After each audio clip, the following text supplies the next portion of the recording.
Session, the Honorable Shirley Matthews presiding. Good morning, and good to see you.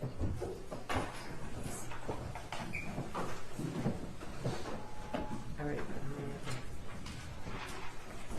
Your Honor, can we go on the record prior We're to going on with it right now. Thank you.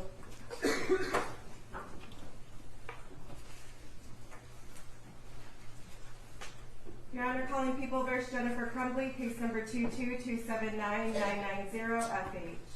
Good morning. Good morning, Your Honor. Karen McDonald on behalf of the people. Thank you, Marquise, on behalf of the people. Good morning, Shannon Smith on behalf of Jennifer Crumbley. All right, all the jurors are here, which is always a good start to the day. Anything?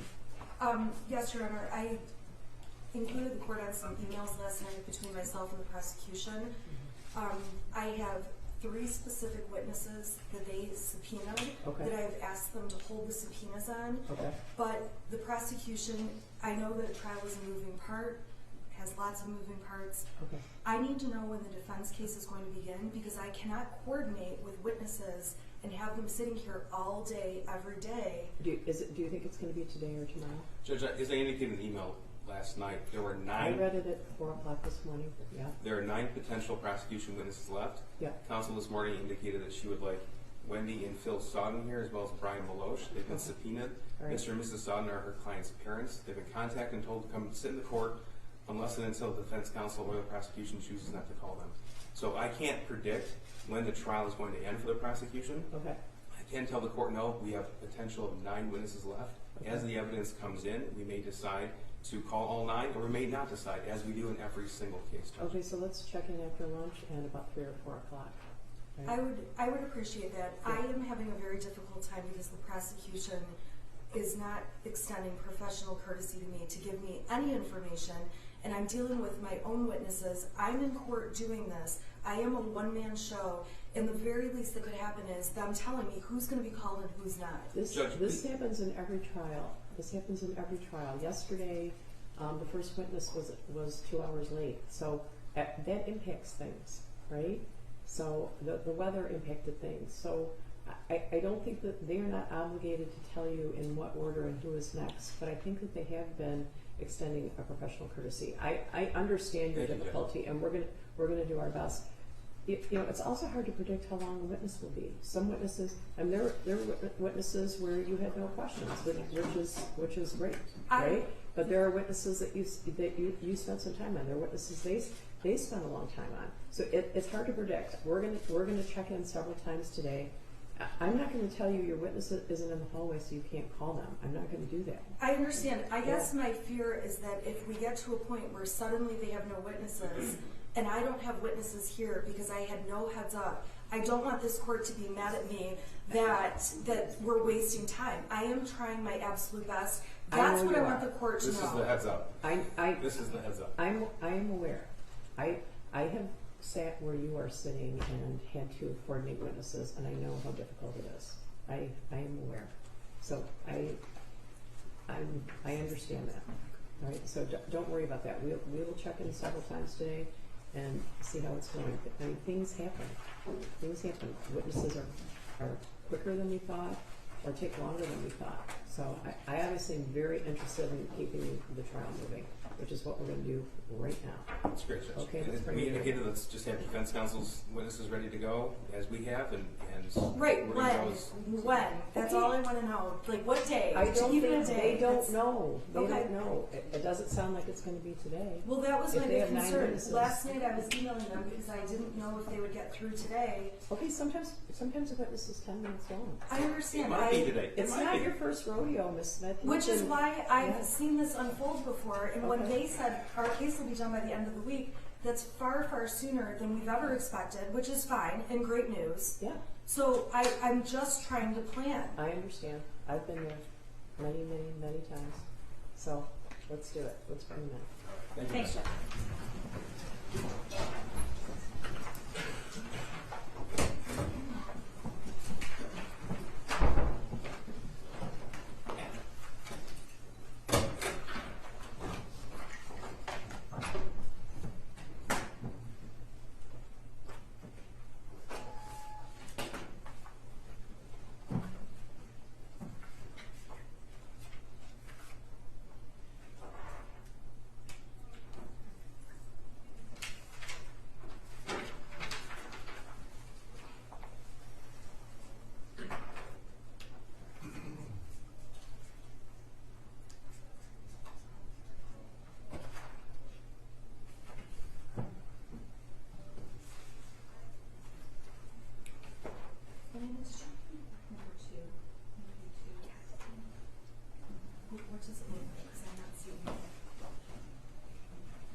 seated. Thank you for your promptness. Prosecutor Smithers. Lieutenant Sam Mars.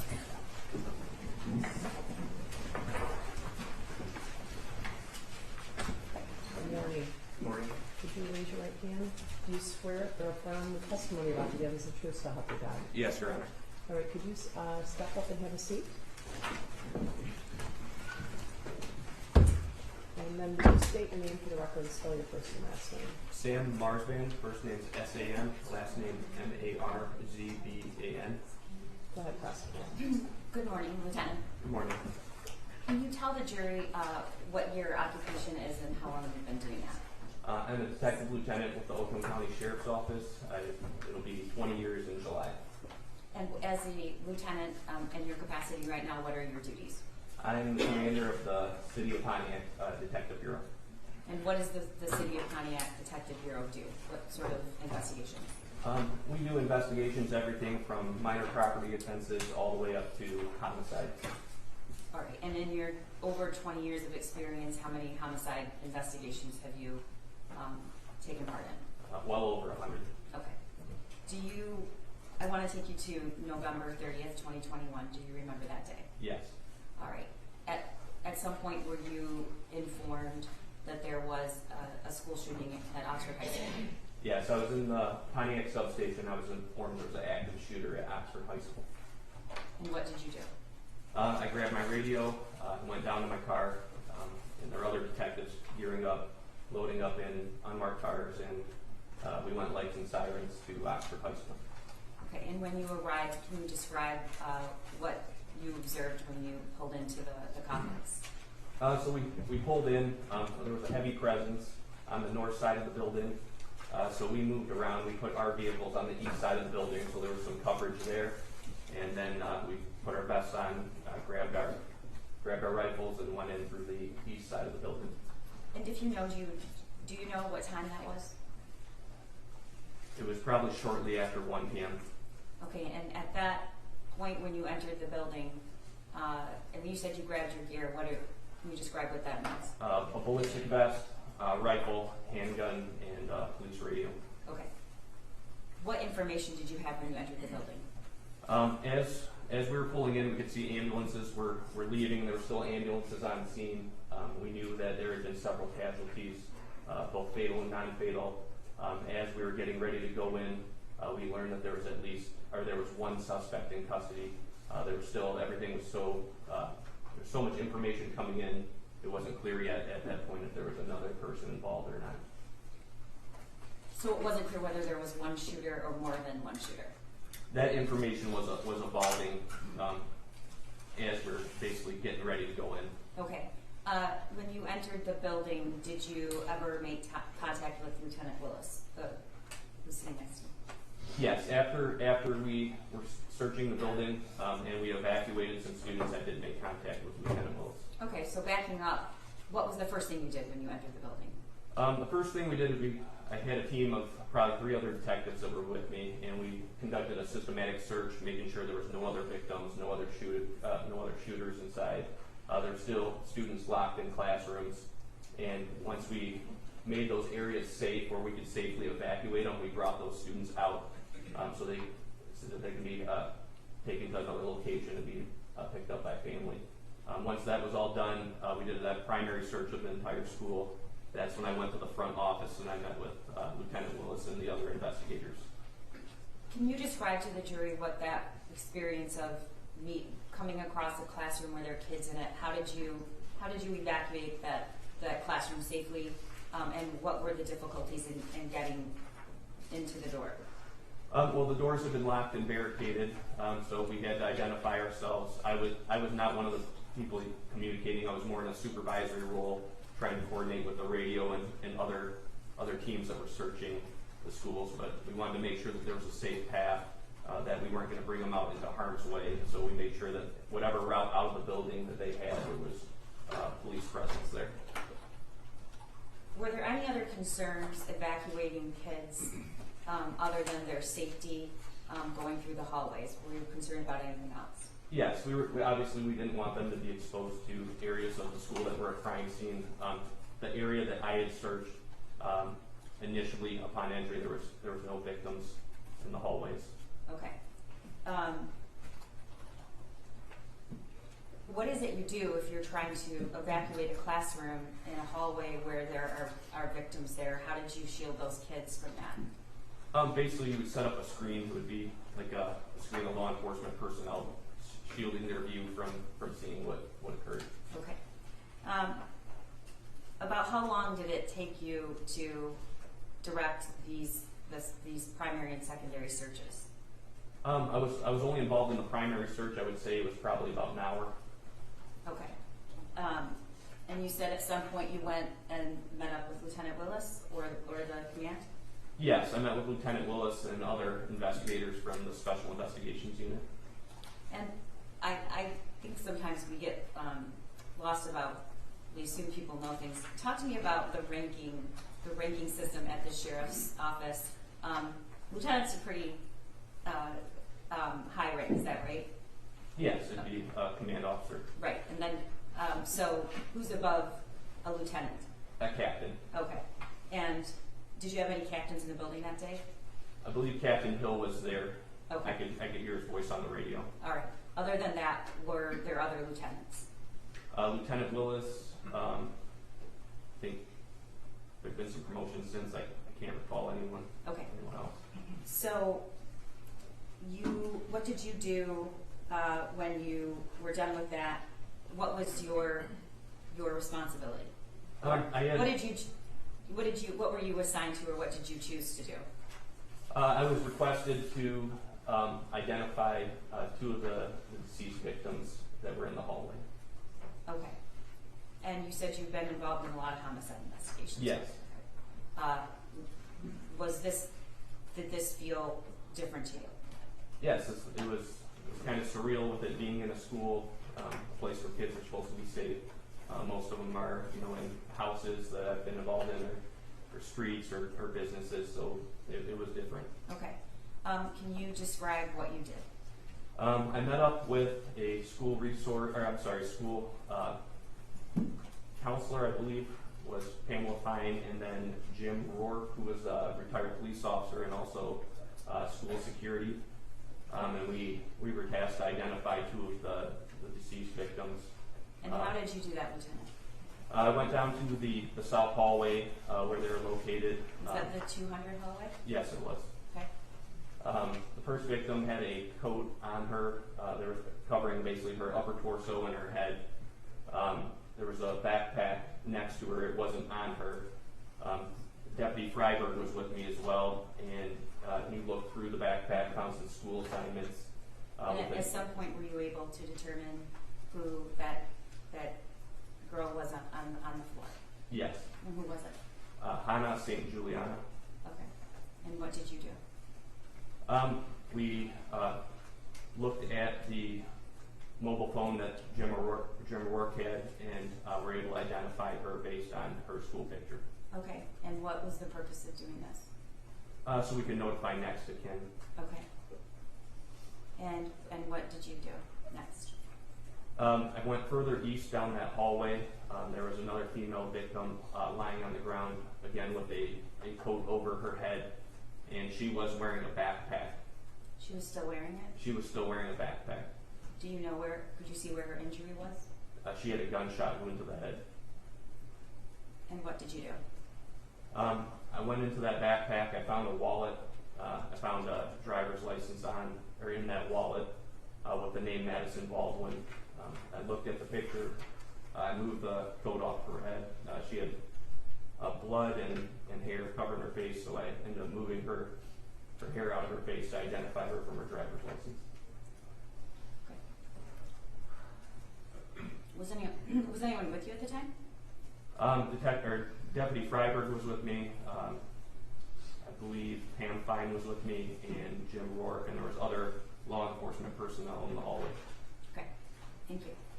What did you do next? I went back to the front office after we identified the two, and then I was requested to prepare a search warrant for the shooter's residence. Okay. At that point, what did you have anything that was shooter? In preparation for the affidavit for the search warrant, basically, so I can put the facts in to request the court grant me that court order. I'm sorry, Lieutenant, I just want to back up. I need to ask that question first, which I think you knew. What was the purpose of the search warrants of the home? To look for any more evidence related to the homicide investigation. Okay. And is that something you normally do? Yes. All right. And I'm sorry I interrupted you. What did you, as a matter of protocol, did you look at anything that was obtained from the shooter? I did. What was that? There was a couple things I looked at. I'm sorry, was your question specifically what was obtained from the shooter? Yes, and why did you need to obtain those things? I looked at the shooter's cell phone. It was a locked screen. However, on the phone, when you could see that the messages had been received, so I could see what messages. I couldn't go into the phone, obviously, but there were messages displayed on the screen, and I could see what those text messages were and where they're from. Were you the first person to look at that phone? No. Okay. Were you the first person to press the button so the screen would appear, if you know? I don't even think I pressed any button. I don't know. It's If okay. you move the phone, sometimes when I pick up my personal phone, if I move it, the screen will light up and the lock screen will appear. So Okay. I can't recall if I pressed any buttons or not. Okay. Where were you when you had the phone and it lit up? I was in the front of the school by the administrative offices. Okay. Is there anyone with you? Yes. Who was that? Detective Anchor from the computer crime. Okay. I'm going to put on the screen People's 343. I don't believe there's an objection, but I'm not sure. I'm sorry, you said 343? Mm-hmm. It's a shooter's phone. It's a screen capture of the shooter's phone. We have no objection. Thank you. 343 is the one.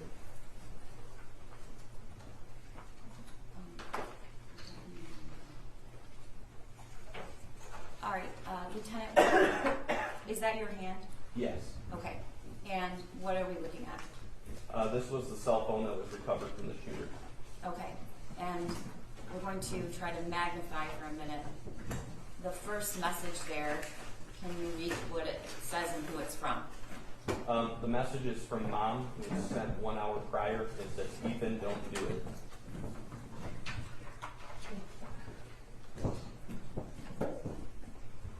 The second. Hold on a moment. 1 hour prior to what exactly? 1 hour prior to whatever real time was, so 1 hour prior to 3:03 p.m. approximately. Okay. Do you know when the shooting began? 12:51, I believe. Okay. And how long was Ethan don't do it after the shooting began? How long, what was the time span between the shooting began and that text came in? The exact time's not displayed on there, it's just the approximate of 1 hour, but I would say at least an hour after the shooting. Okay, we have that in another exhibit, but, okay, and the next text? Who's that from and what does it say? It says, "Dad, Ethan, call me now." All right, and then the next text? It's from a phone number that is not listed as a contact, and it says, "Did you get shot?" Okay. Is it, I don't want to ask a leading question. Were you able to tell from that screenshot what order those are in? Is the top one the most recent text, or is the bottom one the most recent text? The bottom would be the most recent. Okay. And at that moment it says, what is it, 47 minutes ago? Is that correct? Yes. Okay. All right. What, if anything, did you perceive when you looked at that phone? Did it cause any concern for you? With the other information that I had, it provided knowledge that the senders of those text messages. Objection, Your Honor, is to speculation of what Mrs. Crumbley's knowledge was. That would be speculation. So, I don't think he got a chance to say, but Okay, his, can you repeat the question? yeah, but I just asked him to finish the answer because I don't think he's talking about her knowledge. Talk to me about what, you said you did a search warrant for the electronics included, correct? Yes, I was referring to my knowledge. Yes, I know that. I was trying to Okay. let you finish, but go ahead. So it provided me with information that the sender of these text messages were aware of the search. Your Honor, this is, again, the sender of the text messages was aware. He cannot testify to what the sender of text messages was aware of. That's speculation. Your Honor, I'll move on. I guess it is. This is information that he is receiving in real time to perform his duties of an investigation. We're simply trying to establish why and what he did next. Yeah. So, Well, I think the jury gets it. okay. And Your Honor, when I object, I would ask that the court consider the objection prior to Ms. McDonald's. Sustained. Thank you. Okay. One moment. I have a right to respond to an objection because that's Okay, the court. Those are the court rules. I'm not going to ask the question before the court rules, but I do. Before the court rules on the objection. Okay, but when she objected, you didn't respond to the objection. I was trying to respond. I really Okay. was. Okay. I'm trying to explain to the court that this is what we're doing. So, Okay, all right, well, it's. I'm not going objection to and- start asking questions without her ruling. Okay. Lieutenant, what concerns you about this, and what did you do next? It concerned me, there was relevant information on electronic devices related to the shooting that had occurred. With that, I viewed the surveillance video from the school, and I also observed the firearm that was used in the shooting in preparation for the search warrant. So it helped me basically collect information that what we might be looking for in the home that we were seeking the search warrant for. Okay. And do you know Special Agent Brandon from the ATF? I do. Okay, he testified early in these proceedings. Was he present with you at the school and assisted in any way? I do remember seeing him in the school. Okay.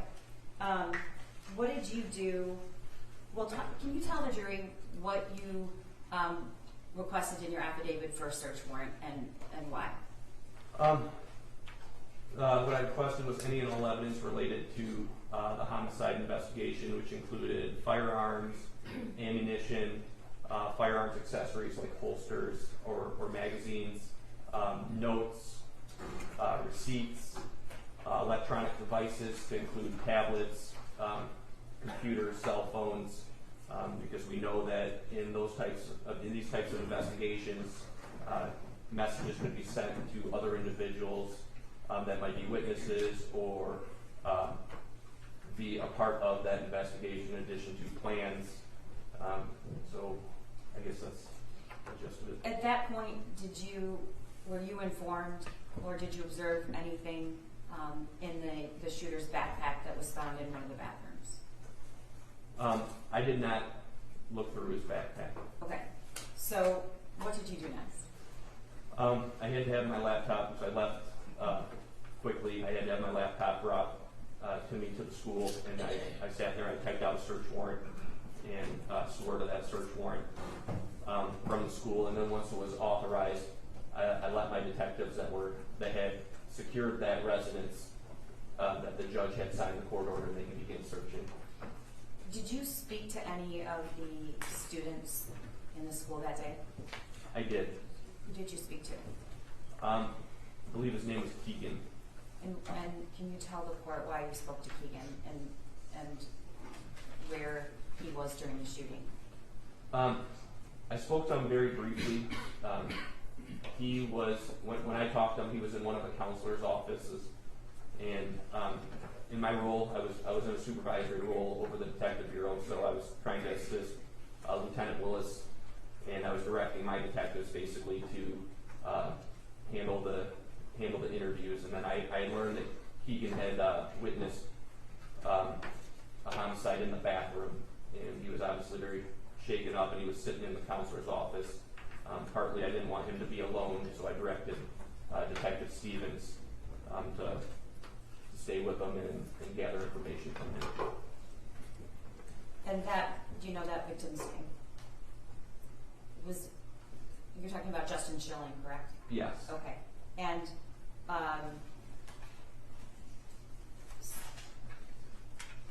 did you speak to Keaton because he had information that you needed about the shooter? Yes, he did have information about the shooter as well. Okay. Was that bathroom the site of the last student that was murdered? Yes. Okay. Did you direct or ask anybody to go to the house after you wrote the search warrant or while you were writing it? While I was writing it, I asked them to go to the house. Do you remember who you asked? At that Or I time, guess you ordered. several different detectives there at that time. Lieutenant Hicks was before he was promoted, he was Sergeant Hicks, so he was my partner in the detective bureau. So I told him we need to get a team to go secure that house. I believe it was him, Detective Stoyak, and Detective Steele.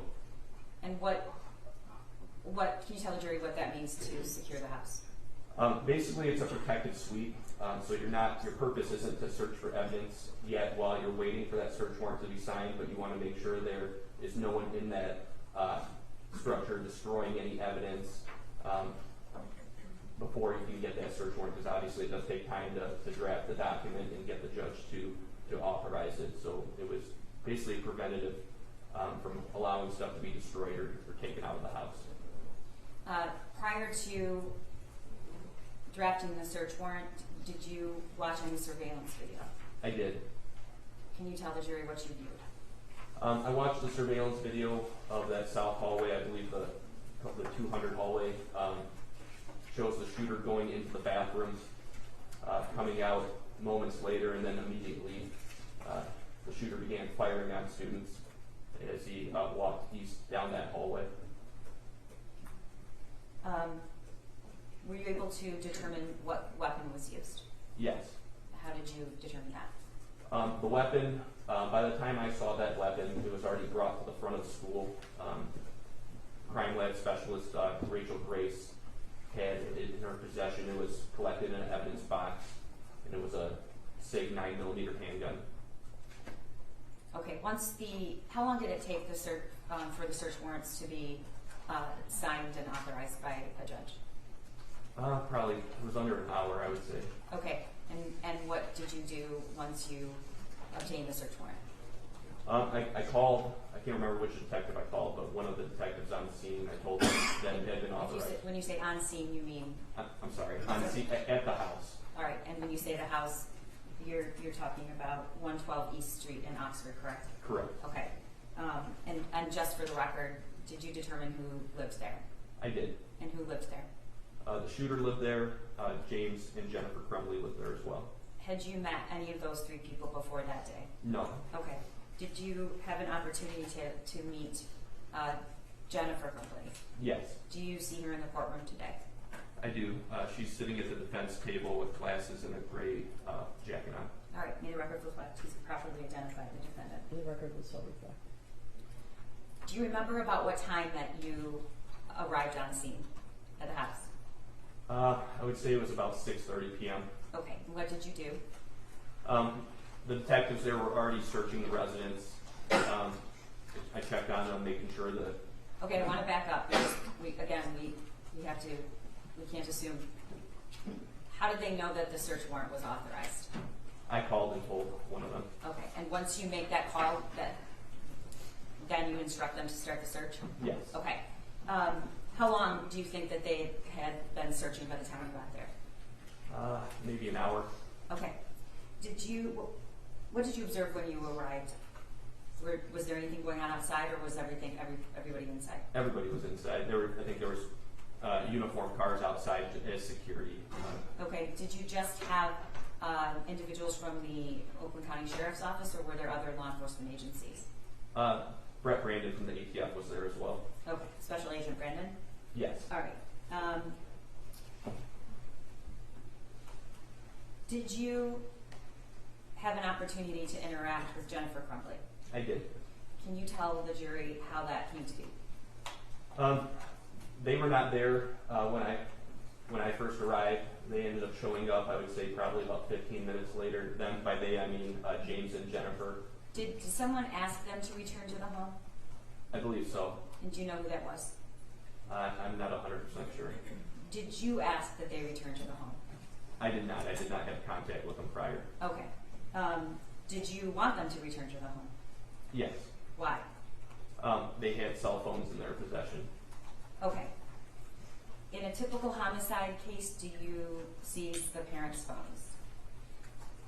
If I determine that there's relevant information to the homicide investigation, yes.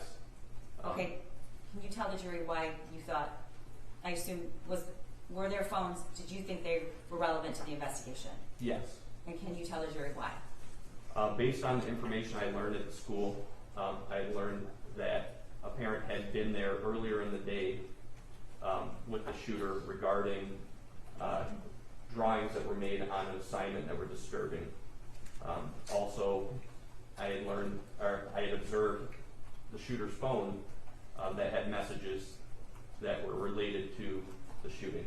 And was there a particular message on that screenshot that made you want to search the phone?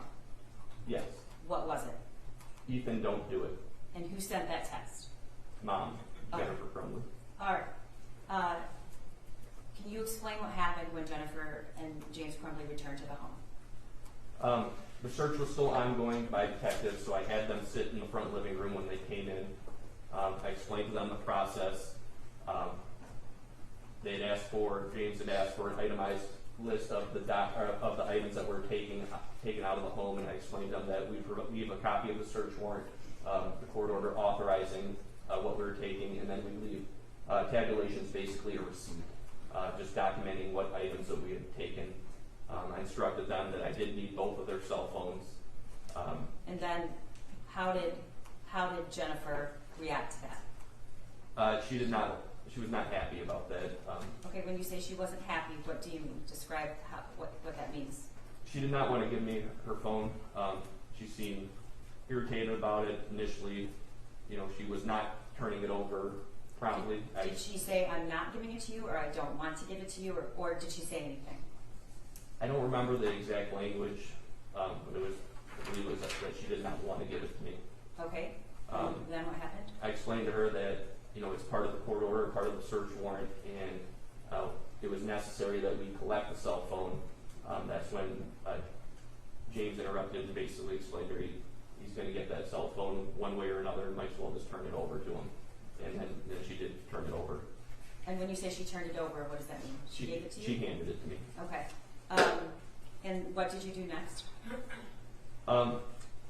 She was concerned about having phone numbers for family members. I allowed her took a sheet of paper and I allowed her to write down necessary phone numbers out of her phone, and then I want to back up a bit. How did you get into the phone? Was she there gave a me the passcode? password. Okay. I'm sorry, I'm going to make a clear record. Was it password protected? I believe it was, yes. Okay, and how did you get the password? She provided the password to me. And can you tell the jury what that exchange was like? Again, she did not want to give the password.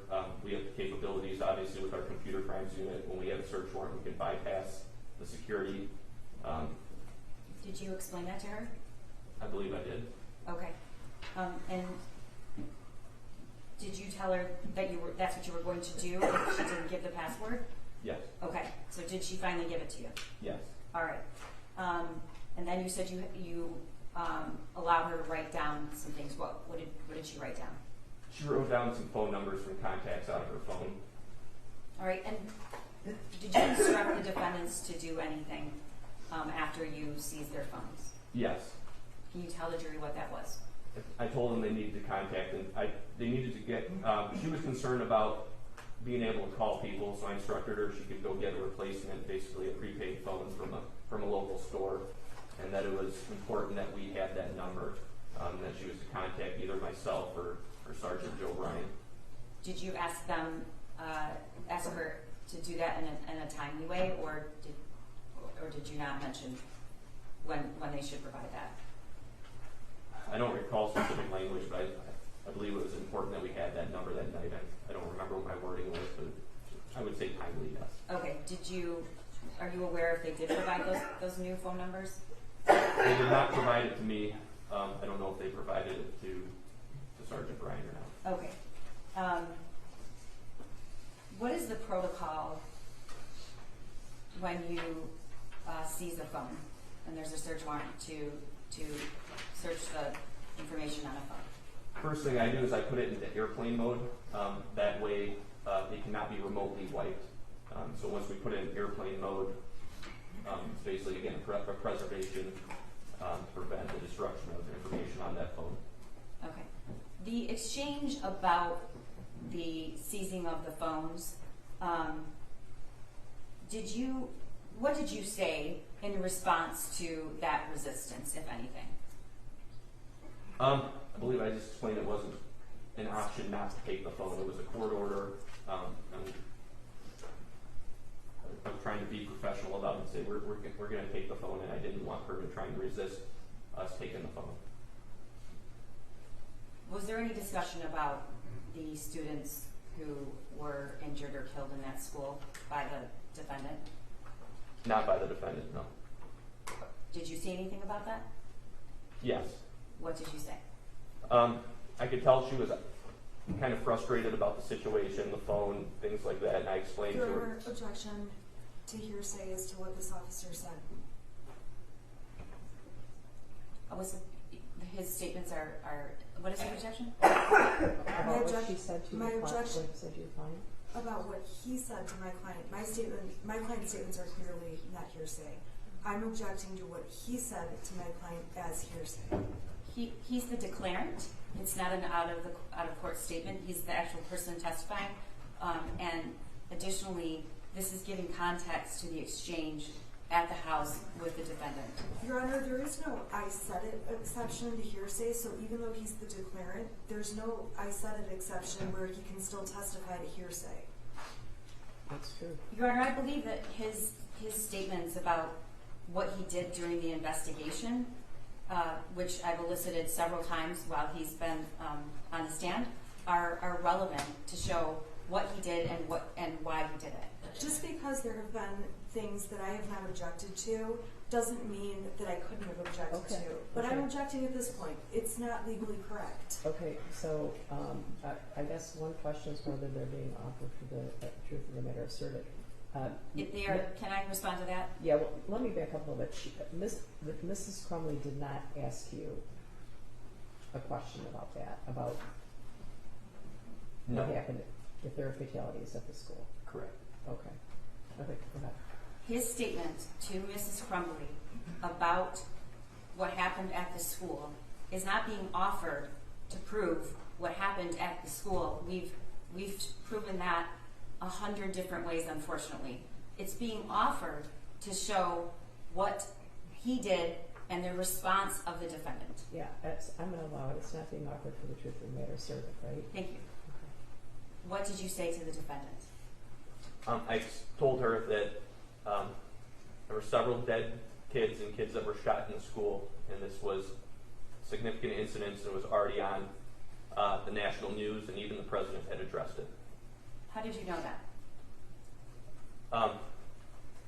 From seeing the news cameras outside and speaking to other people Okay. on scene. All right. Was Jennifer Crumbley crying? No. Was Jennifer Crumbley, what were her mannerisms or gestures at that point? She seemed irritated and frustrated. I remember taking notes down, and she made a statement to me saying that lives were lost today, and he's going to have to suffer. And I found that odd, the way she said it. Why? Because she was referring to a person that was her son. Again, I've been involved in multiple homicide investigations where I've talked to relatives and parents that their children had taken lives, and normally it was... Your Honor, I'm objecting to the relevance of what other people have said. Obviously, her statement is allowed. The detective testified to what she said, but drawing conclusions about what she was thinking as she said it is speculation. Response? He's not drawing conclusions about what she was thinking.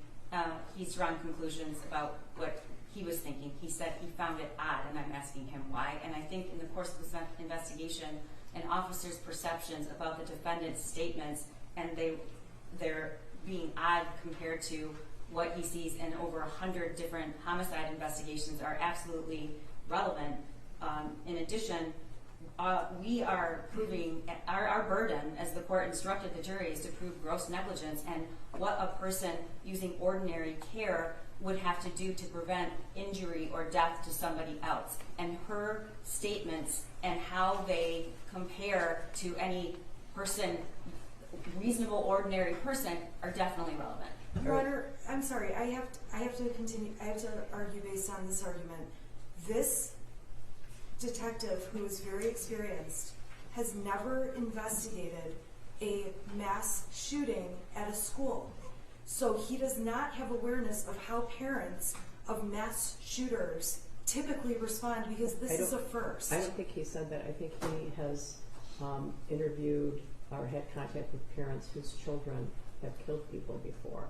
So to the extent that you're speculating about, you hadn't met her before this, right? Correct, Judge. So, okay, so you can't speculate about what she's thinking, how she's feeling, how she would normally respond. Okay, there's some people that, when someone falls, they laugh, which might seem inappropriate, but that's how that person is, right?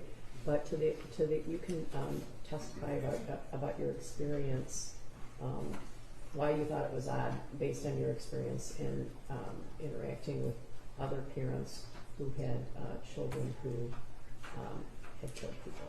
Okay. Does that make sense? Yes, Judge. Okay. All right. Can you continue with why you felt it was odd? Can you tell the jury? Yes, the language of suffer struck me as odd. Most of my experience as well. I want to stop you. What do you mean suffer?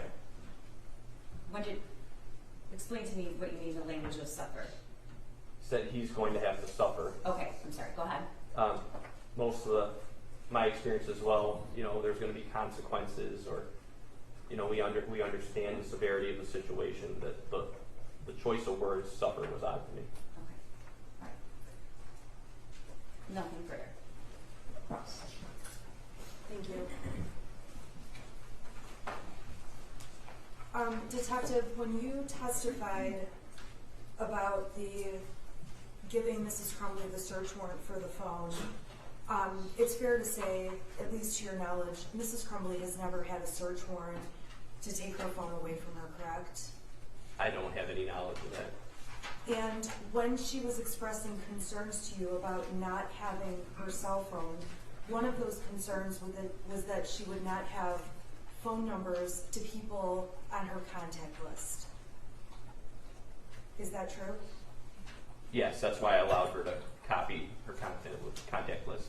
She also expressed concern that if she didn't have her phone, she would have no way to call people.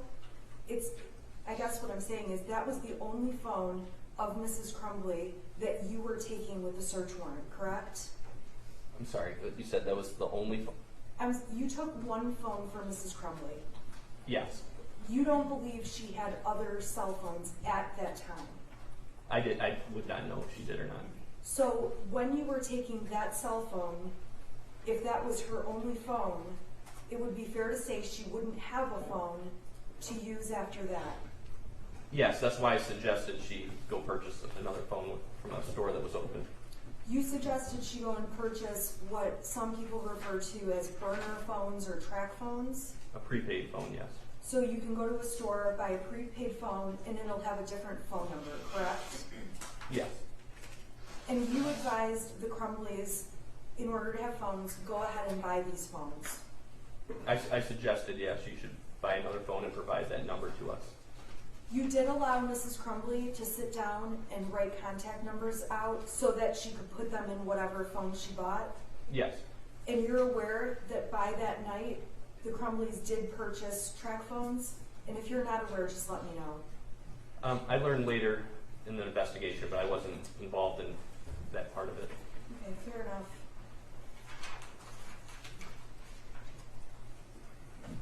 Again, very quickly, you had never met with or had any dealings with Mrs. Crumbley? That's correct. You have never seen her react to anything in life, a pet dying, a person dying, bad news about a job, anything like that. My only encounter with her was at that house. Thank you. I have no further questions. Nothing further, may this witness be excused. So you can step down. Thank you. Who's the next witness? David Hendrick. David, I'm sorry, can you say your Hendrick? Hendrick, yes, Judge. He's in the hallway.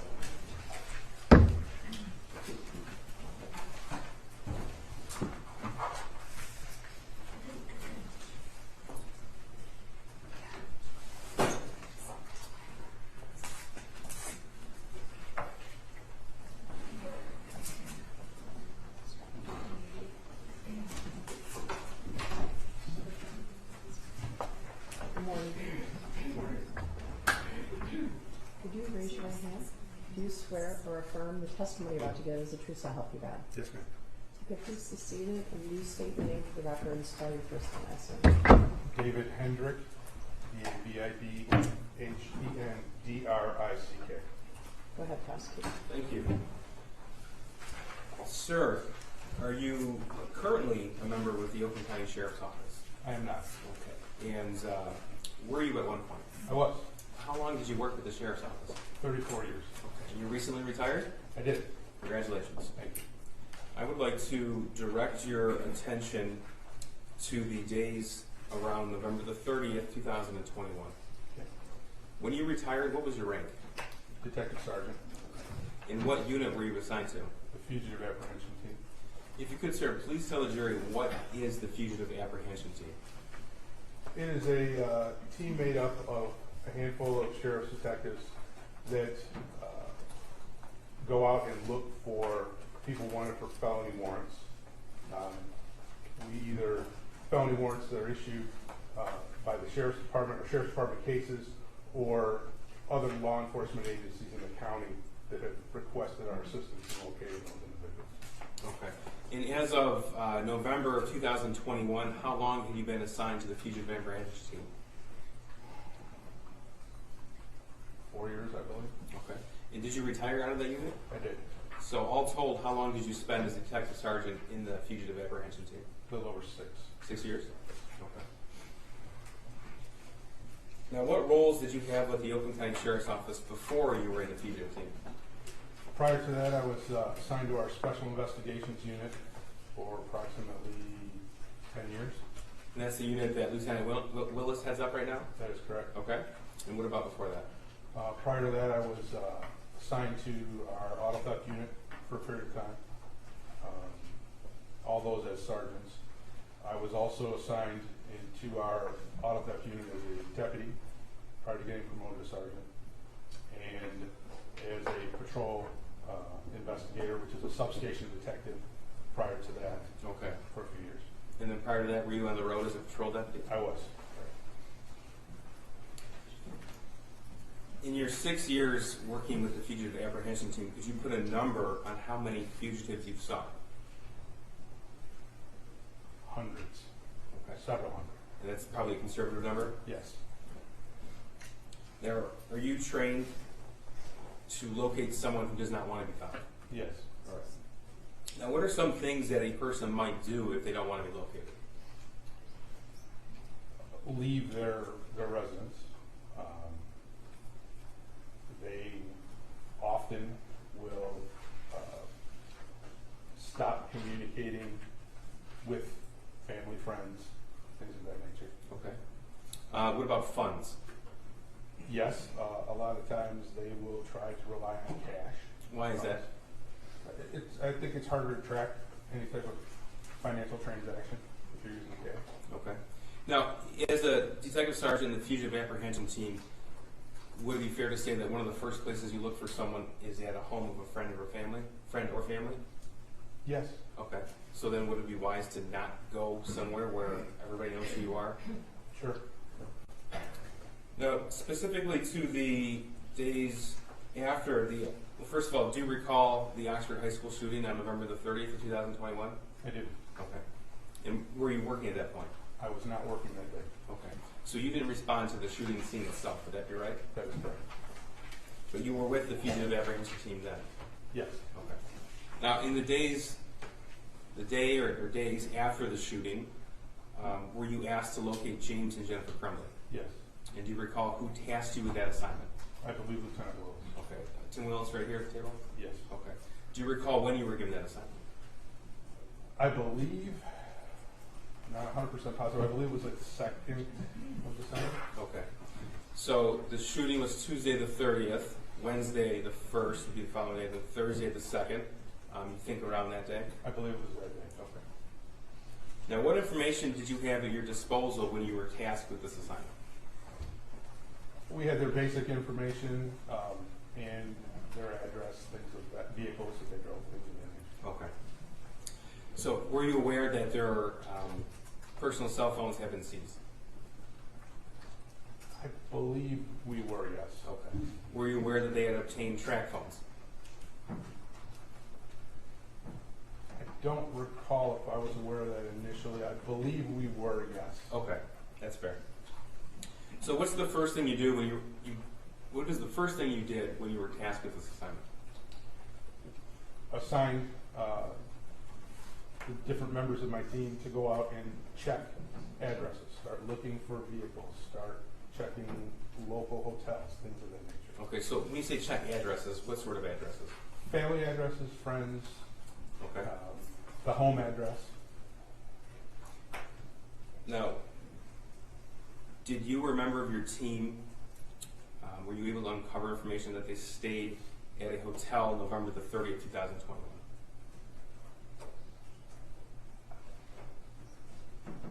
I believe so, but the specifics of what hotel I don't recall. Okay, that's fair. You said you had the James and Jennifer's vehicles identified at that point. Correct. Okay. Were you made aware that a vehicle was located? Yes. Tell me about that, please. That vehicle was located in the city of Auburn Hills, Where at the city of Auburn Hills? at an extended stay hotel. Okay. And do you recall which day it was located? December 2nd. Correct. And what did you? I misspoke. December 3rd. Okay. December Located in 3rd. the afternoon of December 3rd. Okay. So when you received that information, what did you do? I had everybody respond to that area to set up surveillance on that vehicle, check the hotel to see if they were still registered guests there. Okay. And did you come to find out that they had been registered guests, but they left that morning? Yes, I'm not sure the exact date they left, but it very well could have been that. Okay. It's fair to say that they left, and they left that vehicle there. Is that Correct. correct? Okay. So did you have a team member sitting on that vehicle conducting surveillance? Yes. Right. Did they ever return to retrieve that vehicle? No. And do you recall the type of vehicle that was? I do not. If I said Kia, does that sound right to you? That does sound right. Okay. At that point in time, well, by that point in time, were you aware that they had obtained the track phones? Yes. Okay. Did you learn at that point in time that they had obtained another set of phones as well? I don't believe I knew that. Okay. So that would be new information to you. Yes. Now, at the time the Kia was found, you said it was the afternoon of December the 3rd. That would have been a Friday. You had detectives conducting surveillance? Correct. Okay. And tell us what happened next, please. Well, that was, we sat and watched the vehicle all afternoon and all evening, Of Friday the 3rd? Friday the 3rd. Okay. And it was later in the evening of Friday the 3rd that I was made aware that their other vehicle had been located And where was that located? in the city of Detroit. Okay. Now, prior to discovering that their other vehicle was located in the city of Detroit, were you aware that James and Jennifer Crumbley had been formally charged at noon on Friday the 3rd? I was. Okay. And what did you do with that information? At that point, myself and one of the other detectives went to what we learned is their attorney's office and attempted to locate the vehicle that we had not found yet. And I spoke to their attorney. Okay. And why did you do that? Well, I wanted to make sure that she was aware that a warrant had been issued and introduce myself as the person that was looking for them and try to broker a safe, event-free surrender. Okay. And were you able to do that? I was not.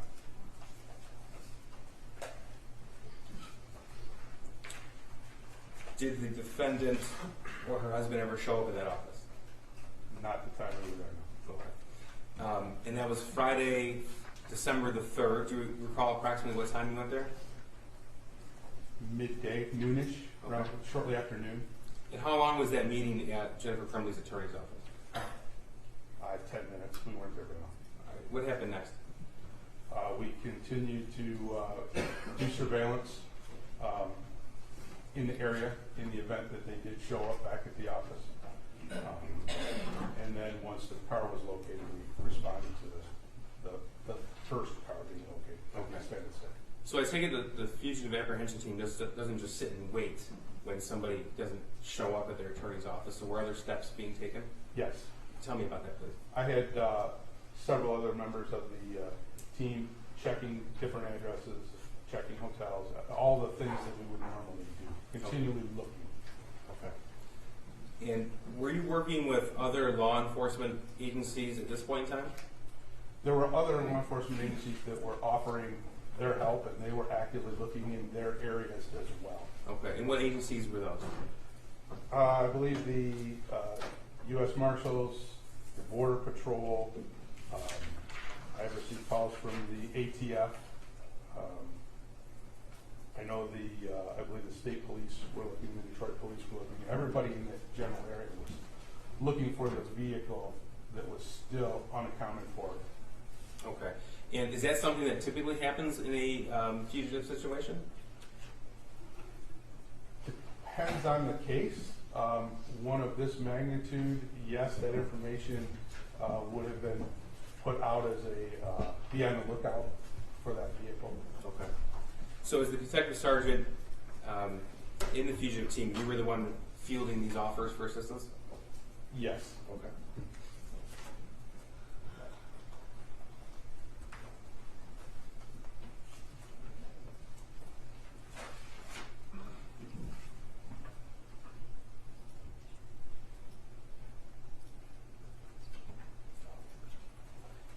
So, sir, at this point in time, you have been tasked with this assignment by Lieutenant Willis. Is that correct? Correct. So, who do you apprise of progress in a fugitive situation? In this particular case, I was apprising Lieutenant Willis and also Under Sheriff McCabe. Okay. He was calling me for regular updates. And that's wholly a law enforcement function. Would that be correct? Yes. Okay, as in the sheriff's office, or if the Border Patrol or FBI or ATF were working with you? Yes. Now, after you had the detective sitting in Auburn Hills, and after you had been conducting surveillance at Jennifer Crumbley's attorney's office, do you recall what city that was? Bloomfield Township, I believe. Okay. What you said you were notified of the vehicle being found in Detroit. Yes. Okay. Do you recall the approximate time that occurred? I think it was close to 11 p.m., maybe shortly before 11 p.m. Okay. And if I told you that the charges were formally read on noon on Friday the 3rd, would that sound correct? Yes. So tell me what happened when you received that information that another vehicle of the Crumbley's was located in Detroit. At that point, I instructed one of my detectives to maintain contact with the vehicle that we had found earlier in the day, and then I pulled everybody else, and we headed toward the address in Detroit. Okay. When you say everybody else, were people doing different things in different locations? Yes. Several of the guys were right there on the car because that was the one thing that we knew we had. So Okay. they were sitting there. So yes, I pulled everybody off of that location and any other task that they were doing to head to Detroit. Okay. What other tasks were other detectives doing if they weren't conducting surveillance? Just searching records, looking for anything they could find that might lead us somewhere else. Okay. How many members, if you can tell us approximately, are in the fugitive apprehension team? At that time, I believe we had 7. Okay. And were all 7 detectives assigned to this task? Yes. All right. Did you learn the address of the building where that second vehicle was found? I did. Okay. I said 1111 Bellevue Street in Detroit. Does that sound right to you? That sounds correct. Give us an idea of where that is in the city of Detroit. It would be, I guess, on the east side of Detroit near Belle Isle, just a couple blocks in from Jefferson there, which is the main drag that runs along there. Okay, so close. So we're oriented near the Detroit River. Yes. Okay. And what's at that location? That is an industrial building that it was multiple floors and had multiple different suites or rooms in it. Okay. Tell me your observation when you arrived at that location. When we first arrived, the Detroit Police Department was there. They had the vehicle blocked off so nobody could get in or out of the parking lot. It was the only vehicle I recall being in the parking lot. And there were several Detroit officers on scene at that point. And when you say several officers, are we talking about 5 or 6, or are we talking about more of that? More than that. Give us an idea of how many officers were on scene. At that particular point, when we arrived there was probably 15, 20. Okay. And did additional law enforcement personnel arrive as the night wore on? They did. Okay. And all told, could you give us an idea of how many police or federal agents were there on scene? I'm guessing by the end of the night, there were probably around 100, I'm Okay. guessing. And we say the end of the night, did the night end with the apprehension of the defendant? It did as far as my team was concerned, Okay. yes. So by that point in time, there were over 100 law enforcement personnel on scene. I would estimate. So you said you recalled being notified that the second vehicle was located in Detroit around 11 p.m. on Friday the 3rd? I believe shortly before 11, but around 11. Yeah. Okay. Do you recall about what time you arrived there? We got down there pretty quick that hour of night, probably 15, 20 minutes. Okay.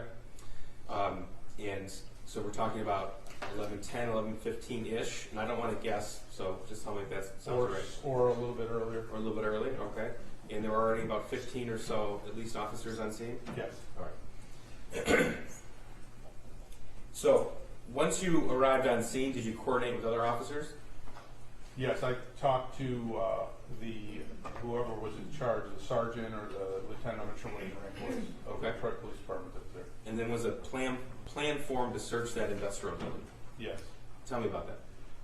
As more officers arrived, we were able to gain access to the building, and we kind of formulated a plan that several of us would search the second and I believe third floor of the building, and the Detroit Police Department was going to search, their SWAT team was going to search the first floor. Okay. And sir, you've been a part of searches for fugitives in buildings in the past, I take it? Yes. Okay, give us an idea of what that looks like. It's a very slow, methodical process. You slowly approach every door. You do your best to make sure that obviously no one gets hurt inside or outside. You make entry in, and then you search every place inside of the room you're in that could possibly hold an individual. Okay. Is this a quiet endeavor, or is noise made? It can be quite noisy. Okay. And it's quite noisy the night of December the 3rd, 2021? Yes, it was very noisy. So you had, I think you said 7 detectives at your disposal in your particular team? Yes. Okay. And there were other teams conducting searches at the same time? Yes. So each team was searching different areas of the building, would that be right? Yes, we searched. Each team kind of was responsible for a certain floor of the building. Okay. And were there police vehicles on the perimeter of this building? Yes. Okay. Could you give us an idea of how many police vehicles you saw? Dozens.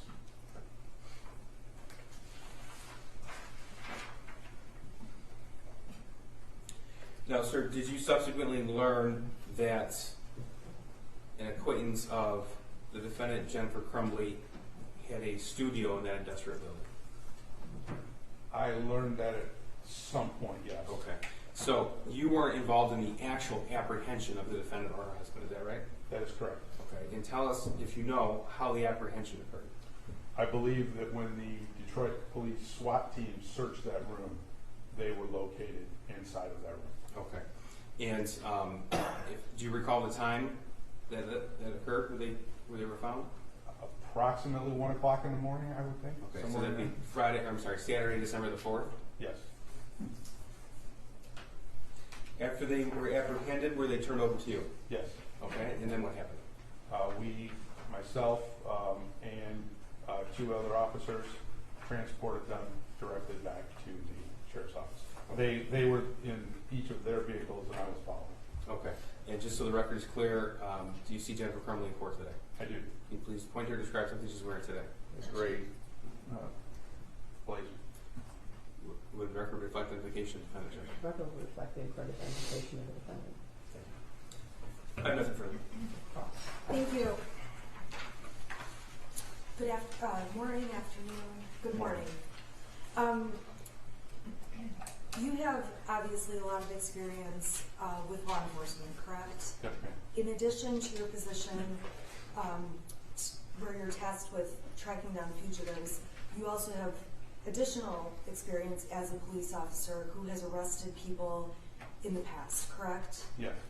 And there are different ways that a person accused of a crime can come into custody of the sheriff's department. Is that a fair statement? Yes. Okay, so if you see a crime take place, you can immediately go and arrest that person upon seeing a crime take place. Yes. You have the ability to go to the court, present facts, and ask the court to sign an arrest warrant. Is that correct? Yes. Now, if an arrest warrant is issued and outstanding, if a police officer were to pull someone over for a traffic stop that had a warrant, they could be taken into custody at that point. Yes. And that has happened before, where during a routine traffic stop, you see, oh my gosh, this person has a warrant, yes? Yes. It's also possible when warrants are issued that there are arrangements, and you're not a part of this. The defense attorney and the prosecutor can make arrangements for the defendant to turn themselves in to the court. I can't speak to arrangements that would be made.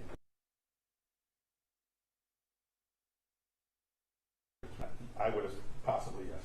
There I can't speak to arrangements that would be made.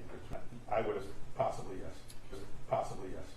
There are people who, when they have an outstanding arrest warrant, show up to the court to get what's called arraigned on the warrant.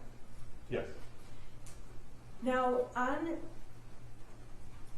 you testified, and I think at one point you said you were sort of watching the vehicle, the Kia, on December 2nd. Was that incorrect, or was it December 3rd? It was December 3rd. Okay, so on December 3rd, you began watching the Kia that was in the hotel parking lot at what time? Midday. I don't recall the exact time. So you began watching the vehicle, the Kia, midday, and you never saw either of the Crumbleys return to that Kia, correct? Correct. It was midday on the 3rd that the prosecutor's office announced there was a warrant out for Mr. and Mrs. Crumbley. Correct. And on that day, you did not speak with Mr. or Mrs. Crumbley. They did not make any statements to you, correct? Correct. You testified that you stopped by an attorney's office. It's fair to say that was my office. That's correct. And we met very briefly, actually, in the hallway of my office. Correct. And during that meeting, I told you I am trying to make arrangements for my client with the prosecutor. Judge, I have to object. Counsel can't be a lawyer and a witness. The court has talked about this as early as March of 2022. Correct. We have a I'll waiver withdraw. I'm right sorry. on point. I'll withdraw the question. If there were any arrangements being made between a lawyer and the prosecutor, you're not aware of those arrangements, correct? Correct. Do you pay attention if the lawyer files an appearance with the court, letting the court know Mrs. Crumbley has a lawyer? Not typically, no. So you would not be aware if Mrs. Crumbley had officially hired a lawyer, and they filed an appearance saying, I'm representing Mrs. Crumbley. Normally, no. So that night, you testified that ultimately you ended up over in Detroit where the other vehicle of Mr. and Mrs. Crumbley was found. Correct. Now, when the other vehicle of Mr. and Mrs. Crumbley was found, you have no idea how that vehicle got to Detroit. Correct. You have no idea if Mr. and Mrs. Crumbley rode in the car together or if one of them drove that vehicle there. Correct.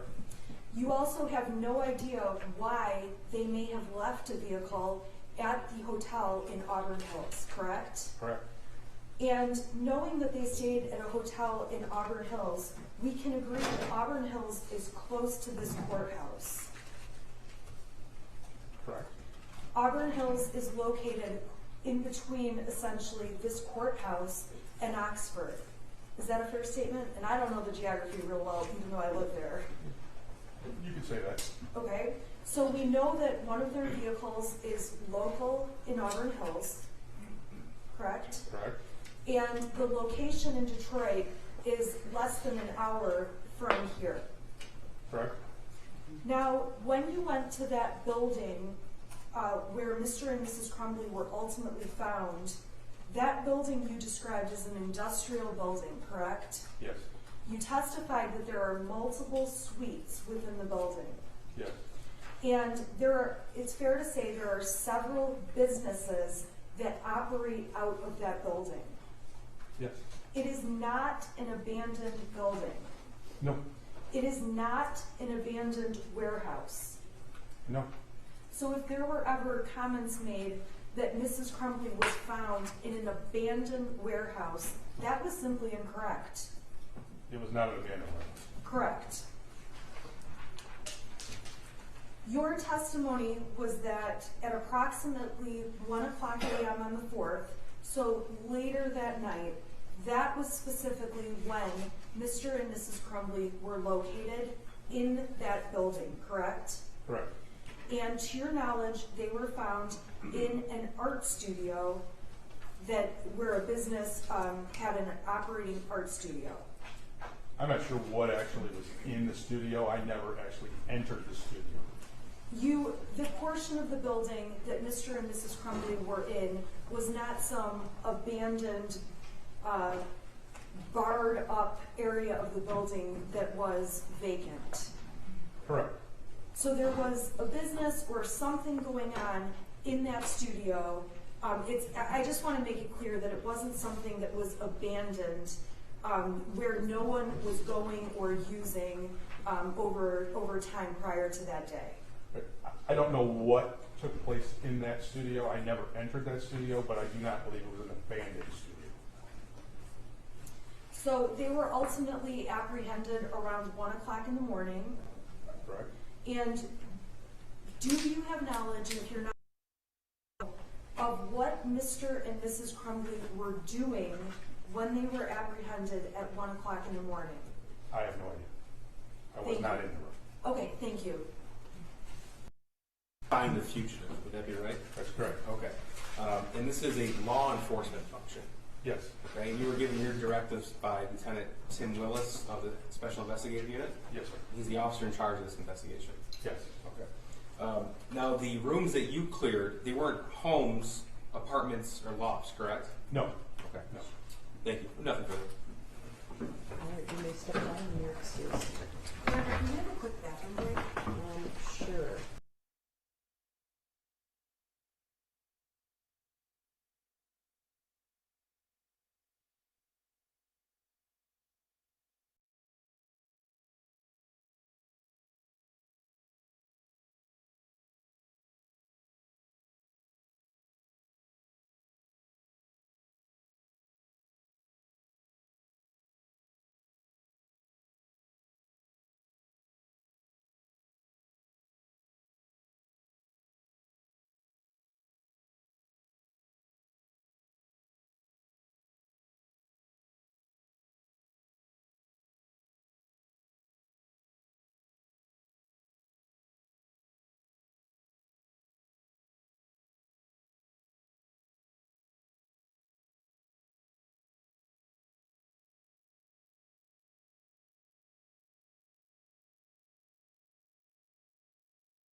People vs. Jennifer Crumbley, case number 22279-990FH. Ready for the jury? Yes. Yes, sir, thank you. We'll bring him in.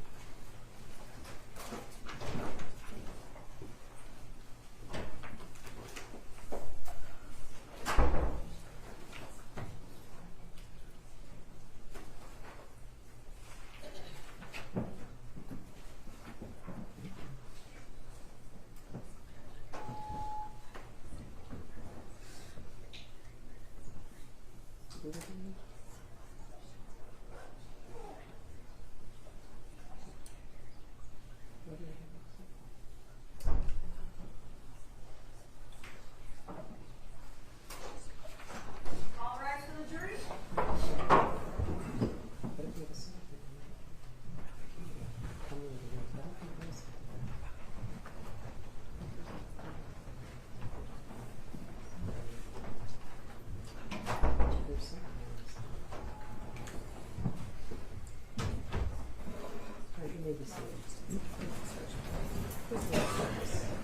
Maybe approach briefly, just about this witness.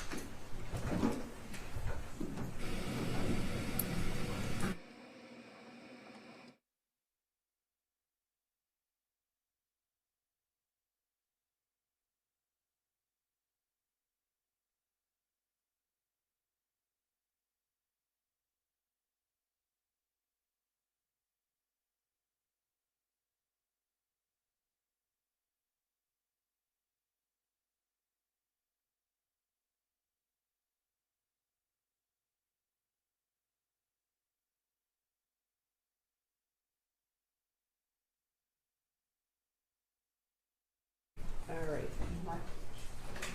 Next up is Luke Kirkley.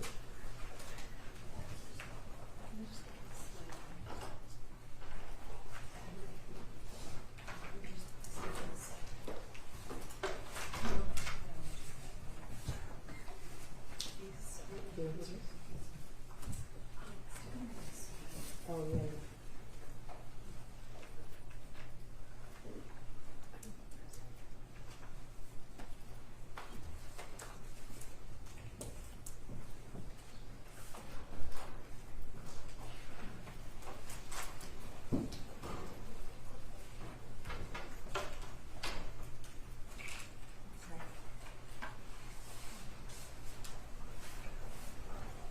Good morning. Could you raise your right hand? Do you swear or affirm the testimony about to give you the truth to help you God? Yes, Where you can be seated. And then would you state the name and spell your first and last name? sure. Name is Luke Kirtley, Lukekirtley. You know, I want to Sorry, place on, is it Kirtly? Kirtley.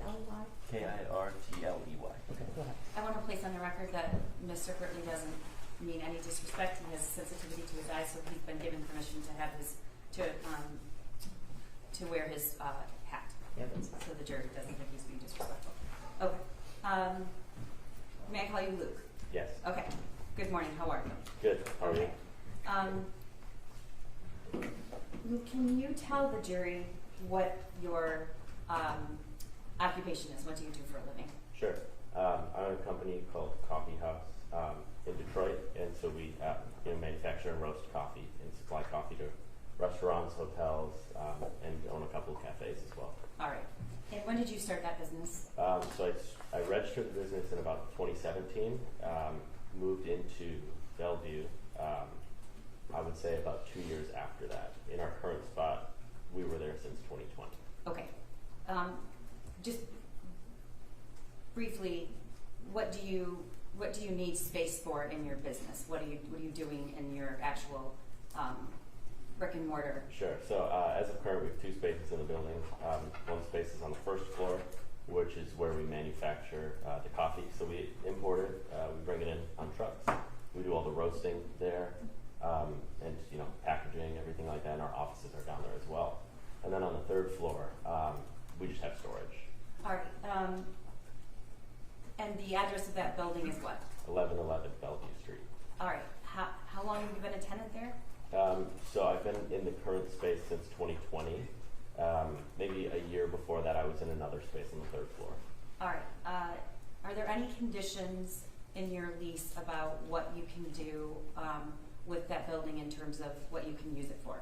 Definitely. Yeah, I think there's general terms and conditions that you define within the lease. You know, to my knowledge, what I've seen. Can you have a business that has people residing there overnight? No. At least in my specific lease, you're not allowed to sleep there at all. All right. Can you describe to the jury, aside from the address, about where that building is in Detroit? Sure. So it's generally when people ask me where my office is, I tell them it's right across from Belle Isle. So, you know, Island in Detroit. We're about 2 blocks off of Jefferson, which is a pretty fairly main road, Jefferson and East Grand Boulevard. Specifically, this is Bellevue between Lafayette and St. Paul. Okay. And about how many other tenants, if you know approximately, are in that building? I would say in terms of leaseholders, maybe 10. Okay. Is there anything else significant about that building with regard to storage? Is there parking? Yeah, so in general, where maybe, you know, employees and tenants of the building are on the street, which is just free, open parking, and then there's 2 parking lots. There's, I don't know, north or south or east or west, but on one side of the building, there's a parking lot, which is gated, you know, you have like a little clicker to get in, and then on the other side, there's a strip of guest parking that they identify, and then the same thing, kind of like a remote sliding gate. And so who has the fob or the remote to get into the parking lot? Tenants. Okay. Is there any indoor parking or garage? So there are indoor garages. There's a couple different spots. There's one side of the building if we're looking at the front of the building on the left, there's essentially like an empty part of the building that hasn't been developed yet, that they store like a truck when they spread salt and whatnot. That sits in there. And then there's a main garage door, which tenants use actively to go in and out of for loading and unloading. Okay. And then on the first floor, there's an elevator that you can drive a car onto and go up and down through the floors.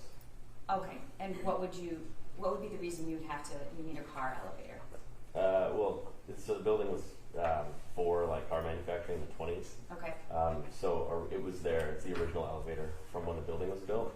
But tenants like myself and a woodworking company on the second floor will use it to move cars up and down, load, unload, generally. All right. So in addition to your coffee roasting business, you have another hobby, is that correct? That's correct. All right. And what is it? Tell the jury what it is. Yeah. So I like to drive cars. So I cycle through, sell, buy cars just to enjoy. And so presumably where you're getting at is on the third floor. I put cars up there every now and then. We have one of the storage units has a garage door ourselves, so we can pull the car in there. So at any given time, how many cars do you have personally? 2 or 3. Okay. I want to take you back to November 30th of 2021. How many cars did you own at that time, if you can remember? I believe 2. It might have been 3, but as far as I know, it wasn't that many. All right. And did you have a reason, that was a Tuesday, did you work that day during the day? Yes. And about what time did you leave? Not sure exactly. Being a business owner, I work really random hours, so sometimes late, sometimes early, but generally speaking, I get off around 6-ish. Okay. Talk to me about activity. Have you been there at night past 10 o'clock before? Yeah. What's the building occupied around that time? Do you have people that are still in the building working? Very rarely. So there's one tenant to my left, which is like a breed rare plants, to my knowledge. They are intermittently there late. It's not a pattern, I would say, if anything, so they're just kind of there. And then there's a vinyl sign company as well. The owner's often there late, but I wouldn't say he makes like a particular habit of being there at a certain time. But generally speaking, when I go there to like switch cars around or anything, it's empty. Okay, let's back up. The switching car things. Explain to the jury what you.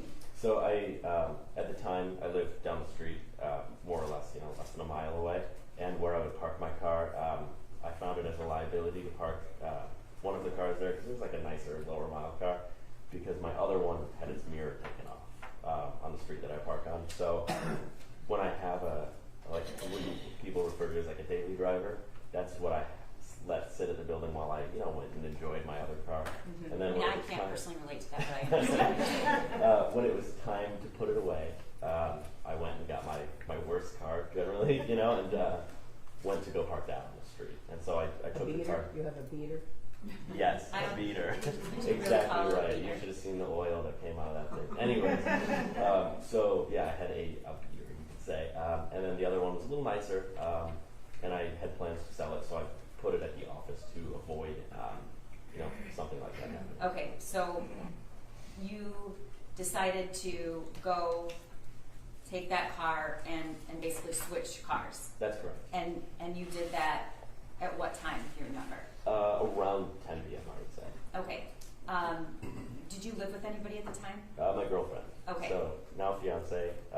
She's nice, but she's always like, "Oh, it's so late. Just leave it. It's fine." But I'm just always like obsessed. So I'm like, "Oh yeah, no, I'm just gonna switch it really quick." Because you didn't want anything to happen to it. Correct. Okay. So when you went to the building around 10 o'clock that night, Mhm. what, if anything, did you know about Jennifer Crumbley? So obviously, I was relatively in tune with what had happened at the school. So I knew of that news, and I had heard through Facebook. I don't know what or who posted it, but it was some type of poster, that was like, "Hey, this is like the car. This is like the situation, everything like that." What was on the poster? The car and the license plate, and presumably any photos or anything like that. Okay, so I need you to kind of be specific when you Yes. say the car and photos. Were there any people pictured in the photos? I believe so. And do you know who that was? Well, it was the two parents. Okay, the Crumbleys. Mhm. All right. And then there were pictures of cars? Yeah, there was a picture of, it was like a stock photo of a Kia, and it was a newer Kia that I'd never seen before. So I kind of remember that, and then there was a license plate as well. Okay. What did the poster say were there any words? Yeah, I mean, I assume it, years ago at the time, but I assume it would have said wanted, and then additional information about the whereabouts, anything like that. But Okay. just really, to my knowledge, all I really remember is the car The and key. the license plate. Okay. All right, so tell the jury what happened as you approached the building. What's the first thing you did? You have to use the clicker? Yeah, so I used the clicker, and I don't know how far you want me to go, but I used the clicker, pulled my car into the parking lot where I normally park my car, and then at the time I noticed a car was parked in the back corner of the lot, tucked away, but I didn't really pay any mind to it. We have cars, many tenants in the building with different cars, and employees leave cars every now and then. But I feel like I'm pretty in tune with who keeps their cars there and just generally observant. And so I saw the car, didn't really think much of it, went inside to my office, and then when I walked back out of the door, that's kind of when I was in line of sight of the front of the car, and that's when. Okay, so the car wasn't, Yeah. the car was was backed in, or was it parked front first? No, so it was backed into the furthest corner of the lot. Okay. Were there any other cars in the lot? There may have been one car in there that wasn't my own, but I wasn't sure. I'm not sure if that's it, but I do know there's one car that generally sits there. Was it the closest spot to the building, or the furthest away? It was so if you're standing in the front of the building, it was the furthest spot you could park possible. Okay. And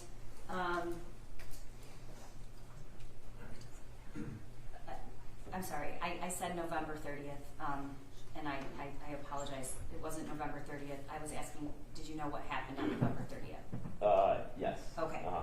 What was the day, though, that you went to the, at 10 o'clock to switch the cars?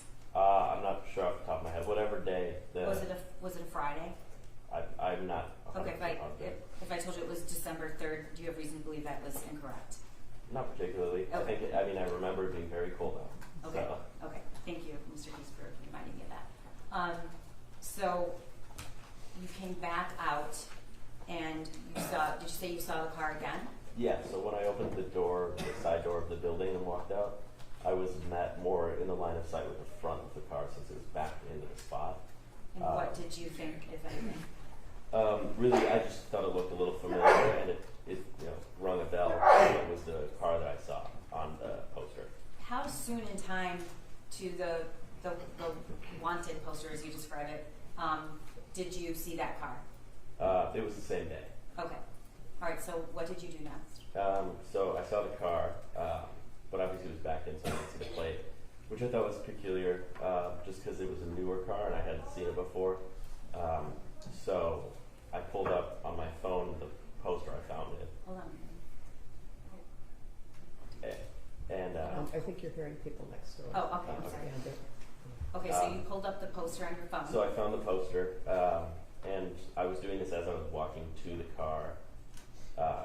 And by the time I had the poster up, I turned my flashlight on and walked around the back of the car on the driver's side to the back, and then obviously put two and two together that was the plate that was on the poster. So the license plate, did the license plate match what was on the poster? or Yes.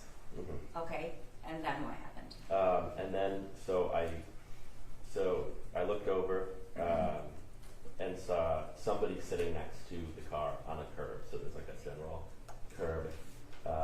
Saw somebody sitting there On the driver's side? on the passenger side, rear passenger side. There's like an elevated curb that you could sit on. It's probably 2 feet tall.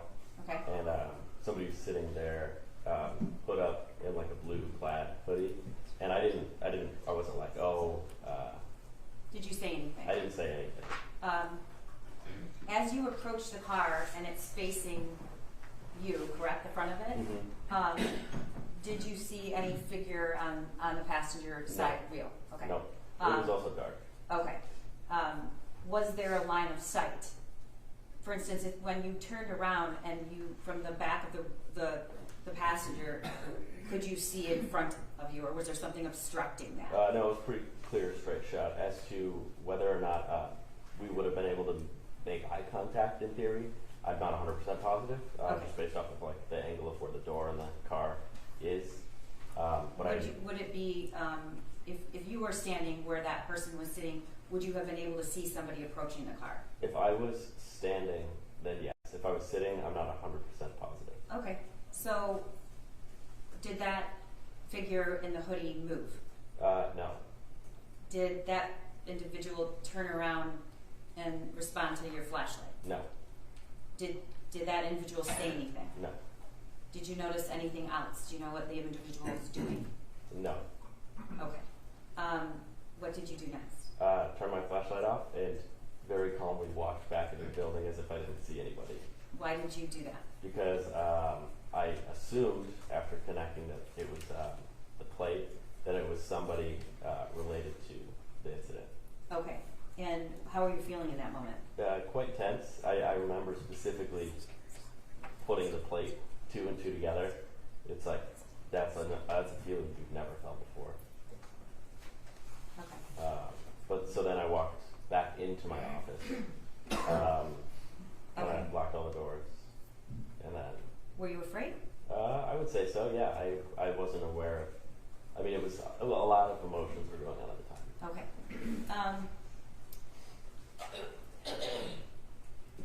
Is the building equipped with a CCTV? As far as I know, they have cameras, and they've used them before. In other, there was a theft in that building once. Okay. So are you aware where the cameras are placed? Generally, Okay. and there's one in the parking lot that we're talking about right now, and then there's a few in I would consider like the main promenade of the building inside. Okay. Have you had an opportunity to view that footage in the night? That night? No, I have not. Okay. Your Honor, it is People's 344. Their phone. Oh, he dropped his phone. Okay. Your Honor, the defense stipulates to the admission of 344. Thank you. All right. If you can see on your monitor there, we're gonna. What are we looking at? Okay, so this is a camera from the rear of the building. I actually didn't know that we had a camera here. Okay. There's another camera, which in this there's that trash, like in a receptacle back there in the top right corner. Okay. There's another camera there. All right. So, what's up on the right corner, top of the page? What is that? That's like a dumpster. Okay. where in relation to this photo would the entrance or exit be? Right to the left of it. So if you are looking generally, like, yeah, that is the gate that you pull into. Okay, so this is looking at the building. This is on the building. The Okay. camera itself looking away from the building. So that's where what we just pointed to is where you would enter the parking lot, Correct. where the clicker. Yes. Okay. And then the actual door is, to the right here. Yeah, right over there. Okay.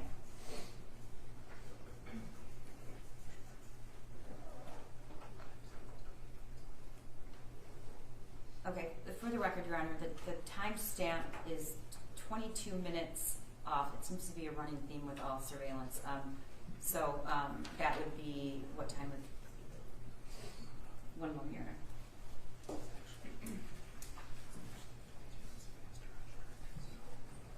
Isn't this 10:56? It's not 10:56. The stamp on the screen is 22 minutes fast than actual time. Okay. We're going to establish the time of the 911 call, which might help put this in better perspective. At some point, you called 911, correct? Yes. Was it how long of a time period was it from seeing the individual and recognizing it was the same car to calling 911? Maybe a minute or two. Okay. So your call to 911 was around 10:43 that night. Okay. You just a few minutes before that, is that correct? Definitely. Yeah, Okay. I went right into my office and called them immediately. Okay. And so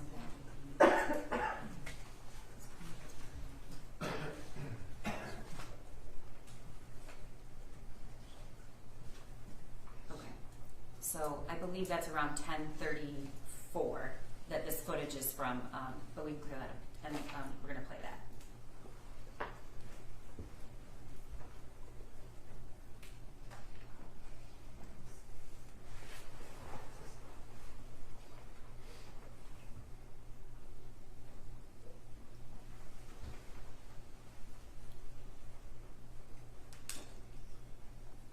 And who is that, if you know, Luke? One of them, presumably. I'm not 100% positive.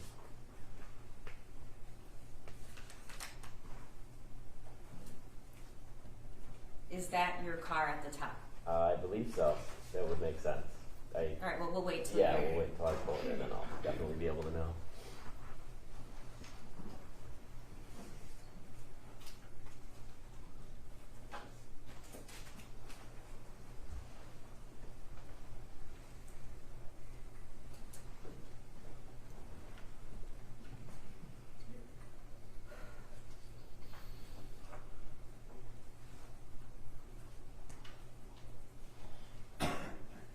Yeah, so that's the BMW that I have. Okay. Mm-hmm. And your spot, that parking spot, is that how close to the entrance of the building is it? I'm parked right next to the door. Okay. And the place where you saw this Kia and we saw an individual walking towards the left, where would that car?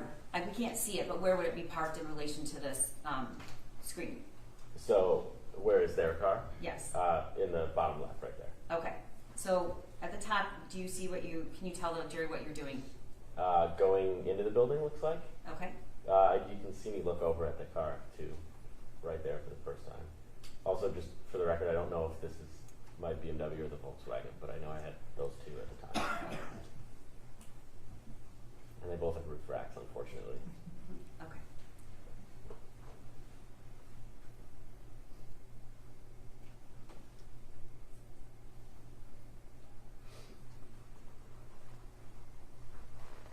When you enter the building, then do you have to go into another door to get to your unit?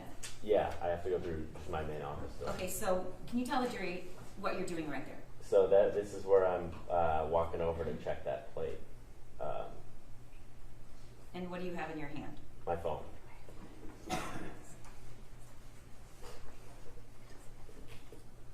I've never seen this too.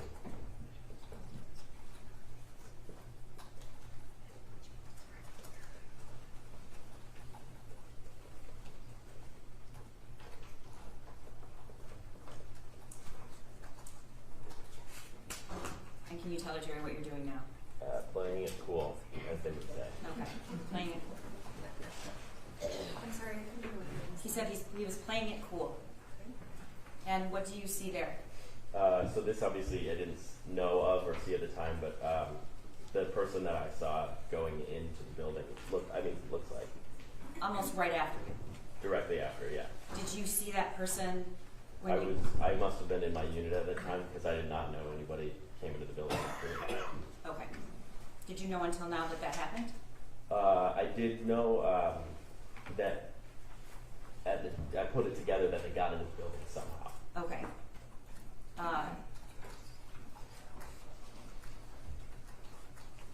Okay, so there's a car at the top entering the parking lot.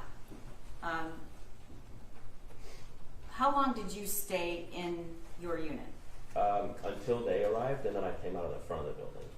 Okay. Which my door, the front door to my entrance is like right where they are, basically. Because this whole wall on the right side, all of those are, that's my whole unit. Okay. From basically, I would say the end of the other unit, you know, the artist's unit, all the way down to the corner of the building. Okay, it might be a good time to talk about that. Do you know a person whose last name is Sikora? Yes. All right, how do you know him? I know he's a tenant in the building.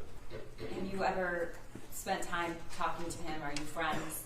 No, we've waved to each other before.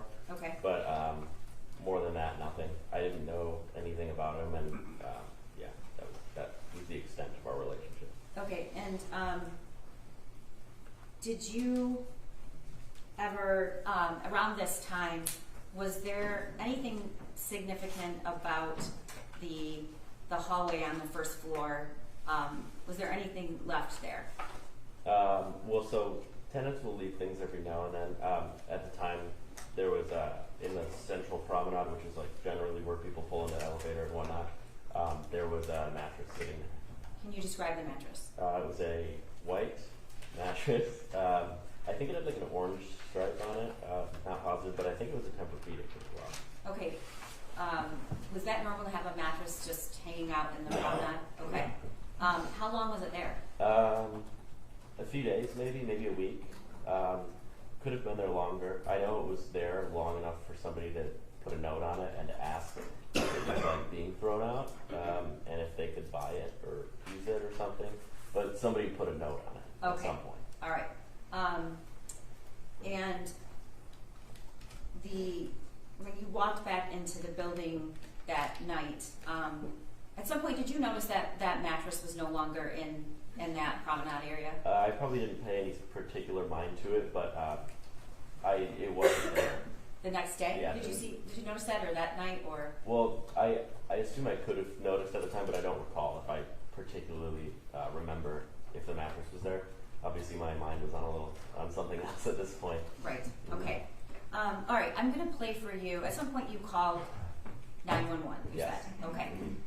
I'm going to play for you the 911 call. You have listened to that before. Yes. Okay.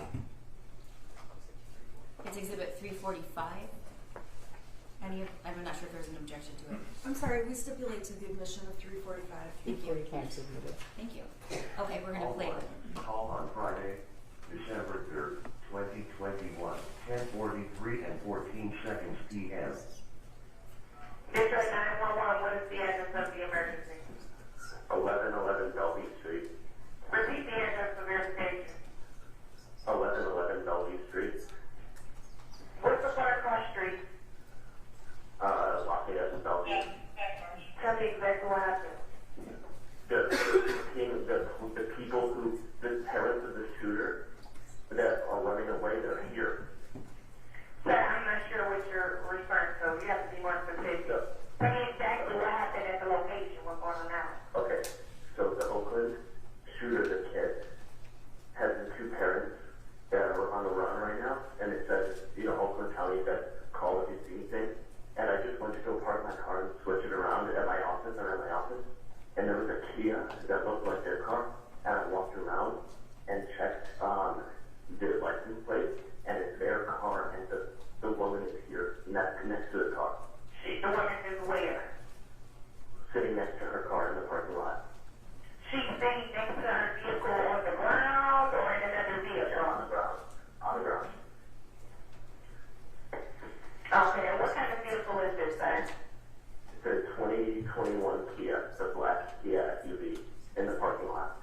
call? So I was sitting in the corner of my office, which at the time was a great spot because it was kind of hidden away. It was So you kind were of hiding? more or less. I just I really didn't know what was going to go on, so I sat in the back corner where we kind of like inventory all of our green coffee, the unroasted coffee, which shares a wall with the unit next door. So The art studio? yes, Okay. at the time that was the most secure spot, but obviously Okay. the next room over. All right. Are there windows on your unit that look out to the parking lot on the first Yeah, floor? many. All right. Are there windows in the art studio that look out to the parking lot? Yes. Okay. How soon after you made that call did you hear sounds of law enforcement? Well, I saw the lights through the window, and that's when I came out. 5-ish minutes. All right. How many cars approached? It wasn't many. It was like 1 or 2. All right. And what did you do? I met them out there and basically gave them the lowdown. Said the car in the corner is the one, and then I let them into the building, and they went because you can only access. I didn't have my fob, obviously, that was sitting in, or the garage opener that was sitting in the car. So opened the door for them. Then they went out the side door, verified the plate, and then a lot more people showed up. Okay. Talk to me. Tell the jury about that. So maybe 5 minutes after they personally identified that was the car that they were looking for. I mean, it must have been 20 or 30 officers at that time. Lights and sirens? Oh yeah, don't know if the sirens were on particularly, but lights were on for sure. I mean, people came like locked and loaded. There were a lot of guns. All right, locked and loaded. What does that mean to you? Can you describe that to me? The officers who were inside of the building had full-on rifles walking through the space. Vests? Yep, Okay. definitely. Do you remember what it said on their vest? No, but I know U.S. Marshals were there Okay. at some time And how do you know that? because they told me. All right. The people you spoke to, what law enforcement agency at the first 2 or 3 cars that I arrived? assume they were. Okay. At some point, did you go back into your unit? Yes, definitely. Yeah. When, that night? When was it? Sometime between now and there was a time where an officer took me to like a central command center area that they set up a couple blocks away. But they told me to hang out in the office sometimes. I sat there for a little bit. I stepped outside for a little bit. Generally, kind of like floating between outside and. Okay. When you were in your unit, could you hear any sounds? Yeah, generally I can hear quite a bit. It's just the windows. The half of the walls are just windows, Okay. and then all the walls. It's just 2 pieces of drywall, no insulation. So generally, you can hear that people are in the building. All right. And that evening, did you see any searches conducted? Yes. All right. And was there one officer or more than one? How many were in the building, if you know? 10. Okay. And were they silent or were they talking? No, they were talking. Okay. So they were making a lot of noise. Yeah. Okay. And you, at that time, did you have any idea where this individual was by the car? No. So they asked me. I didn't think they were at all involved in entering the building or not.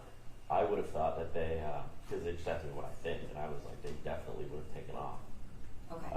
So they had, essentially a perimeter. I was standing with an officer, and he was like, "Oh yeah, like we're scouting out the surroundings and whatnot." So I, at the time, if you would have asked me if they were in the building, I would have told you 100% no way. But you didn't see them go anywhere. Nope. You just thought they would be running. Yeah, I didn't think there was a situation where they would have been able to access the building without the fob. I see. At some point, the Crumbleys were apprehended. Were you there? I was at the command center thing that I described earlier at the time. Okay. So did you observe searches just in the house, or were you aware that there was searching going on in the area? No, I was just aware that there were searches going on in the office building. Okay. And did you return to your office that night? Well, I had to get my car. I don't know if I entered my office afterwards. Okay. Do you? Oh wait, I did walk into the office because I was walking with officers. All right. Do you know if that was before or after they were apprehended? That was after. I was not there during the apprehension. One of the officers, when we were sitting at the command center, was like, "Here they go," and then took me to the office. And did you recognize anything about either one of the individuals? I never saw the individuals. Okay. I only saw a car, a squad car leave. Okay, I appreciate that. Do you remember what time that was, or when you arrived home that night? Late, maybe 2 or 3 a.m. In the morning? It was a couple hours, yes. Okay.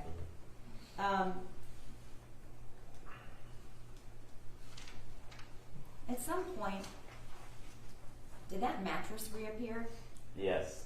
So afterwards, I don't know if it was the same day or the following day, but the mattress was back into the hallway, and there was a bit of a tangle as to what happened with it after.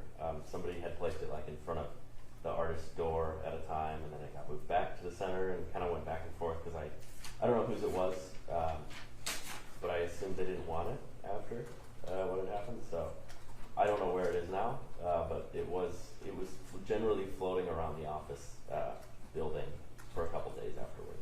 Okay. Thank you, Luke. Yep. Cross. Thank you. Good afternoon.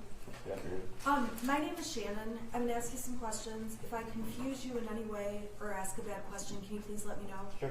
Okay, thank you. I just want to go back. You're a tenant in the building.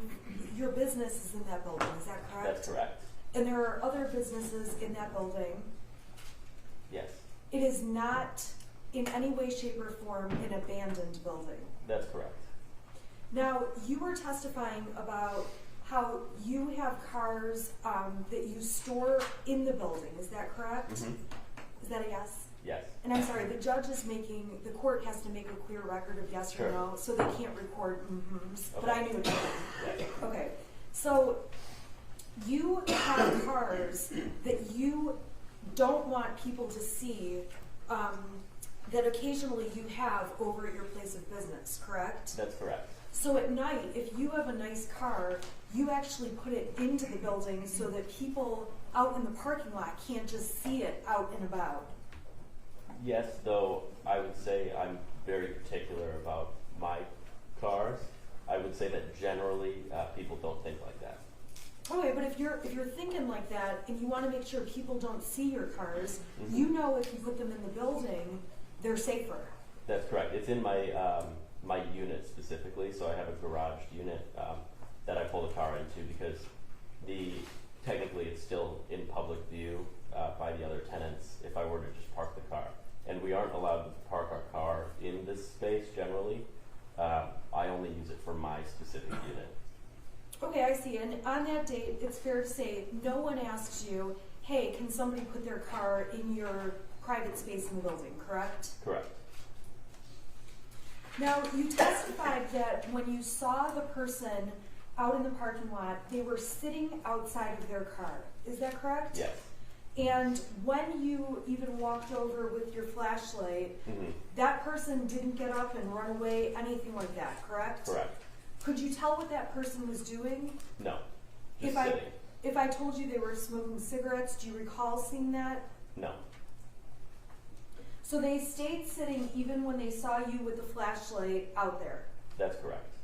And after they saw you with the flashlight, we saw in the video, you went back in playing it cool, correct? Yes. And that person appears to have walked back into the building as well. Yes. You weren't aware that they walked back in the building, but we can see now on the tape that that's what happened. Correct. And you testified that when you could see the person out by the car, they could also see you, correct? Not particularly. If they were sitting behind the car, like I mentioned, there's a chance they couldn't have met direct eye contact with me coming out of the building. So they may have seen you or may not have. Correct. Now, you testified too that when this was all unfolding, you put yourself in the most secure spot in your space, in your tenant space, correct? Yes. You went into your office and felt like you needed to hide out in the most safe place you could find. I wanted to be as far away from my doors as possible, given the instance somebody perhaps would enter or hear me or anything. And from what you knew about this case, there is this statewide manhunt for Mr. and Mrs. Crumbley. That's correct. And from what you knew, it appeared that law enforcement, the marshals, the border patrol, sheriff's department, law enforcement around the state are looking for the Crumbleys, correct? I would say my extent of who was looking for them was only to the actual poster that I saw. Okay. I wasn't particularly familiar with the gravity of the situation. You were familiar that it was important, though, because when you saw them, you obviously knew, I need to call 911 and That's make correct. sure to report this. Yes. And if anything, you were shocked that you ended up seeing their vehicle at your place of business. Yes. Now, when you saw people coming, you testified that a lot of law enforcement came in with lots of guns. Is that correct? After identifying the car. After identifying the car. Firstly, just an officer or two showed up. Okay, so an officer or two showed up. Did they have guns? No. Okay, when were there lots of I guns? assume they did have a handgun. Yeah. As officers do. Though I wouldn't see the arrival of people with any rifles or anything like that until after that was confirmed. Okay, so after law enforcement got there is when you see law enforcement coming in with rifles, guns, vests, things like that. Yes. Now, the cameras you testified about on the outside of the building, there was one camera that you said, oh, I didn't even know we had a camera there. Do you recall testifying to that? Yes. There are many other cameras on the outside of the building that are visible to anyone in the parking lot, correct? Yes. I would say they're not out there like you would be like, oh, look at those cameras. But there are cameras there. If you look around, you'll find them. So if you're in the parking lot and you look at the building, you can see that there's different cameras on the building? Yes. And there's a number of cameras on the building? There are, so including this one, there are two on that side of the parking lot, two small white cameras, and then perhaps one on the front. I don't know if there are any other outside of the building. To my knowledge, that's the extent of the cameras that I know. You testified that there was no way you could imagine you were pretty much 100% sure to yourself that Mr. and Mrs. Crumbley, while they may have been there, were not in the building, correct? That's correct. And you testified you would have thought they would have taken off and run, correct? Correct. If they were smarter criminals, they would have taken off and run. Your Honor, I'm not sure she wants me to answer that, but it's not an appropriate question. He doesn't know how smart of criminals Excuse me, they I'm were. going to just withdraw the question. Okay, well, that would cause him to speculate. So obviously you reported all of that. That's the extent of your involvement in the case, the 911 tape, correct? Yes. And then you've worked with the prosecutor to prepare for your testimony today. More or less. Okay. I have no other further questions. Thank you. Thank you. Briefly, we met one time at the office, is that correct? Yes, that's okay. correct. And I asked you what happened? Yes. Okay. Were you, when you were hiding in your office in that corner, Mm-hmm.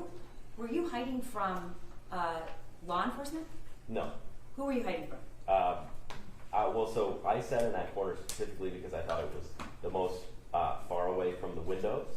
In the instance somebody would hear something out there, or if something really bad were to happen, if somebody was armed or something, could have shot through a window. But when you saw law enforcement... I was already outside right when law enforcement arrived. Right, so you weren't afraid of the law enforcement? No. Okay, thank you. And you be excused, Your Honor? Yes, you can step down. Thank you. Who's next witness? We have Corporal David Shaw in the hallway. Corporal David Shaw.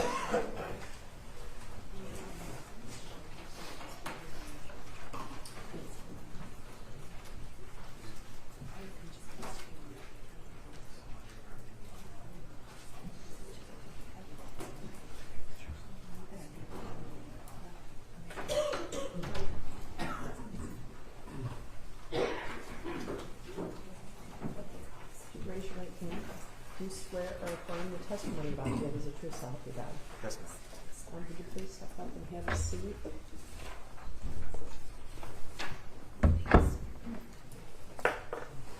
And then would you state your name for the record and spell your first and last name? My name is David Shaw, S-H-A-W. First name is David, D-A-V-I-D. Go ahead, Preston. Sir, I'm going to ask you to speak really as loud as you can, okay? Okay. How are you employed? I'm employed with the Detroit Police Department. Okay, and what do you do there? I'm assigned to the Special Response Team, which is the city's SWAT team. The SWAT team? Yep. Okay. How long have you been a police officer? For 13 years, And what's your rank right now? corporal. Corporal. Okay, so I'm not familiar with Detroit Police and their ranking structure. Tell me what that means. So corporal is essentially would be a field training officer or a trainer of other police officers. Essentially, Okay. And how long have you been assigned to the City of Detroit Special Response Team? for approximately 10 years. 10 years? Yes, sir. Okay. And where did you work prior to that? I worked on the Eastern District, What- which is about like a Gunston and Gratiot. Okay, so would that be a patrol officer? Correct. Okay.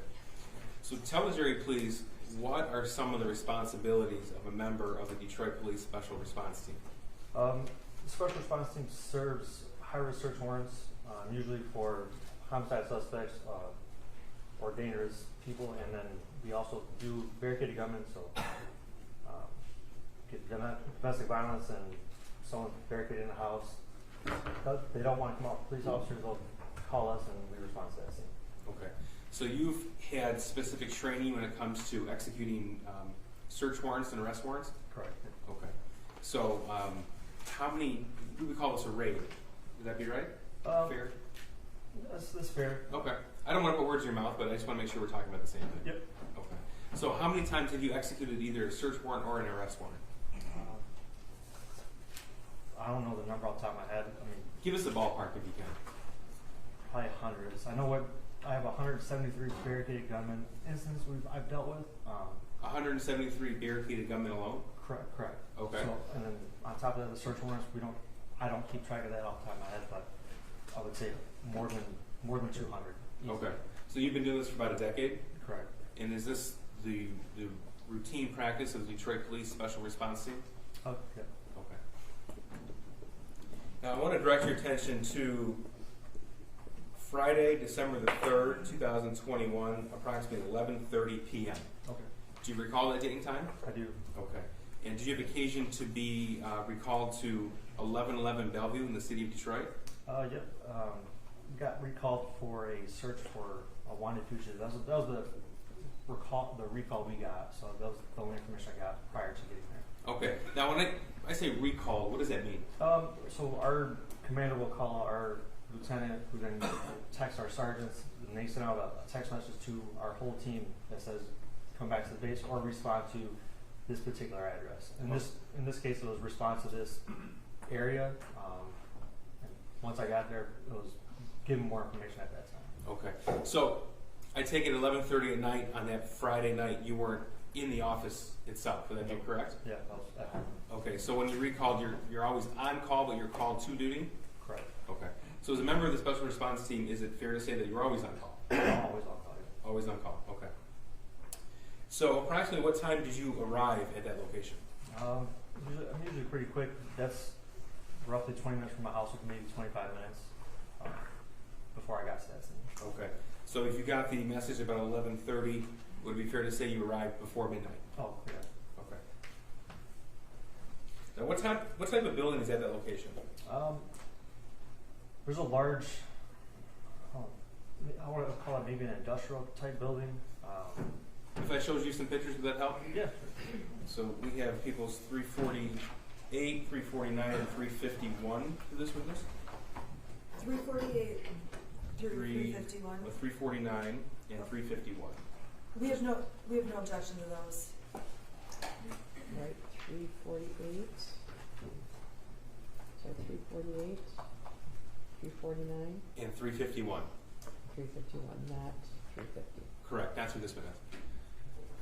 Sir, on the screen in front of you, can you see the People's Admitted Exhibit 348? I do. Okay. And what am I looking at in this photograph here? It looks like an industrial building to me. Okay, so this is the address 1111 Bellevue in the city of Detroit? Mm-hmm. Is that a yes? Oh, yes, sir. Okay. And this is, oh, I'm sorry. This is People's admitted 349. This is the same building? Looks to be, yes, sir. Okay. And this is People's 351. Again, photograph of 1111 Belleville. Yes, sir. Okay. So when you arrived, sir, tell me what you saw, your initial observations. There's a ton of police cars. Initially, with this particular incident, there wasn't anywhere to set up on, like a barricade government would be, so I kind of waited until we had more officers show up to the scene prior to making entry into the building. Okay. So let me stop you right there. You said a ton of officers are already in scene. Was that your team members or were No, other officers? There's other people. So there's, I couldn't tell you what agencies or what units were there, but it was more than just SRT. Okay, so it's more than Detroit Police Special Response. Was it also, excuse me, more than just Detroit police officers as well?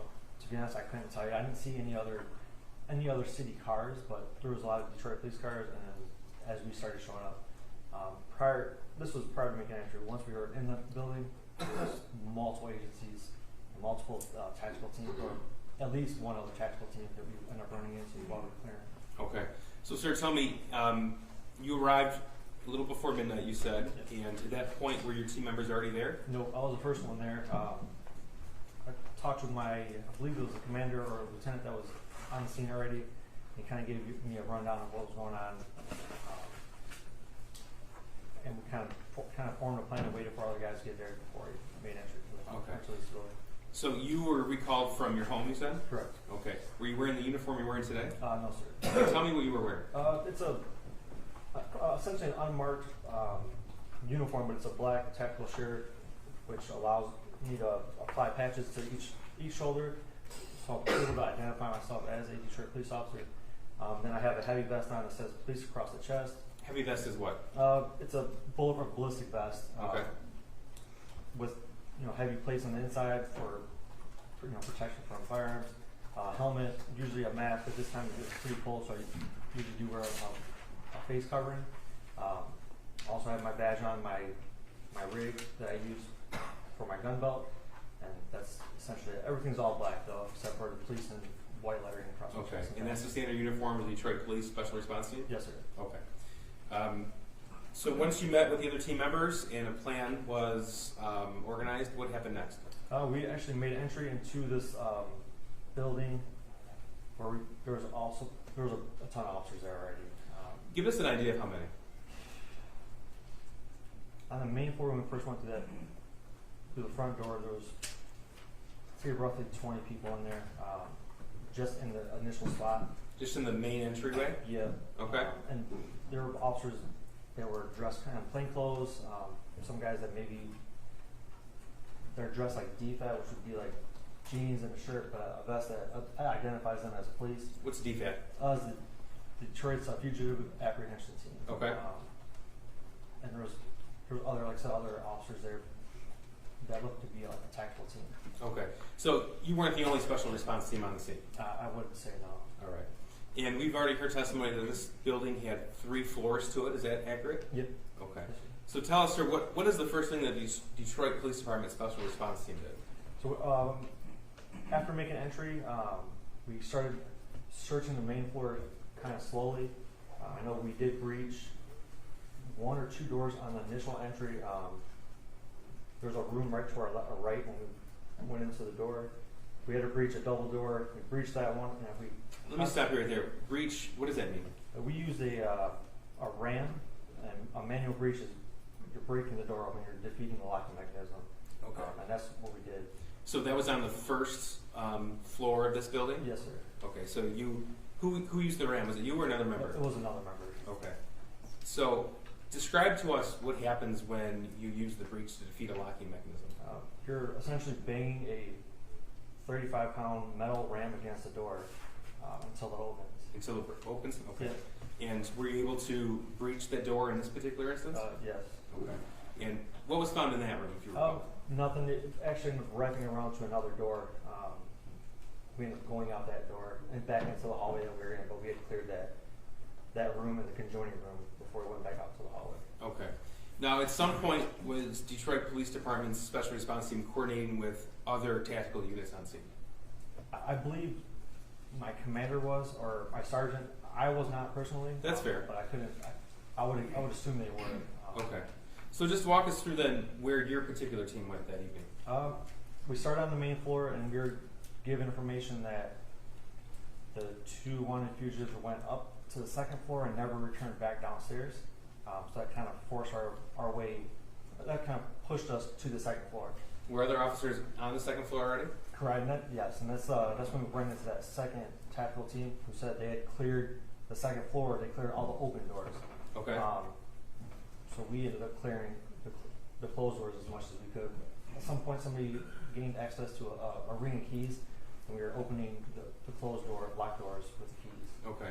Now, at this point in time, when the tactical units were inside the building, were there other police officers on the exterior of the building? Yeah, there was police everywhere. I would assume. I'd be guessing at this point, but I would bet there was police on the perimeter of the building. Okay. You said police everywhere? Yeah. Were there emergency lights activated in vehicles? I'm not 100% sure of that. That's okay. Was it just the tactical units then inside the building at this point? There was a canine officer as well. Canine as well? We utilized canine officers a canine officer on the second floor who checked each door prior to us opening it with the dog, and we never obviously got any hits from the dog on the second floor. Okay. And to your knowledge, were there other teams on the third floor at this point in time as well? I'm not 100% sure. That's fair. Where did you go after the second floor was cleared? If I'm not mistaken, I think we went up to the third floor before returning back down to the main floor. Okay. So at some point in time, you and your team returned back to the first floor. Correct. Okay. And why did you do that? At some point, one of my supervisors was given information that the room the wanted fugitives were supposed to be in was on the first floor. At some point, someone asked if it had already been cleared, and they said no. So, okay, so we went back down directly to that room. Okay, and you were given a set of keys for that? Yes, sir. Okay, do you recall who gave you the keys? I never got the keys. Somebody opened the door for me. I was just number one into that room. Okay, so tell me, that suite in particular, if I told you it was suite 130, would that sound right to you? Yeah. Okay. That suite in particular, what's the proximity from that location to the location where you used the 35-pound ram to kick in the door? It's on the same floor, on the same side of the building. Probably guess maybe 10 or 15 feet away. Okay. That. All right. Now, at this point in time, were the Detroit Police Department Special Response Team equipped with body-worn cameras? Yes, sir. Okay. And to your knowledge, was yours activated that night? Yes, sir. Now, how long would you say that your particular team was on this location from the time you arrived to the time that you entered Suite 130?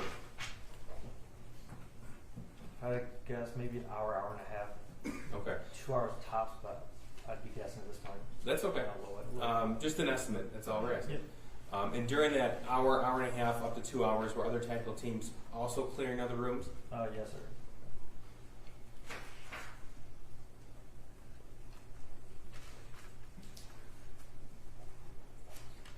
Now, your body-worn camera would have a date and time stamp on it, if you know. Yes, sir. Okay. This is going to be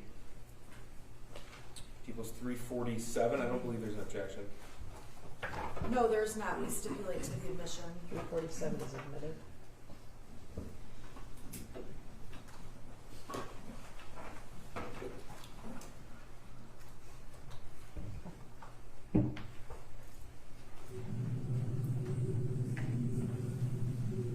So let me just stop it for a second to confirm. This is December the 4th, 2021 at 1:33 in the morning. Okay. Is that right? Yes, sir. Okay. And this is camera from your body-worn camera? Yes, sir. Okay, tell us quickly, where is that camera affixed on your uniform? I have it affixed to the right side of my chest, just underneath my magazine carriers. Okay. I have a lot of stuff here, but it's just a space pretty much right underneath my right arm. We see a lot of stuff here. We're talking about the tactical vest you described? Yes, sir. Okay.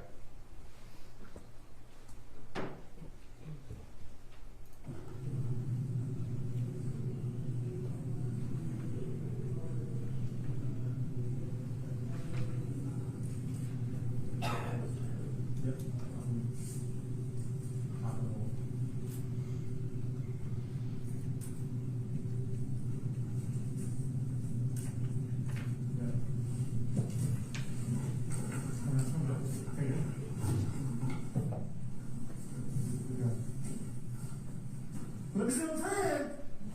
Let me see those fucking hands. One person at a time. Let me see those hands. Yep. Hands. Let me see hands. Hands. Keep those hands where they're at. One hand. I'm gonna go hands. Turn around. On your stomach. Get on your fucking stomach. On your... Hands behind your head.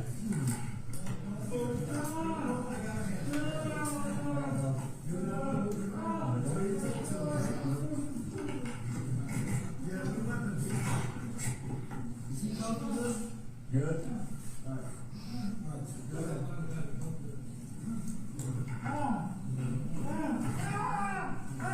Stand up. Stand up. What's your name? James. James what? Crumbley. Just one, two.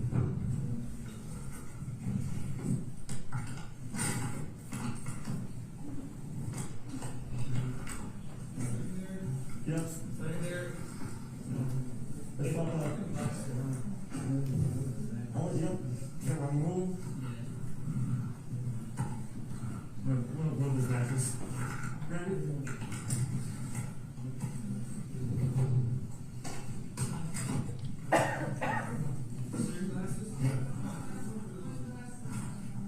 These are yours. Those are mine. Those are mine. I'm going to put the glasses on.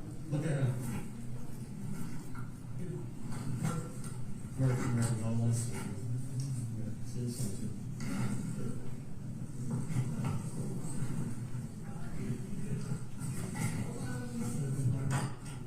Hold on, I gotta take me back.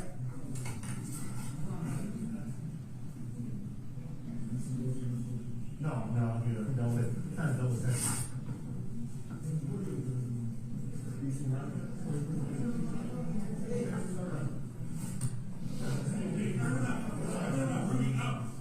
not clear. Everyone out. This is still an arrest. Out. We got double check for weapons, so we're not. This is still that.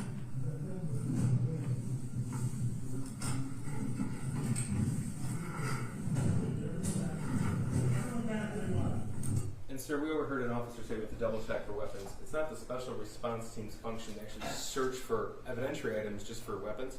Correct. At this point, it's more of a safety search. Before we let anybody into this room, we're going to make sure that we know where weapons are and make sure they're secure before anybody else coming from the public or not from our team is in that room. Okay. And there were no weapons located in this search? I did not find any weapons. Okay. But an actual search of this location will be conducted by members of the crime scene unit. Would that be right? Sure. Yes, sir.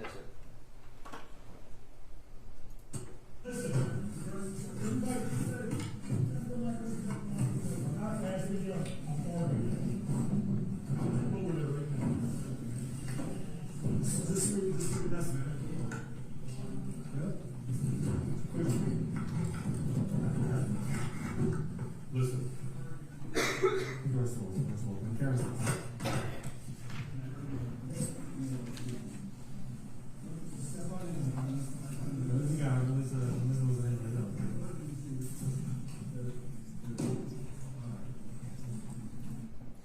Sir, I stopped at 1:37 a.m. 41 seconds. Where my cursor is, this is a window. Oh, yes, sir. Okay, and those are the windows we saw in the photographs earlier admitted that face the parking lot? Yes, sir. All right. Now, do you even know the identities of the individuals, if you recall? I believe before we made entry, we were given information that we were looking for these particular people. Okay.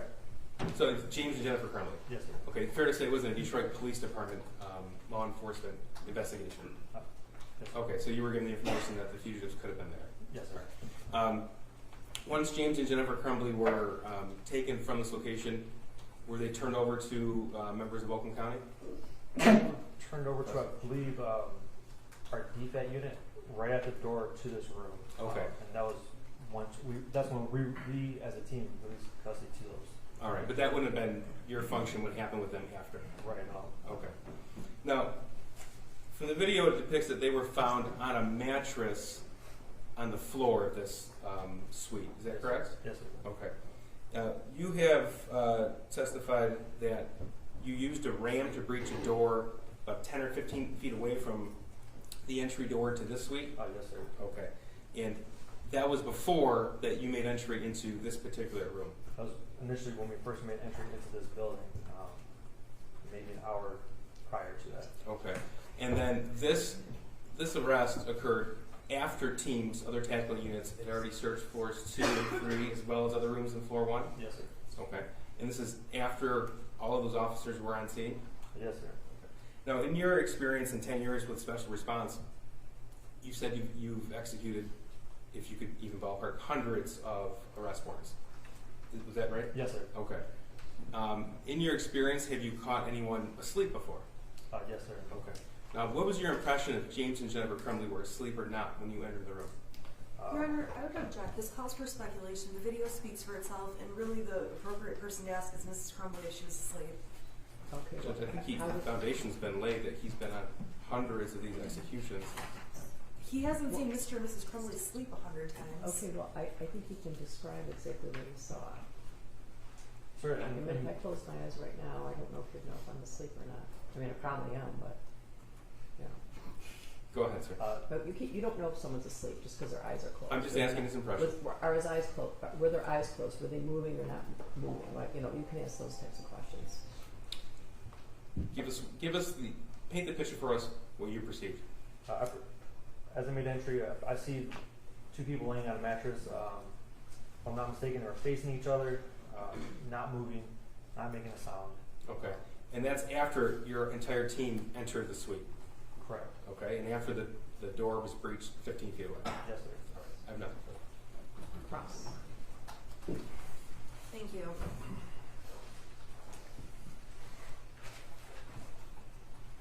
Good afternoon. Good afternoon.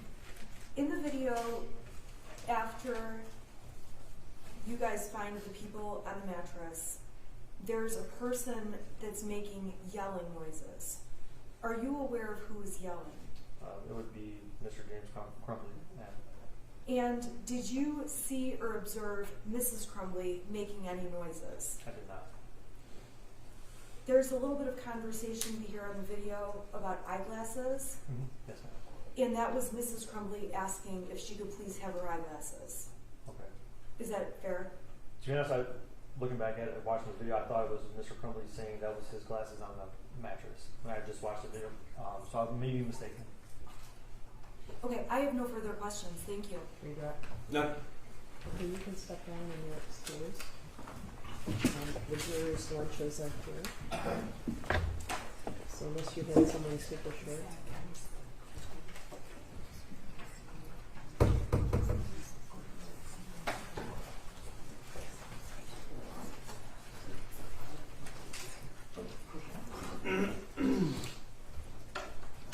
I'm sorry, Judge. The jurors' lunches are here?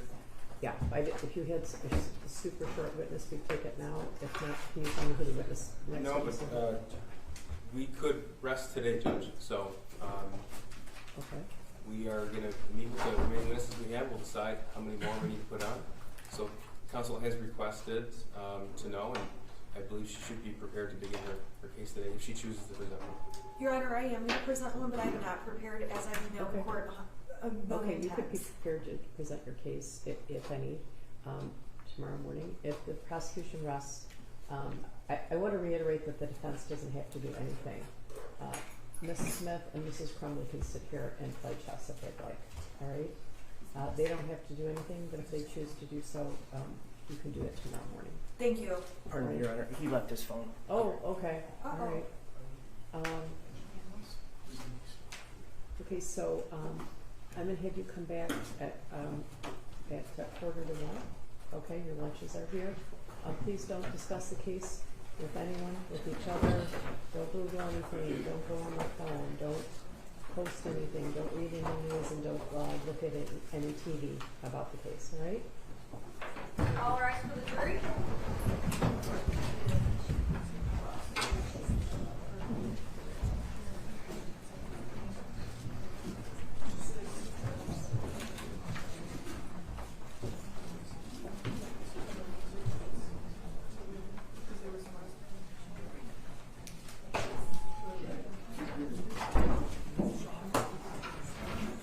may be seated. I have a question for you. Yes, Your Honor. Okay, so I got a response from the people about the assertion of privilege in the Fifth Amendment. I feel like we've mostly handled that, but since the defense filed something, I wanted to give you an opportunity to respond, which you did. But in your response, you say there's a separate non-public response.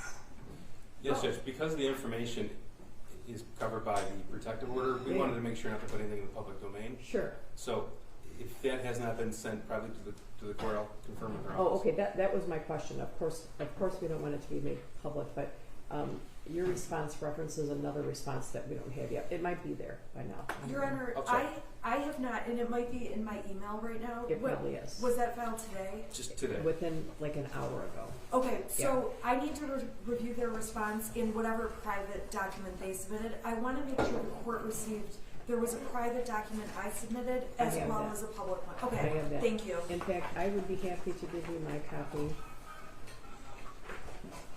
I've circled some things. If you would be so kind, I don't have a printer here. Actually, we'll print you. Thank you. One. Thank you. Okay. Thank you. All right. So I'll see you here at 1:45. If in fact the prosecution rests today, then you would, if you plan to present evidence, it would be tomorrow morning. But based on your motion and the response, I don't know if I need to make any further rulings with regard to the privilege issue and the Fifth Amendment issue. So that's kind of what I was waiting to see. Okay. I need to take a look at their response in order to evaluate that. I understand. I do too. But Okay. I may or may not I have some ideas about what to do about that, but I wanted to see the prosecutor's response first, and of course you can see that as Okay, well. that's understandable. Thank you. Right. We'll print that for you. Thank you. I appreciate it. All right.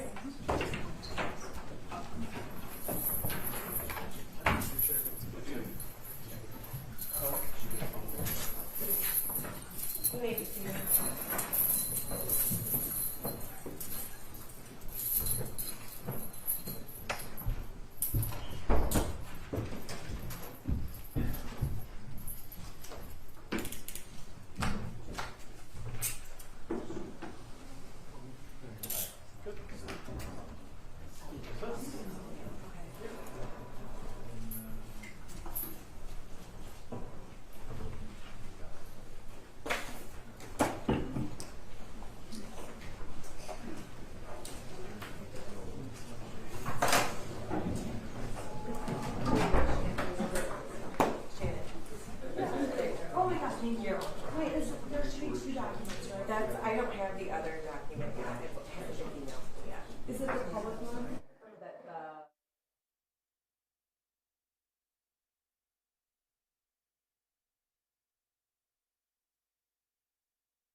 Response was it also, excuse me, more than just Detroit police officers as well?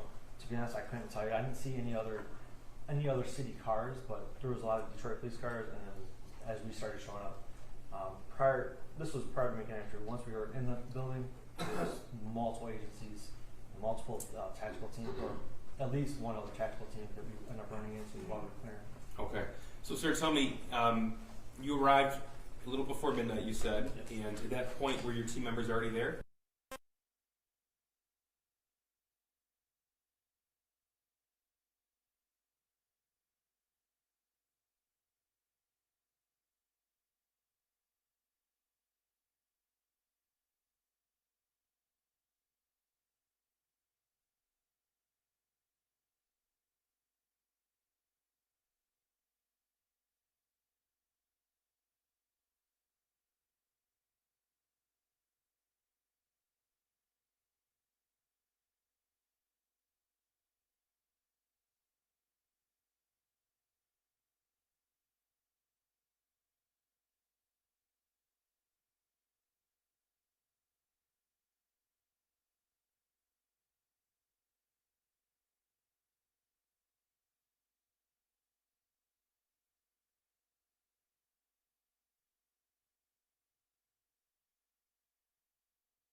Yeah, I'm not gonna be there. I'm just waiting to see what she represents. I don't think we're sure. Oh, shoot. Right. That's all right. I guess I'll go back there.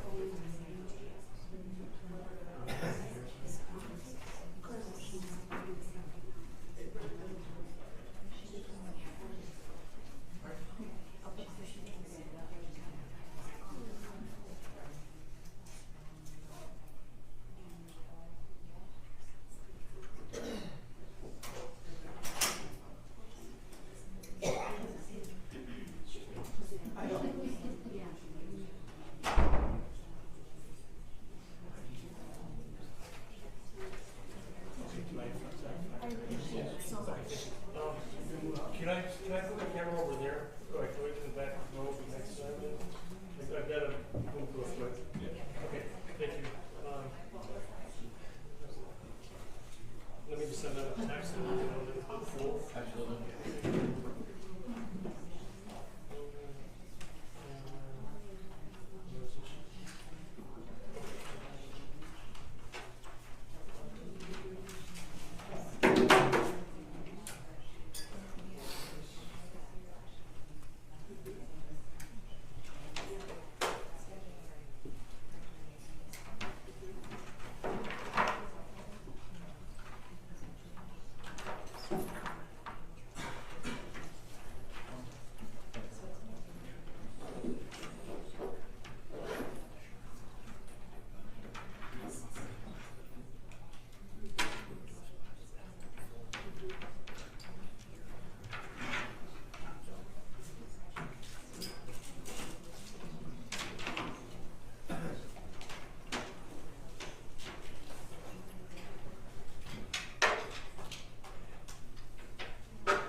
He told me.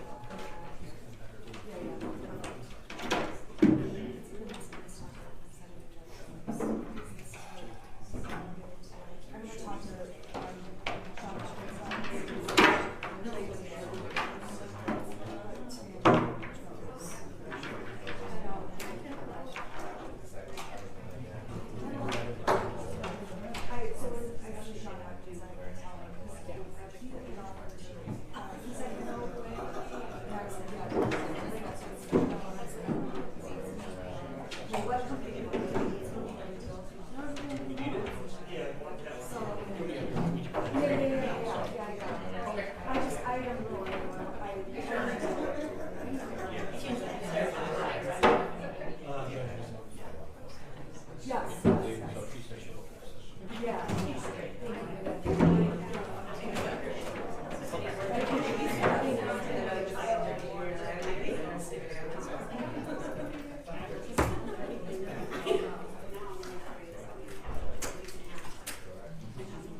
Your Honor, calling People v. Jennifer Crumbley, case number 222799990, FH. Thank you, Marquise, on behalf of People. Karen McDonald, on behalf of the people. Good afternoon, Shannon Smith on behalf of Jennifer Crumbley. Okay, so we're gonna bring the jury in. I wanna let them know that, one of the cameras kind of skimmed someone's face when they sat forward, so I'm gonna warn them about not doing that. I think they're moving the camera a little, so I don't wanna freak the jury out. Who's the next witness? Brian Lash. Lash.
Seated.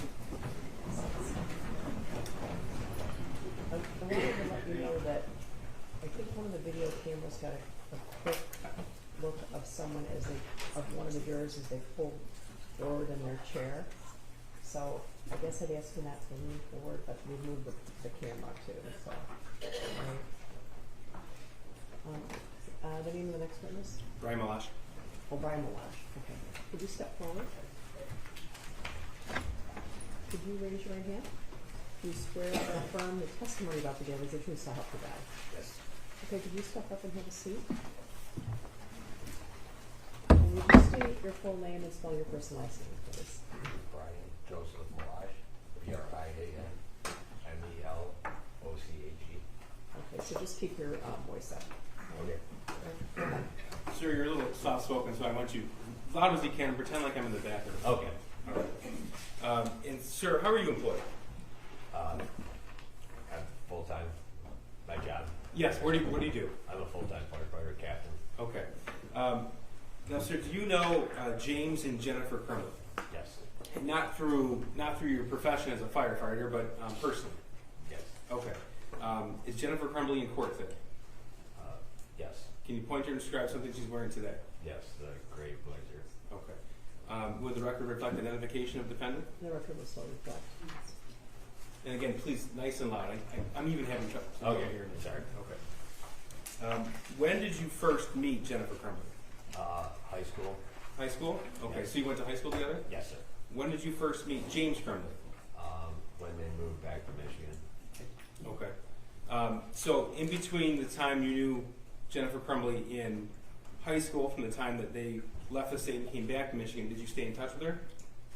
No, not until maybe Facebook years, a long time later. Okay. And you said you were connected with her on social media? Yes. Okay, so is it fair to say you followed her on Facebook? Yes. Okay. What about Instagram? No, I don't think so. Just Facebook? Yes. Okay. Did you know if Jennifer had a son? Yes. Okay. Had you ever met him? No. Did Jennifer ever talk to you about issues she was having with her son? No.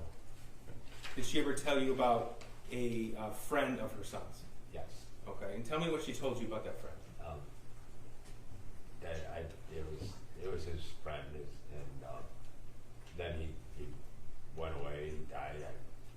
Okay. Went away or died. What did she tell you? Yeah, I believe he killed himself. Okay. That's what Jennifer told you? Yes. Did you come to learn later on that that wasn't true? Yes. Now, I want to direct your attention specifically to the days around November the 30th of 2021. That's the day of the Oxford High School shooting.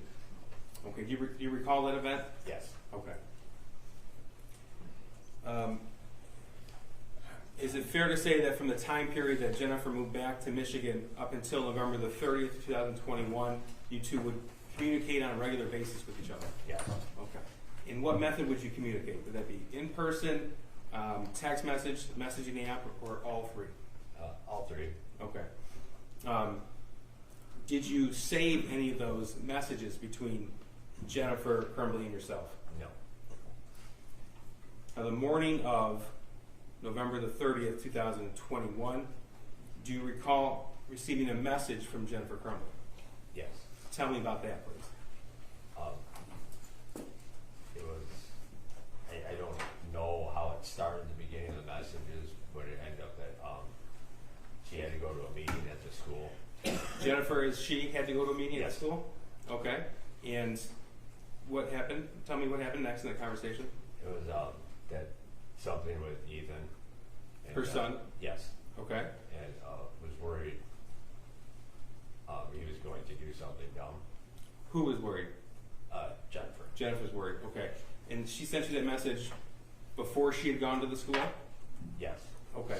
Now, prior to that, prior to November the 30th of 2021, were you aware that the Crumbleys had gotten a handgun for their son? Yes. Okay. And do you own firearms yourself? Yes. Okay. So you're familiar with how to store firearms and how to use them? Yes, sir. How did you learn that the Crumbleys had obtained a handgun for their son? I saw it on a Facebook post. Okay. And what was your initial reaction to that? It was, I was just surprised kind of they got it, but. Why were you surprised? Just that it was the handgun they had purchased. And okay. So you knew that they had got him that handgun by the time that Jennifer messaged you on November the 30th that she was afraid her son was going to do something. Yes. Okay. Now, when she sent you that message, November 30th, what was your response? I asked where the firearm was. And why did the firearm click in your head at that point? That's with my background and everything. It's like I know that would just be if something was going to occur, that would be produce just immediate irreparable damage compared to any other possible thing that. Okay. That being the firearm? Yes.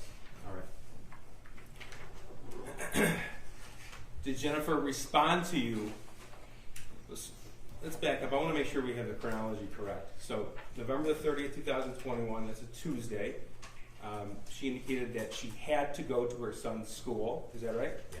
Okay. And she told you what she was afraid of? Yes. And what was that again? That he was going to do something dumb. He isn't her son? Yes, sir. Okay. And then your next message or response to that was asking about the firearm? Yes. Okay. And what was Jennifer's response to that? That it was in her vehicle. Okay. And what did you think about that? I said that wasn't a good place. It's not. It should not be there. Okay. And do you recall what she said? No. Okay. Now, do you recall if this conversation was over the phone or was on a messaging app? Messaging. Okay.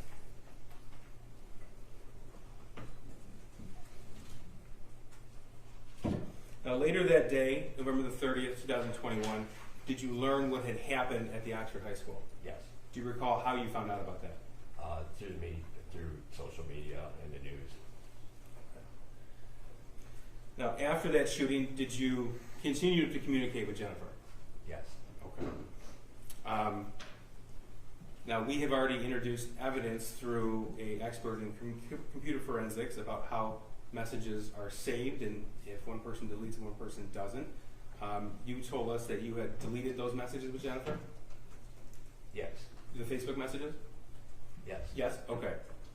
So, a search warrant was executed from Facebook itself that obtained some messages.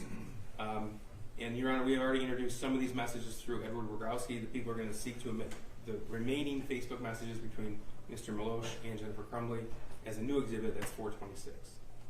Exhibit 426. Your Honor, I'd like to just review 426, but if it's the same as what was previously, or just the whole thing, that's fine. I just don't know. Is there more than what you gave me before? So, you should have all those, but with Mr. Wogowski, we omitted 8 pages of that. I'm just seeking to put the whole thing. What's the whole thing? I have not been provided that. This is the first time hearing that. Okay. I probably have no objection, but I need. Okay, but when you say it's the whole thing, it's the whole communication between Mr. Maloche and The remaining communications that begins December the 1st, 2021. It's a PDF. It was printed. It'd be 77 pages long. Okay. And it has the remaining messages because, as we've already learned, when one person deletes but the other person is not able to, Facebook, the server of Facebook can retain them. So this is what's remained. Okay, so how long is this exhibit? It's 77 pages printed out. We're not going to go through all 77 pages, obviously, Okay. but I want to make sure that we have the whole thing.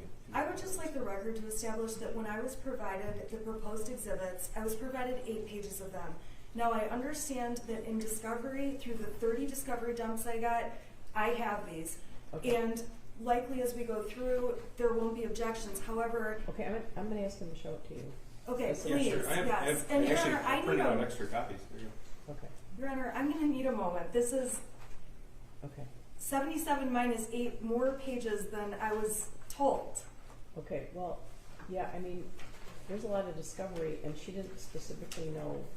Like this exhibit list doesn't say specifically. Right, Judge. Throughout these, Well, they gave me hang those on. exhibits I'd like on to a respond. disc, You and guys it's are 8 responding to pages the same long. judge. I just want to respond to the judge. Okay. Throughout this Yeah. case, there's been different objections lodged by defense counsel.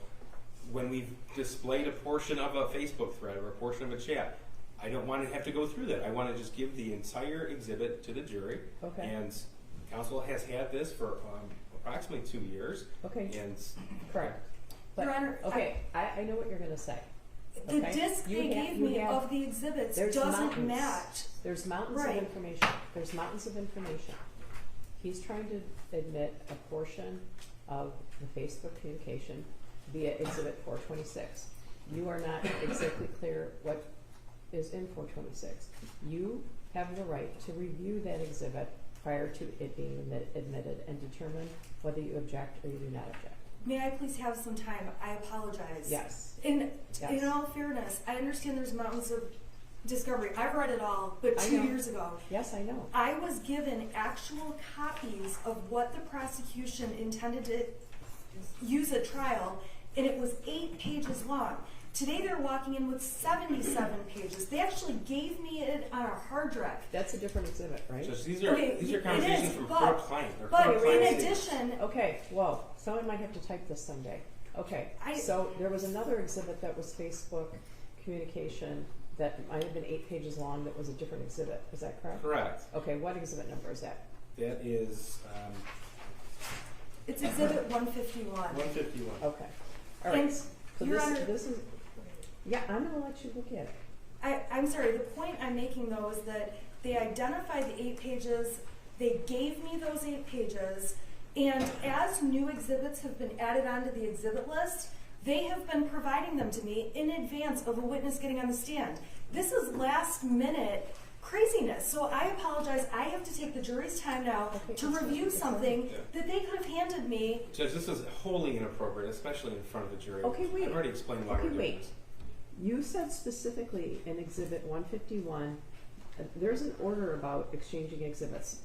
What your exhibits are different than what discovery is. We've already identified that in compliance with the court's scheduling order. We complied with discovery. This was turned over 2 years ago, and this is covered in the stipulation signed by counsel. I didn't say that you didn't comply with discovery. If we put everything in discovery into evidence, we'd be sitting here for another 5 weeks, right? Yes. But what is provided in discovery is different than designating exhibits.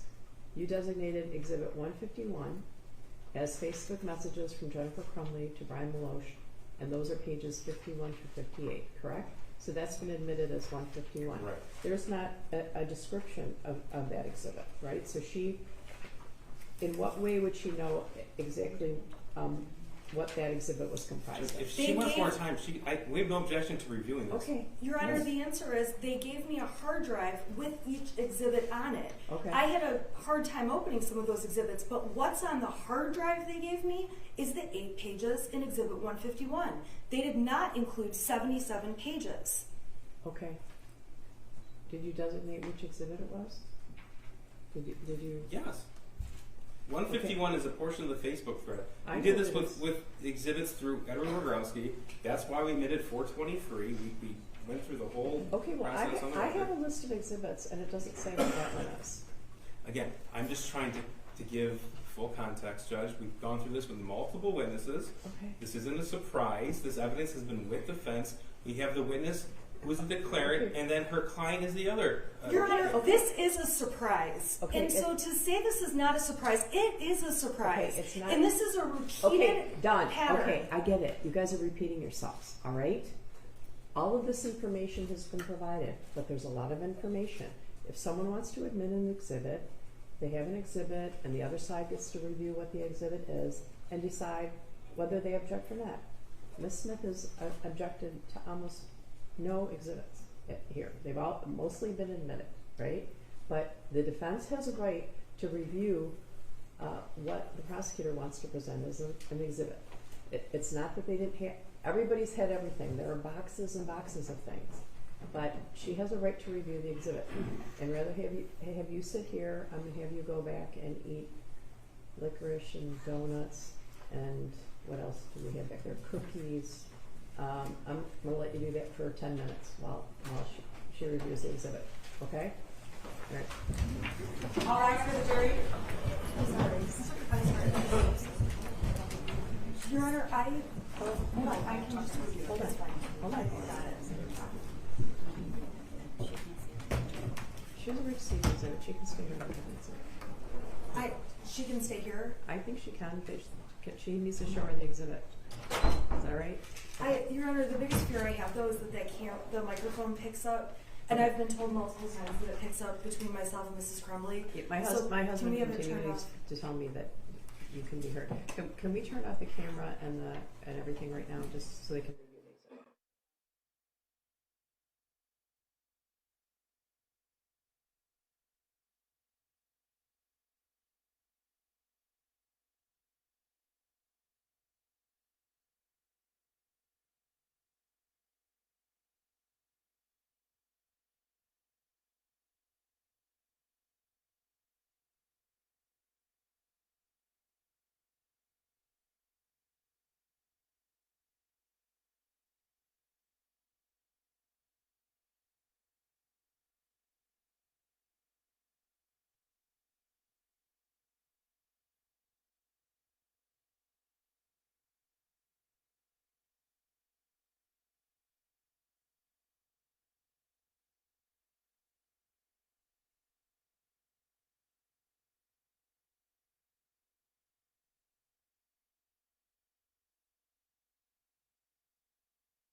People versus Jennifer Crumbley, case number 22279-990FH. All right, Ms. Smith, did you have an opportunity to review that proposed exhibit? I have had the opportunity to review it. I would ask. Can you remind me what number that is? That's 426, Judge. 426. Your Honor, I would ask if the prosecutor's office would please email me exhibit 426 so that I can use my computer when Mr. Malash is on the stand to ask questions. Can you do that? Is that I think we possible? Is that technically possible? Okay, so do you object to any of the exhibit? I'm sorry? Do you object to the exhibit? No, I don't. Okay, thank you. All right, so I'm going to bring the jury back in. Okay. All right. I just need to get a copy of it so that. We're doing, we're having her, she's doing as quick as Thank she you. can. Thank you. Should the witness retake the stand, Judge? Yes, please.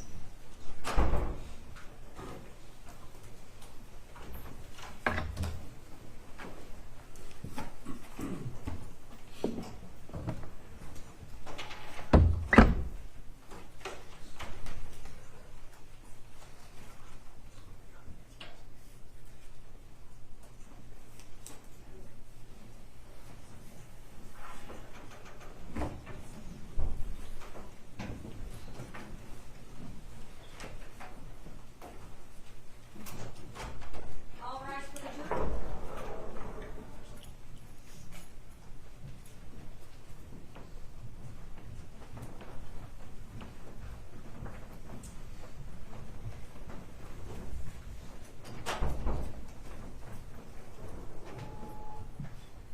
I just wanted to make sure you got your 10,000 steps today. You may be seated. All right, we apologize. There is obviously a lot of documents and a lot of discovery in this case. All right. So, Mr. Malosh, you are still under oath. All right. Go ahead, prosecutor. Thank you. Okay. So, sir, was it your common practice then to delete all messages between yourself and Jennifer Crumbley either immediately or shortly thereafter the message was sent and received? Yes, sir. All right. So I'm going to show you what's been admitted as People's 426. You have a screen in front of you. Can you see that? Yes, sir. Okay.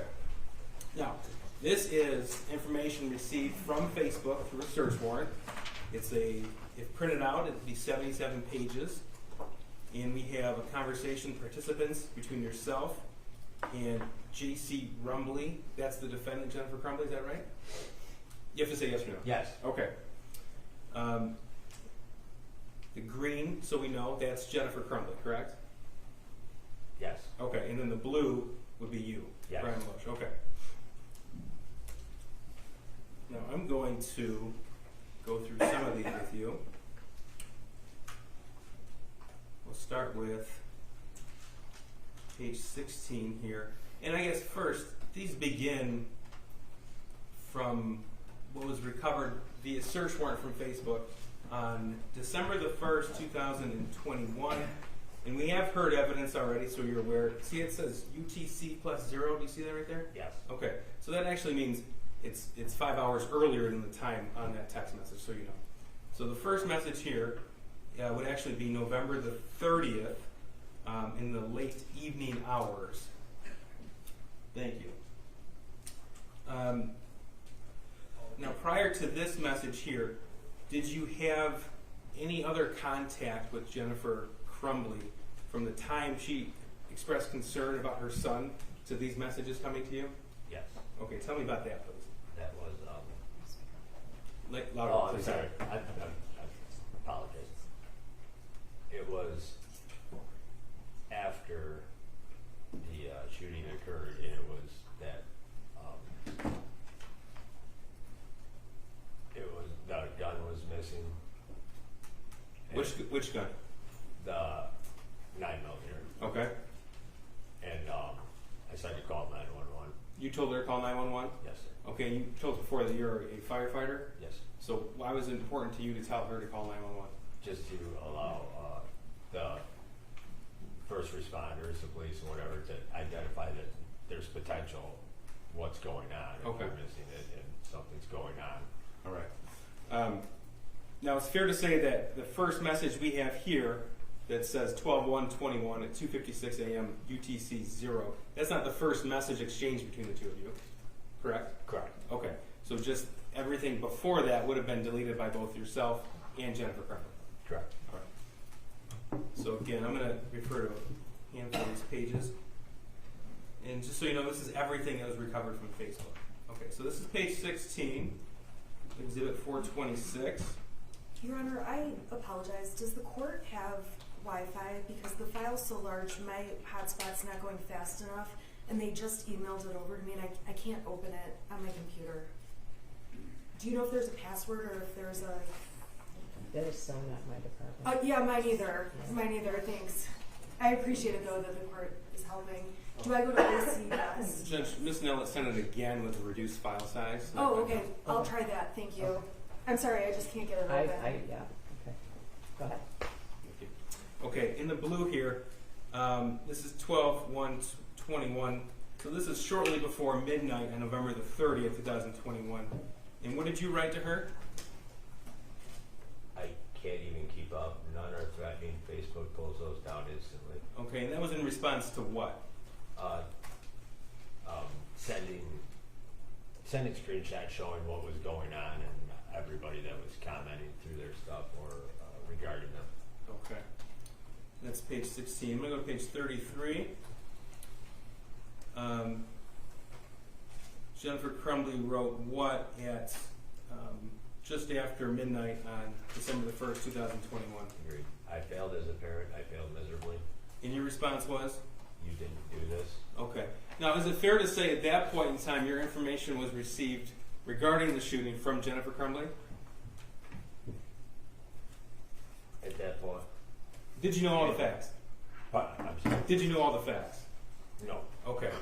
So throughout this text message or Facebook message conversation, there's messages from you expressing concern over Jennifer Crumbley, frustration by the fact that she's going to be charged, disbelief that she's going to be charged. Were those your opinions at that time? Yes. Okay. And I'm not asking you to agree or disagree. We just want the truth from you. So is that what you feel now? No, not. I've received more info. Okay. I'm going to move on now to page 38. Your Honor, I am so sorry, but I cannot get the file they sent me to open, and I really need a minute to get this file open. Okay, I personally can't help with that, but maybe... Are you connected to the Wi-Fi? No, it's not letting me connect. That's the problem I'm having right now. Okay, the join OC guest came on. I just need to be able to have this open. It says I'm connected now. Let me try this again. The first file was too big.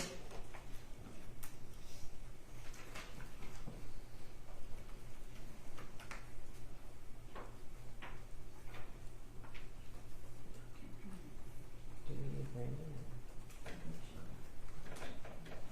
Okay, they sent a second file. I've got it. Thank you. All right.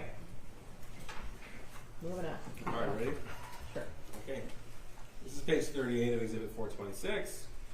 In the green, there are some screenshots sent, and then Jennifer wrote, seriously, question mark, exclamation mark, question mark, can't see my horses, question mark, exclamation mark, question mark, exclamation mark. And your response was what? No one knows how to handle any of this. Okay, and that was in regards to screenshots sent from Kara Pennick, is that right? You have to say yes or no. Yes. Okay.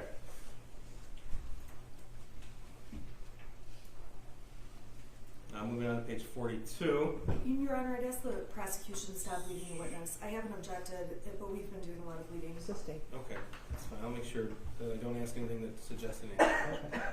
Okay. This is page 42.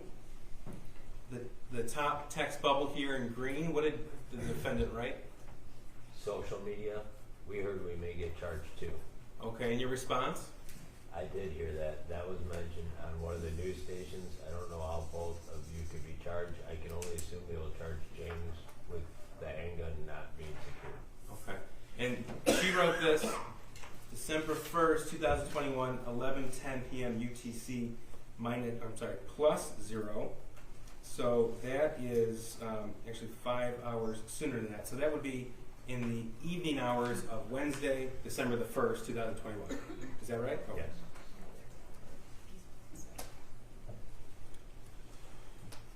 All All right, also on page 42, there's a deleted message here. This is green. Tell us what this one says. You unsent the message. Okay, and you obviously weren't here when Mr. Rogowski testified to tell us what that means and what that red X means. But what is the message that was actually deleted here? Is that the green I'm looking at? Right here, yeah, the cursor. It was, we had the string lock on it. It came within the case. Okay. Now, you had talked to her via message on the morning of November the 30th, 2021, when she told you about having to go to the school, right? Yes. Okay. Prior to this message coming to you on Wednesday, December the 1st, 2021, in the evening hours, had she mentioned anything about a locking mechanism for the gun? No.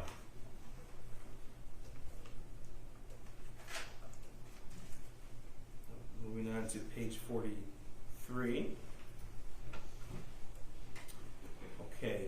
She wrote this December the 1st, 2021, 11:47 UTC 0. So roughly the same time as the deleted message we just referenced. What did she write? The news articles are saying charging both parents. Okay. In your response? I heard that, but I can't imagine what they could possibly charge you with. Just remember, the news is not accurate. They notoriously fill in gaps where they have no info or report as fact info they get third hand. Okay. And again, those were your feelings at the time? Yes. Okay.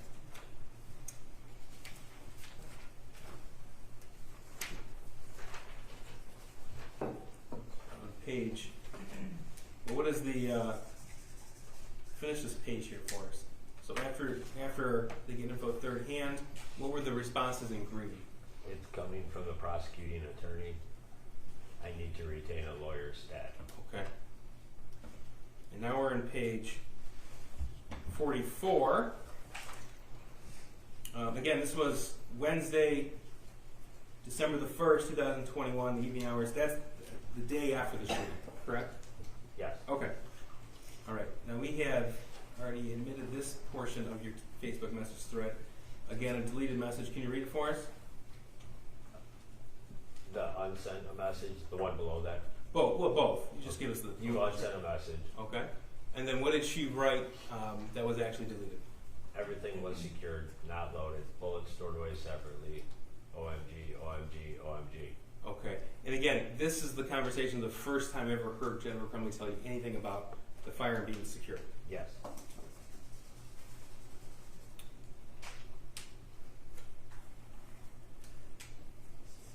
going to move on to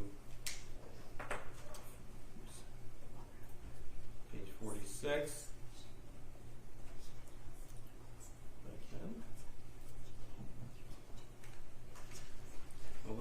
Here's 45 first. Another deleted message. What did Jennifer Crumbley write? No, I'll never be okay. I lost my son, and he's a murderer, and I'll forever have to live with the guilt of that. I'm not even sure life is worth living anymore. Okay, and that one was deleted. That is, now the timestamp is Thursday, December the 2nd, 2021. Your Honor, 12. I'm sorry, I object to the prosecutor saying this one was deleted. The message that was unsent is not sent, but the next message was received. That's not the evidence, Judge. Edward Rogowski already testified to what this signifies.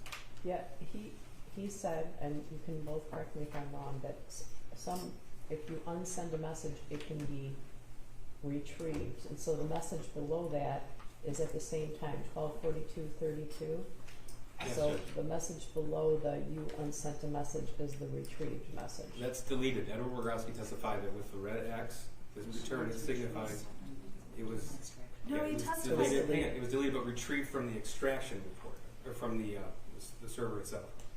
So you're saying that she deleted her message about how she lost her son? I'm not saying that. That's what Mr. Rogowski said. I'm just trying to understand. You're saying the expert computer guy. Right. Okay. So okay. Testified. That's the testimony. Anything You can unsend a message, but it can be retrieved, and those red dots are what note something that has been retrieved. Yes. Right? Yep. That was deleted. Yep. All right. Okay. Go to 46. Sorry, I got some trouble here.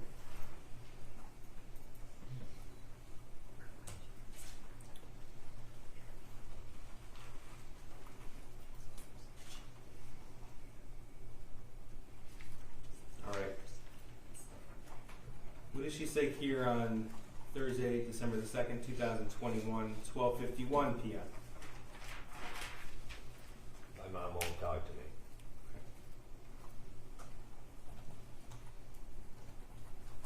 In your response? You have more than you know. In our circle, no one is faulting you, and most feel really horrible for you. And then, did you write something else? Your mom won't. Okay. And then the next page, what did she say? She blames us. I'm going to move on to page 49.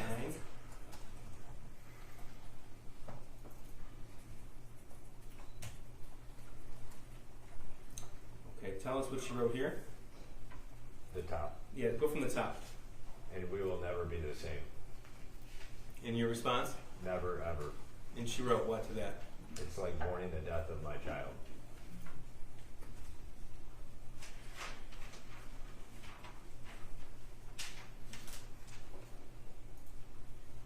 Move on to page 50. Their discussion about obtaining an attorney. Yes. Okay, what did she write? I know we're working on retaining one right now. Okay. And then what does she say regarding the charges she might be facing? They're saying involuntary manslaughter. Okay, so that is Thursday, December the 2nd, 2021, 1:31 p.m. DTC plus 0. So that's actually the morning of Thursday, December the 2nd. All right, that's 50. Now here's a deleted message. This was already admitted. Can you read us, please, what was deleted from Jennifer's phone? We're on the run again. Helicopters, not sure where to message you.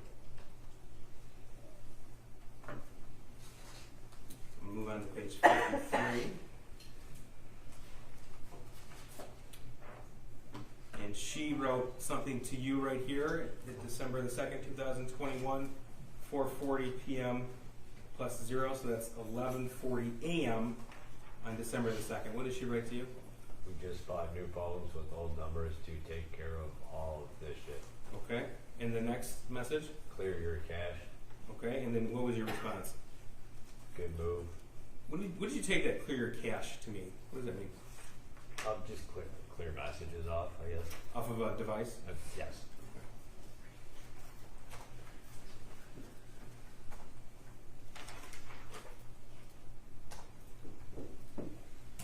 Here's page 58.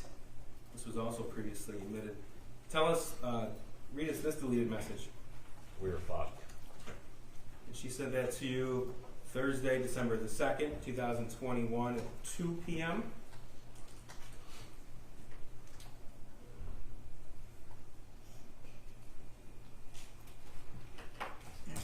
Here's page 61. She indicated she retained an attorney? Yes. Okay, what did she write? Thank you. We secured a lawyer. Okay, that's December the 2nd, 2021. That is in the afternoon of Thursday, December the 2nd. Okay, and did you ask if they were going to be charged? Yes. Okay, and again, this is Thursday of that week, and what did she respond? Yes, we'll be charged.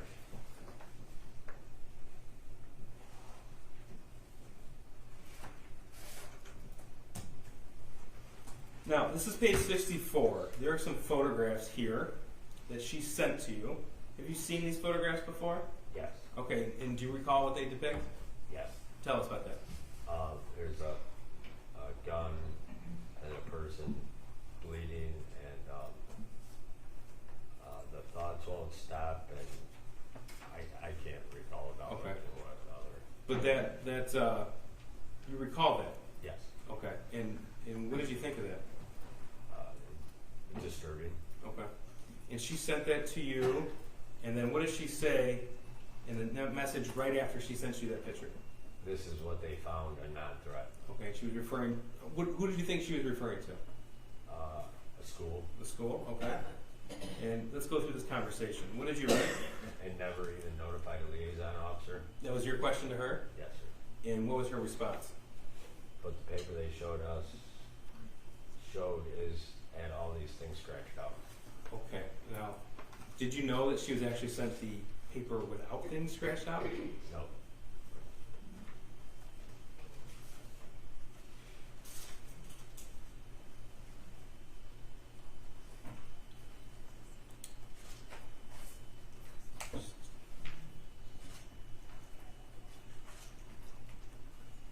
All right, thank you. Cross. Thank you. I apologize. Is your last name Malash or Malosh? Malash. Malash. Okay. Good afternoon. I'm Shannon Smith. I represent Jennifer Crumbley. You and I have never met before today, correct? Correct. And we have never even spoken on the phone, had any contact. Is that fair to say? Correct.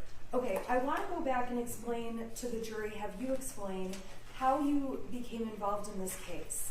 Okay? So after the shooting and after December 4th, it would be fair to say law enforcement got in touch with you to talk to you about your knowledge of anything related to Mrs. Crumbley or Ethan Crumbley, correct? Yes.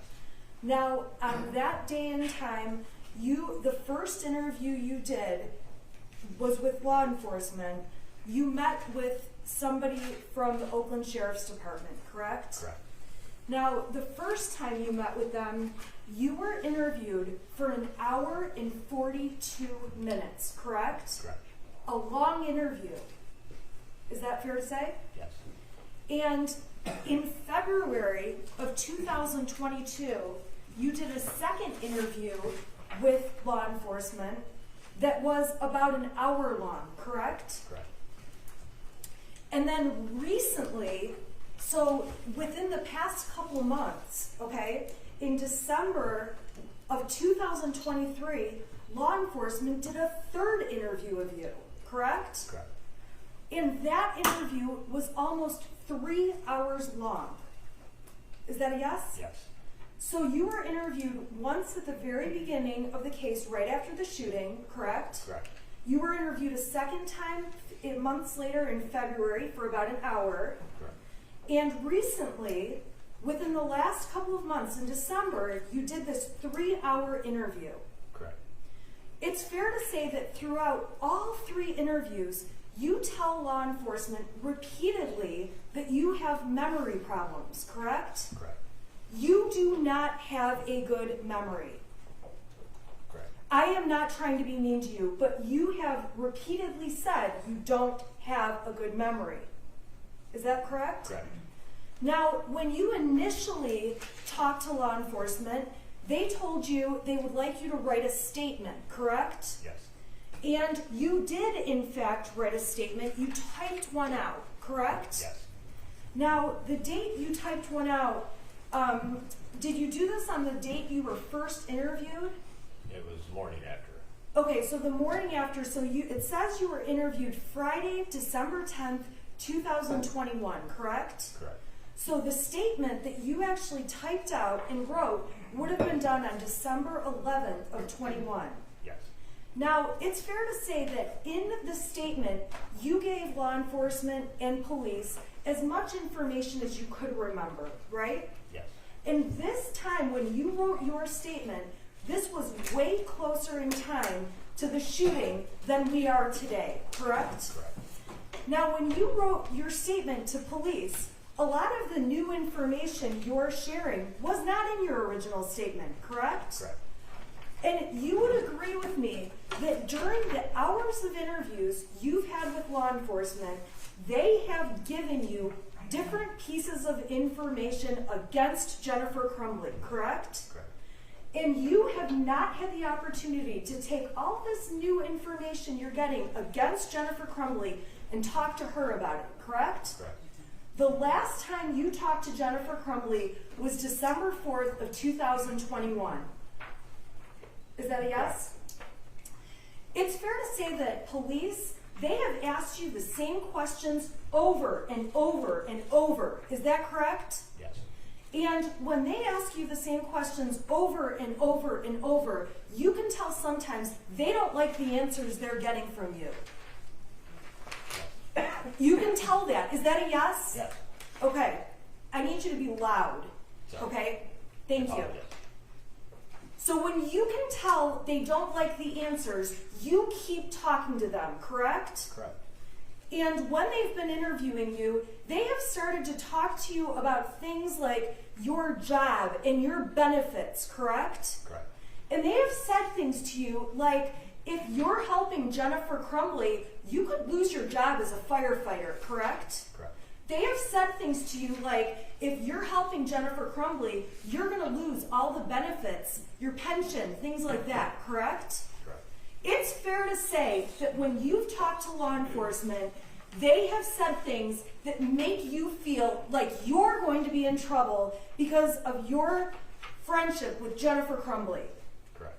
So when you're up here on the stand today saying some of these things, we can agree they are brand new within the last few months. Yes, new that I've seen. Okay, so Since largely what has influenced you to change what you say, what you said initially, is because police have talked to you and made you change your mind, correct? It had to make me, from my original, that more information is needed.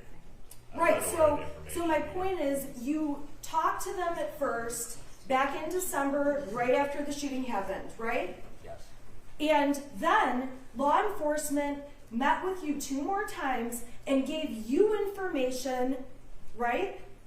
Yes. And they told you that if you were helping Jennifer Crumbley, you would be in trouble. Judge, objection. We're getting dangerously close to what defense counsel has sought to exclude, and I need to be able to redirect. Yeah, let's be careful. Well, the door's open. Okay, let's be careful. If counsel is going to lay the implication of a certain reason, Well, you're asking whether law enforcement threatened him in order to get him to lie? Yeah. then the door is wide open for the people. It might be. Thank you, Judge. Well, I don't care if the door's open. That's fine. Mr. Yeah, then I think we need to excuse the jury and have the That's defendant make a record. No, Your Honor. We've already done that. That is not what needs to happen. But if the jury needs to be excused, that's fine. you tell me. You tell me. This is something different. Well, there's allegations here that somehow this witness was intimidated by the police, and I would take that very seriously. So, if that's true, the jury should know that.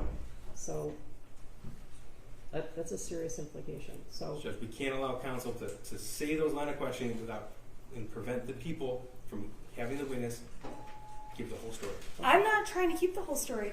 We can do that right now. They want to make a record that's not needed. I'll ask the questions. Okay.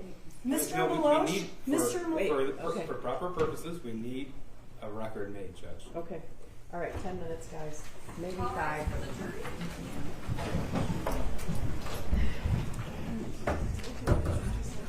I'm sorry, Mr.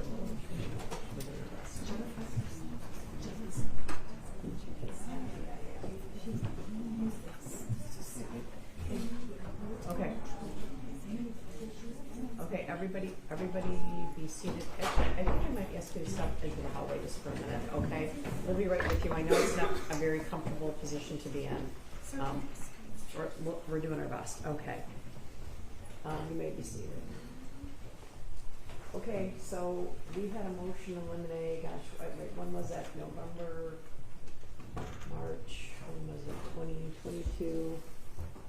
And certain evidence was excluded, right? Yes, Judge. Specifically, counsel sought to exclude all evidence of extramarital affair. Okay, so, Now, yeah.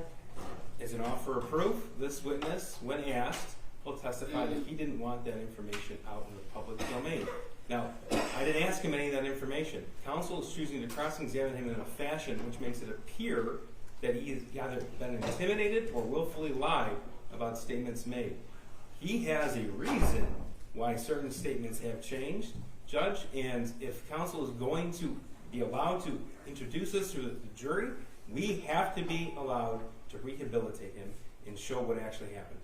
And if counsel does say the door is open, like she just said, first, I would like a record from Jennifer Crumbley herself that she acknowledges what this means. It is her decision in consultation with her attorney, and it's part of trial strategy.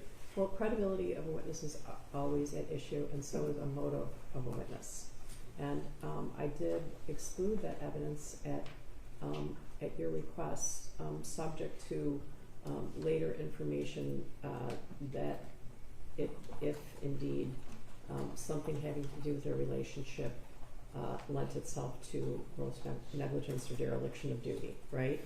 So I did grant that motion. So what is your position now? Because the jury can't be led to believe that they, waterboarded this guy to get him to talk or something, right? Your Honor, my position is that if the court has found I've opened the door, the court has found I've opened the door, and I would like to proceed with questioning. Oh, okay. Well, I'm gonna put that right back in your lap, right? Because you're asking me. I'm asking you. Oh, I'm fine. I would like the door to be opened. I would like to be able to fully cross-examine this witness. Okay. Could you raise your right hand? And Your Honor, I would object to the court asking Mrs. Crumbley about this. This is trial strategy that's left to the attorney. Judge, no. We need to have a full record for appellate purposes. A record of what? Go ahead and Of voir dire of the defendant, just the way the Facebook message was introduced, that it is in consultation with her attorney. She understands what this means.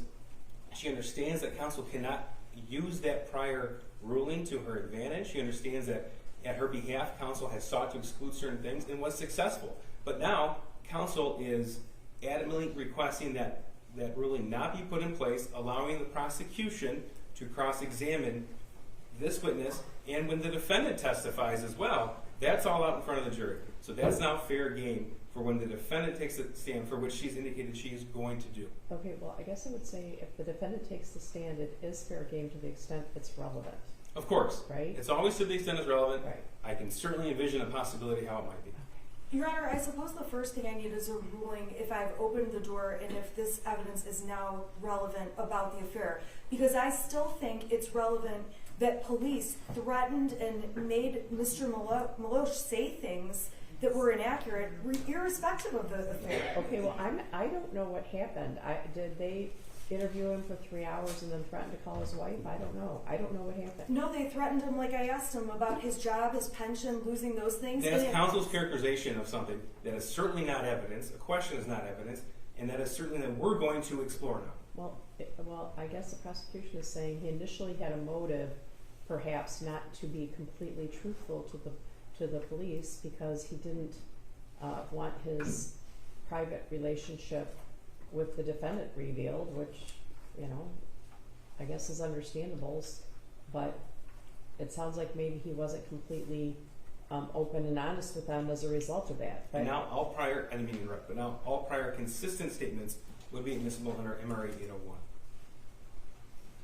But first, Yeah, I'm not going to let you let the jury think that the police,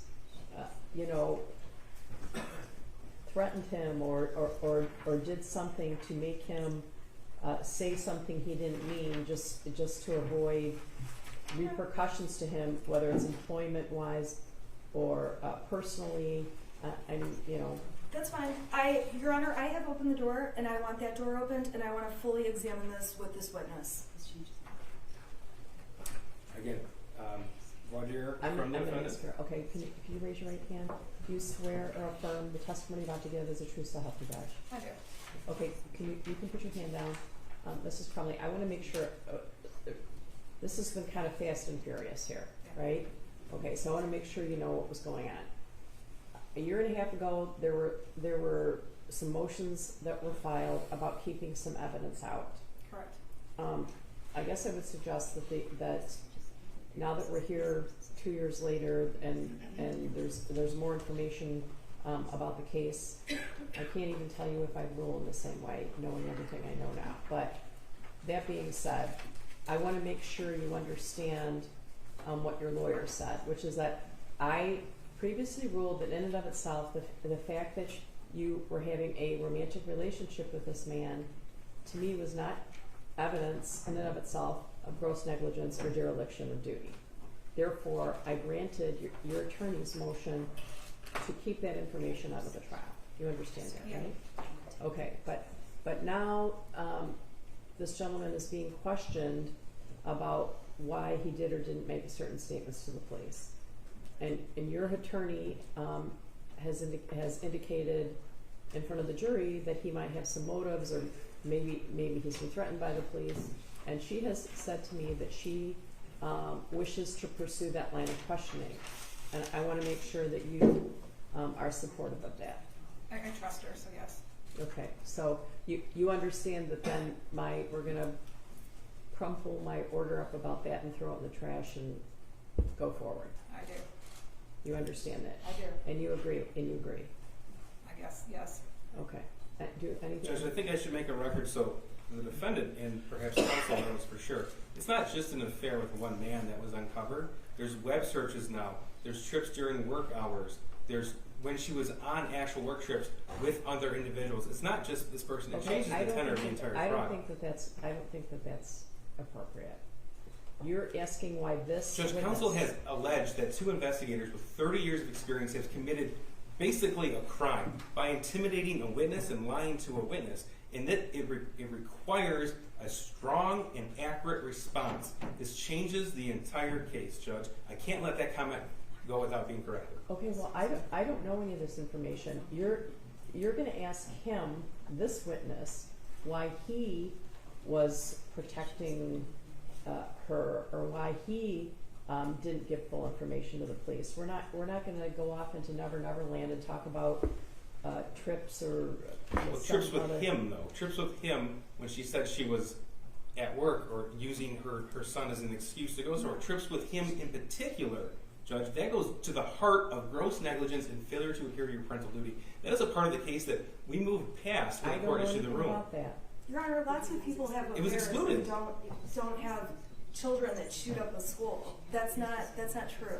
Again, counsel's now seemingly asking for the same ruling that she No, had I'm not. achieved before. I'm not. I don't care. I don't care. I don't know what you're asking me to do, because I haven't seen any of this evidence. At the time that I granted the motion to eliminate, I don't even think some of these things were known. So when you say you're opening the door or whatever's happening, I want to be clear on how far the door is open, because I also don't want to have this isn't a trial about she isn't charged with being immoral. Okay. Of course, but she is charged with failure to adhere to her parental duty. I understand that. It's going to come out that they had an affair. Okay. It is not because of the affair that Mr. Maloche changed his statement. The first time Mr. Maloche was interviewed, he told them about the affair. The second time he was interviewed, he told them more about the affair. The third time he was interviewed, he told them even more about the affair. That's not his motive for changing his story. His motive for changing his story is because law enforcement put pressure on him and made him fear he'd lose his job.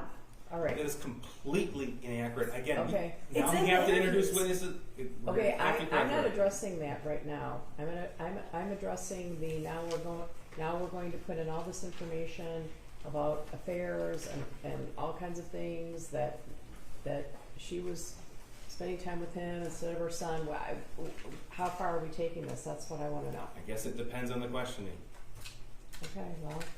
Because if that's the record, and if that's the request, and if that is the defendant's wish, Judge, that's fine. But we are going to go through that door with the evidence that we have. I'm not privy to the information. I don't know what happened. I don't know what the police reports say. I don't know what he said about his relationship with her. Right? I don't know that. But it's also, this is not a trial about her morality, so I want to make sure that we stick to the elements of the case and what you're required to prove, which is not that she's a bad person. That's Judge, not what we're here about. Counsel has made it a trial now, and if law enforcement is appropriate or not. So whether law enforcement was appropriate with Mr. Maloche or not has been made at issue. Yes.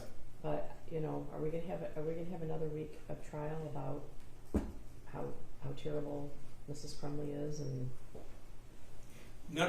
this is the same argument as when the court brought up the pictures of the home. Nobody is arguing that they're terrible or dirty. We're arguing that they were grossly negligent in adhering to the I parental duty. understand what you're and arguing. that That's caused why I want death. the evidence to be relevant as to that. And Judge, we stuck to the very fine line that this court gave us in the ruling. Counsel's the one who has suggested, not just suggested, but actually alleged, that 2 investigators intimidated and lied. I understand that. That has definitely been raised and definitely should be evaluated. But I don't know what else you're asking to present. Well, at a minimum, those investigators have testified regarding their statements. At a bare minimum, Judge, there's a number of items found off of the defendant's phone regarding the extramarital affair. The timing of that is important. And if you want us to stick to just what happened with Mr. Malash, that's fine. But there is a vast amount of evidence to draw upon, and I'm uncomfortable at this point with the defendant saying, I guess, maybe. I think she needs to speak with her attorney, and I think that record needs to be made clear. We've already spoke about it, Your Honor. We've spoke about it extensively, and an affair is what an affair is, and if they want to sit here, it'll just make my case even stronger that all they are doing is punishing Mrs. Crumbley for the wrong things. Okay, but I guess I'm at a disadvantage because I don't know, only the defense and the prosecution know what's going to come out. So does she know the extent of what's going to come out? I don't.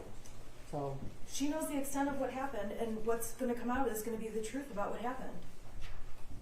Okay. And at this point, her life is more important than her dignity in terms of she had an affair. Lots of people have affairs. I mean, that's the bottom line is, at the end of the day, doesn't mean you know your kid's a school shooter. It doesn't mean that you know your child is going to kill people. Well, I understand that's your argument, but I have a duty to evaluate evidence, determine if it's relevant, and if its relevance is outweighed by its prejudice. So that's what I'm trying to do, sort of in the dark here. Well, I believe that the affair is not the motive for Mr. Malash to say that the police put pressure on him the way they did to change his statement. I understand you told me that. I don't know what's coming in beyond that. I don't know. To be quite honest, they can bring in wheelbarrows and stuff to show the affair. I mean, if anything, it just goes to my case to show they don't have a real case. Okay, well, they say that there's evidence that when she should have been taking him to a Boy Scout meeting, she was with her lover. I don't know. That's an example. I don't know what's going to come out. So I'm. Okay, so you want me to bring the jury back in? Yes. As long as the defendant's satisfied, Judge. Okay, I don't know what to say. I don't know what the evidence is going to show, but I'm not positive the jury hasn't already figured that out anyway.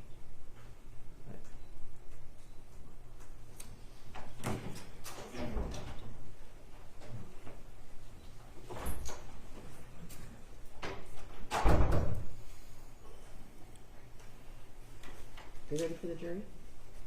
Yes. All right.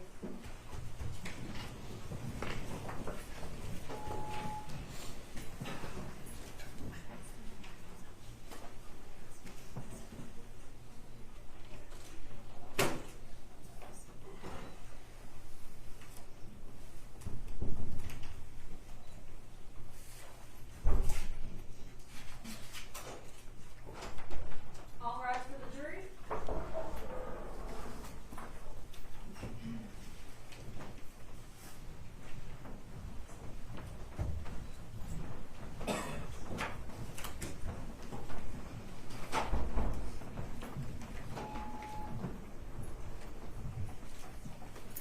All right, you may be seated. Can we bring Mr. Malash back in?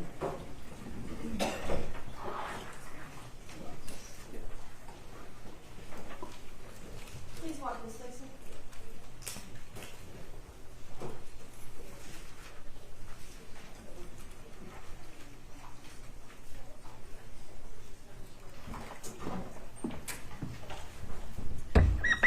Mr. Malash, you are still under oath, okay?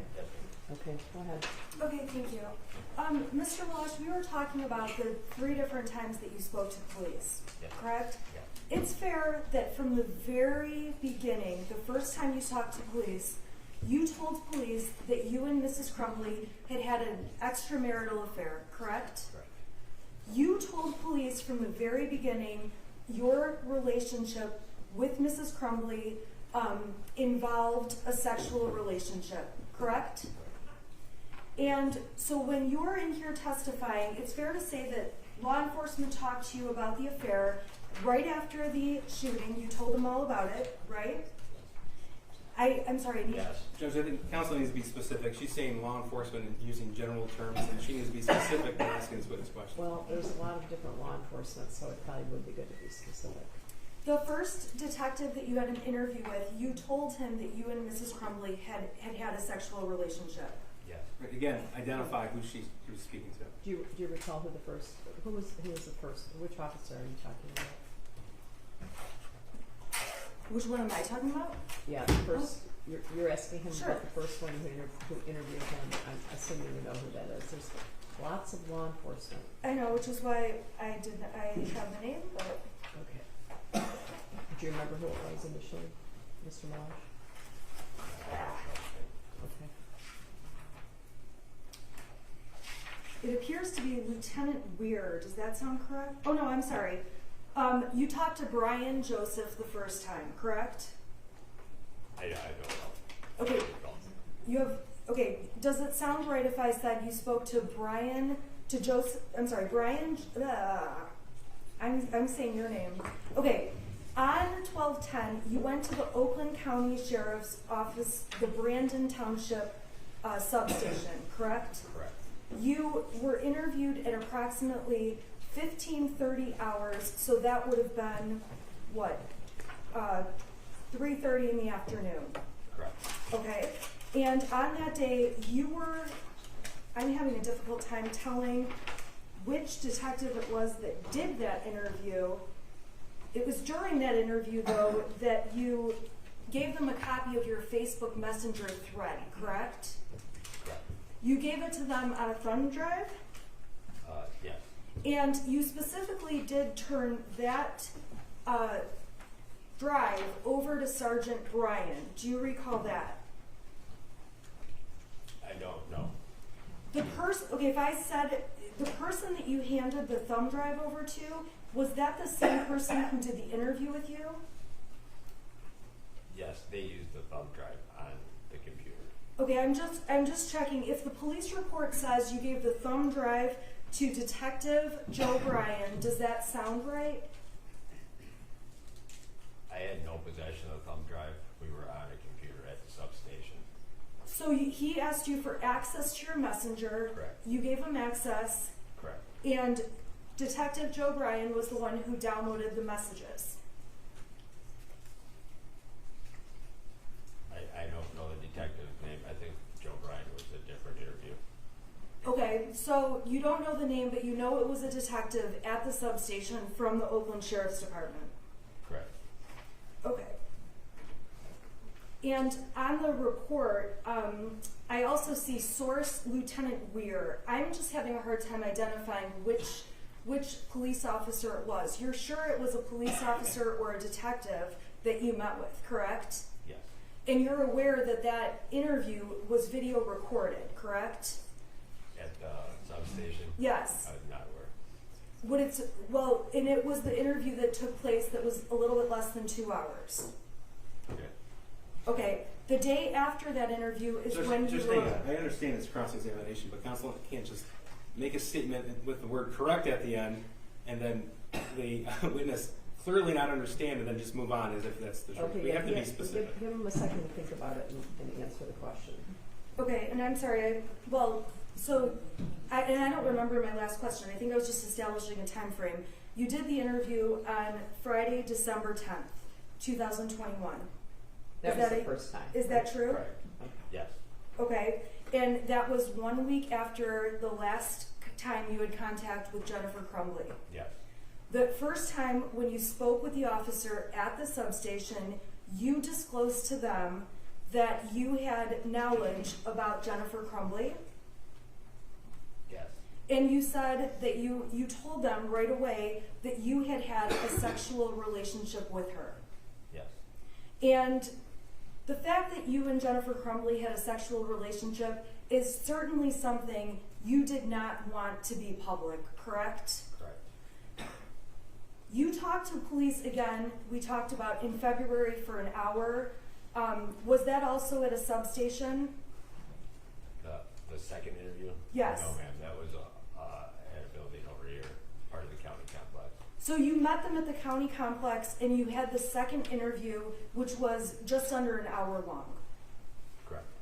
When you had that second interview, now that was in February of 2022, you told them again, you confirmed for them again, as much as you probably didn't want to, I had a sexual relationship with Jennifer Crumbley. Correct.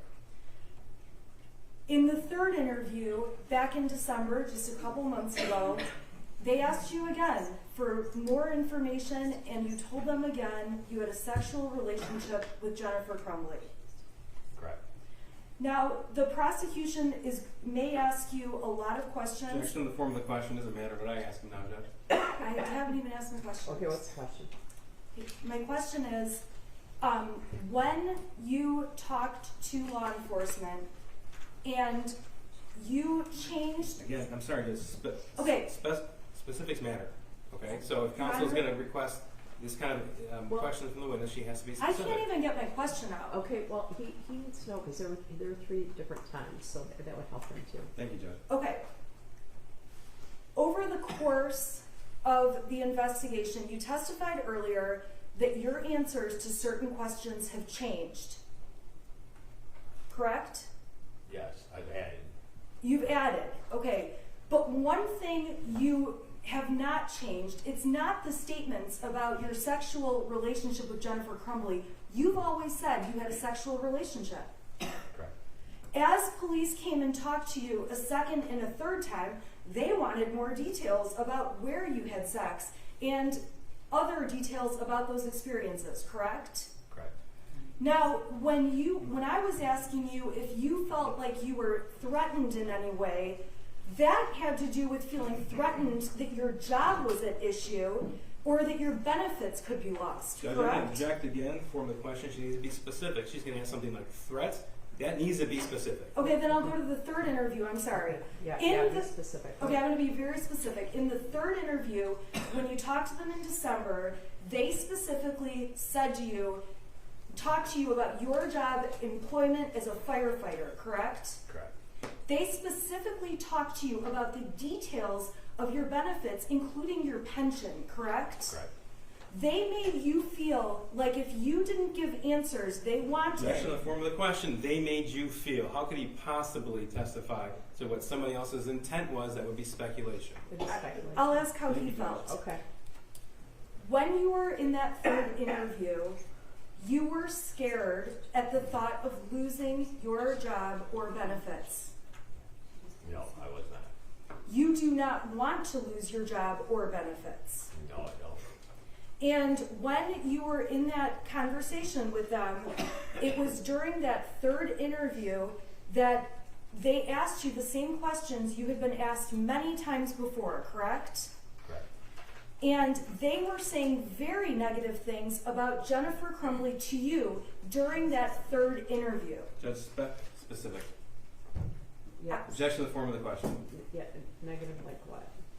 They told you that they had evidence of Jennifer lying about things, correct? Correct. They gave you the impression that you didn't know everything about Jennifer Crumbley. And speculation, Judge, they gave I'm you asking the his impression. Hang on, I'm impression. not done. They gave you the impression. If she wants to cross-examine him on statements, she can, but she can't make a broad statement about what their intent was. That's speculation. Well, their intent is speculation, but if you have specific examples of things that were said potentially by the police to this witness, you can ask the witness that. Okay. Specifically, the officer talked to you about ranks within the fire department, correct? Correct. They talked to you about seniorities, correct? Correct. They talked to you about all the training you had to go through to take each position and the seniority levels at the fire department. Correct. You explained to them how you got to each position at the fire department, correct? Correct. The officer explained to you that it's important that all the cards are on the table, correct? Correct. And then the officer begins to talk to you and reassured you you're not in any trouble. Is that a true statement? Correct. And they begin to tell you things. That officer tells you he's not trying to be threatening to you, but he wants to put the cards on the table, correct? What page are we talking about? It's here? at 18 minutes and 57 seconds in the third interview. Do you recall that? Yes. And when he told you that the cards should be on the table, I'm asking your impression, took that to mean that your job and your benefits could be on the line if you said anything favorable for Jennifer Crumbley. Objection. He just answered that he wasn't threatened. He just was asked that question and said, no, I wasn't threatened. Okay, was there a specific threat made to you? No, ma'am. Was there any kind of veiled threat? Did you take anything as a veiled threat? Yes, just that the information that's now out regarding my relationship was going to be out publicly. Okay. Okay, so there were veiled threats made against you. Hold on. I'm just clarifying. That was What does veiled threats Well, mean? I asked if there were any. I know, Judge, and that's fine. The court's entitled to ask whatever the court Okay, likes. I but- asked if there were any veiled threats, so that was his invitation to say, yes, they said that they would call my boss, or they said that they would, make sure everyone in my union knew, whatever it is. Those are all great questions to ask, Okay, which I will. all right. okay. When you were interviewed in the third interview that lasted 2 hours and 45 minutes, it's fair to say you discussed far more than in the first and second interview with police. Correct. And when you were interviewed the first and second time with police, when it was closer to the shooting, you would agree with me that you were truthful in those interviews. Yes. And during those first and second interviews, you also, in between those two, wrote a statement that you typed out. Yes. Okay, so some of the information that you're saying now is only from, and I'll go through specifically what I mean. So when you were interviewed in those first and second interviews, you never said that you thought there was something wrong with Ethan or that he was disturbed, correct? Correct. And today when you're on the stand, you're saying you believe he was disturbed or there was something wrong. Fair to say? Yes. And in part, the reason you have changed your opinion is from information the police told you when they did those interviews with you, correct? That and through the media and everything else, additional information I've gained around the situation of people. So you got additional information from the police, which you don't know whether it's true or not, correct? Correct. And you would think the police are being truthful with you when they're telling you information. Yes. Okay? And if they're not being truthful with you, you're believing what they're saying anyway. Yes. And you would agree with me, because you just said you also saw a lot of media reports about various things in the case. Correct. Now, the media reports in the case have different information than things you initially thought or saw, correct? Correct. So when you've seen the media reports and you have a police officer telling you that the evidence you didn't know, it has made you second guess what you knew back right after the shooting, correct? It didn't make me second guess. It just some of it, because of timestamps, allows me to recall stuff better. Well, would you agree with me, and I know you said that you testified you have some memory issues. Judge, I'd like the witness to answer the question. He wasn't done answering the question. I thought he was, I'm sorry. I interrupted you, I'm sorry. I don't. You said there were timestamps.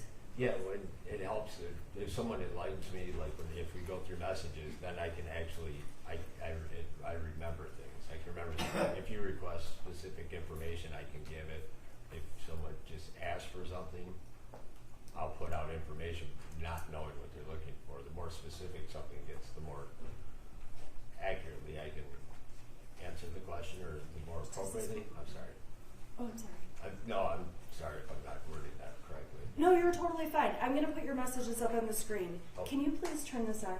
That's okay. It's on. Can you please switch it over? All right.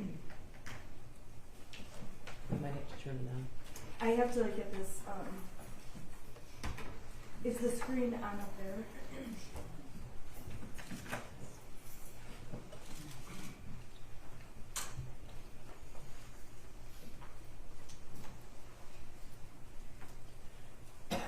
Okay, you and I would agree that when you sent these messages back in November and December of 2021, when these messages were sent,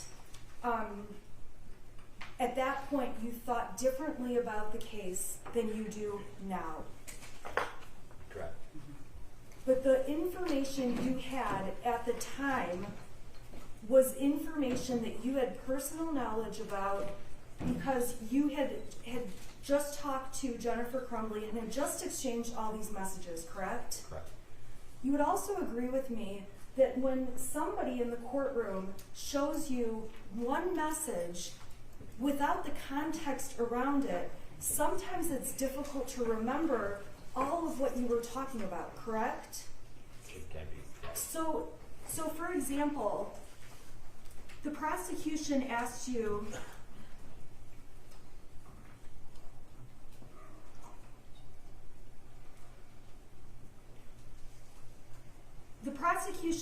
about this message, okay, on page 53. And I'm going to go up a little bit and then we're going to go through it to see if the answer might be different. Okay. When you testified to the prosecutor, you recall testifying that Jennifer Crumbley, you believe, told you to delete all your messages, correct? And I'm going to go down. I'm so sorry. I was just referring to what I read. Okay, so 53, they just put up this text that says, clear your cache, I don't know, how do you say that? Cache. Okay, they didn't show you the messages before it or after it, correct? Correct. Okay, so let's go up a little bit before it, okay? Prior to that conversation, so if we just go a little bit up in the messages, okay? Jennifer Crumbley says, and this is specifically on page 53, and I'll leave it still, I apologize. Jennifer Crumbley said, can you see if James's account is deactivated? Correct? Correct. Now by that, you knew she was meaning his Facebook account. Correct. So you said, and it's up on the screen, I'll check. Your next message to her, about a minute later, was nope, still up, correct? Right. Now, you would agree with me that you were responding to the message about is James's account still up? His Facebook account. But yes. So while you were having this text conversation, you went in and checked to see if you could see James's Facebook page. Correct. Now, Jennifer says to you, and I'm going to just keep going further down, we just bought new phones with old numbers to take care of this shit, correct? Correct. And at that time, it's when she's trying to delete all social media accounts. You are aware of that, correct? Yes. And Jennifer types to you, and this is the message the prosecution brought in, clear your cache, clear your cache, correct? Correct. And you said, good move, correct? Correct. She says after clear your, I'm going to say cache because I don't really know how you say it. She says clear your cache, then check, okay? And you wrote cache cleared, it's still up, correct? Correct. By clear your cache, she was saying close Facebook and restart Objection, it. Judge, again, speculation. Well, it does call for speculation. I can ask him what he thought it meant. I'm sorry. Okay. Okay. When she's trying to find out if his account has been effectively deactivated, what did you do to see if the account had been deactivated? what it says, I cleared my cache, it means that when Facebook cleared the cache, which keeps, I don't know the computer terminology, but it tracks stuff and whatever, so it kind of would make it refresh, so I could get a fresh view. So you wanted to refresh it to get a fresh view to see if the open account was then closed. Correct. So this is not about deleting messages. This is about checking the status of a Facebook account. Objection, speculation. I'm asking him if he Well, perceived ask it to be. him. Well, ask him. Did you believe this message exchange was to find out if James's Facebook was closed? Yes, that's what it looks like right now. Okay, and then the conversation keeps going. Jennifer Crumbley says he can't get into it and we not deactive or hot deactive. Do you see that? Yes. And Jennifer writes WTF. Do you see that? Yes. And then you wrote, whatever you did, the second attempt to deactivate your account worked. Do you remember that? Yes. Okay, so looking at this now, then Jennifer says, so it's gone. And she says his, to specifically ask you, his Facebook account now is gone, correct? Correct. And you say, no, it's still up. Then you say his page is gone, right? Correct. Okay, so when we look at more context around that message, clear your cache, do you believe that the intent was to have you refresh to figure out if the Facebook account was active and had become deactivated? Yes. Thank you. All right. I am going to go through with you messages that were exchanged between yourself and Jennifer Crumbley back in November and December of last year, okay? They've been admitted and the prosecutor asked you about a few of the messages, okay? I will put the messages up on the screen, and if you need more context around what I'm showing you, I need you to tell me, okay? And I'm going to apologize in advance. Some of these are going to go out of order. I'm going to go in order of the messages, okay? Okay. So if my questions bounce around, it's because I just prepared them in a few minutes, okay? All right, so let's go to page 7, okay?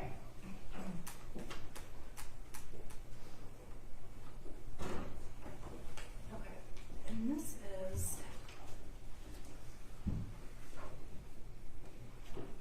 okay, so on page number 7, after talking about, Jennifer's asking you, and I'm going to have it right on the screen, is my Facebook page still showing? I deactivated it, and you said you'll check, right? Yes. Okay, you told Jennifer you'll have plenty of threats, correct? Correct. And you told her at that point, I can still see your page, James's also, right? Correct. Okay, going down further, okay, so I'm going to go to page 8 of this text thread, and you can tell me if I'm going too fast. Jennifer sent you screenshots, okay, and I see 1, 2, 3 screenshots. Those were threatening messages that she had received, correct? It appears that way. I can't see well. And you told her right after that, that won't stop, and suggested to her, do not respond, correct? Is that Correct. right? Okay, now, there is pages 8 through, after page 8, okay, there's a number of screenshots, okay, that you begin sending on page 11, okay? And so on page 11, you send 1, 2, 3 shots. Those are threats you found on her Facebook to make her aware of those, correct? Correct. Okay, so then we go on to page 12. There's 3 more screenshots you sent to Jennifer showing her 3 more threats. Correct. Then going down, okay, and I think the jury is getting this, page 13, 14, 15, and 16 all contain more individual threats against Jennifer, correct? Correct. And it's fair to say at that point, you knew people were threatening her and her husband. Yes. On page 16, you say, I can't. Hold on, objection. If you can't even see them on the screen, how is this witness able to say correct to her affirmative question, this is a threat? The witness needs to say whether or not, one, he can read it. If he can't read it, does he remember it independently? Because that's important to know. Your Honor, if I knew this was going And to even can counsel read it? Okay, yeah, ask the question, and, yeah, ask him the question. Okay, my question is, those messages that you provided to Jennifer were to show Jennifer specific threats that you could see on her Facebook page, correct? I would say that what was going on, bad things being said, anything like that along those lines. That just there were a lot of people saying horrible things. So some of them may not be a specific threat, but it's horrible things, correct? And overall, the things you are sending to Jennifer Crumbley, you, in your mind, want her to stay safe, correct? Correct. In the moment when you're sending her these texts, you are worried about her safety. Making her aware of what's going on in the community. And Or on there was so much bad stuff, so many bad messages and threats and whatever else, that you said to her, Objection I to the form of can't. the question, so much bad stuff, threats, whatever else. Yeah, Unless he has personal knowledge, that's no problem. Yeah, Well, ask we him the just had question. him testify about the personal knowledge, so Okay, so you saw there's negative things in the press, there's negative texts, there's negative Facebook posts, and you're sending some of them to her. Yes. okay. And it got to the point where you told Jennifer you couldn't keep up. Yes. There were that many. Yes. And again, on page 17, and I'm not going to go through each one, but on 17 through 27, okay, so over the next 10 pages of screenshots, you're still sending, I called them bad messages, which is Judge, vague. objection, she can't refer to them as anything. If you know, what are they? if What you are know? these? What are they, if you know? If there's screenshots I took off Facebook, it was things people were saying regarding them. But unless he has specific recollection, Judge, he can't testify without personal knowledge. It's a basic rule. During that time, were you sending her screenshots of anything else? No. Thank you.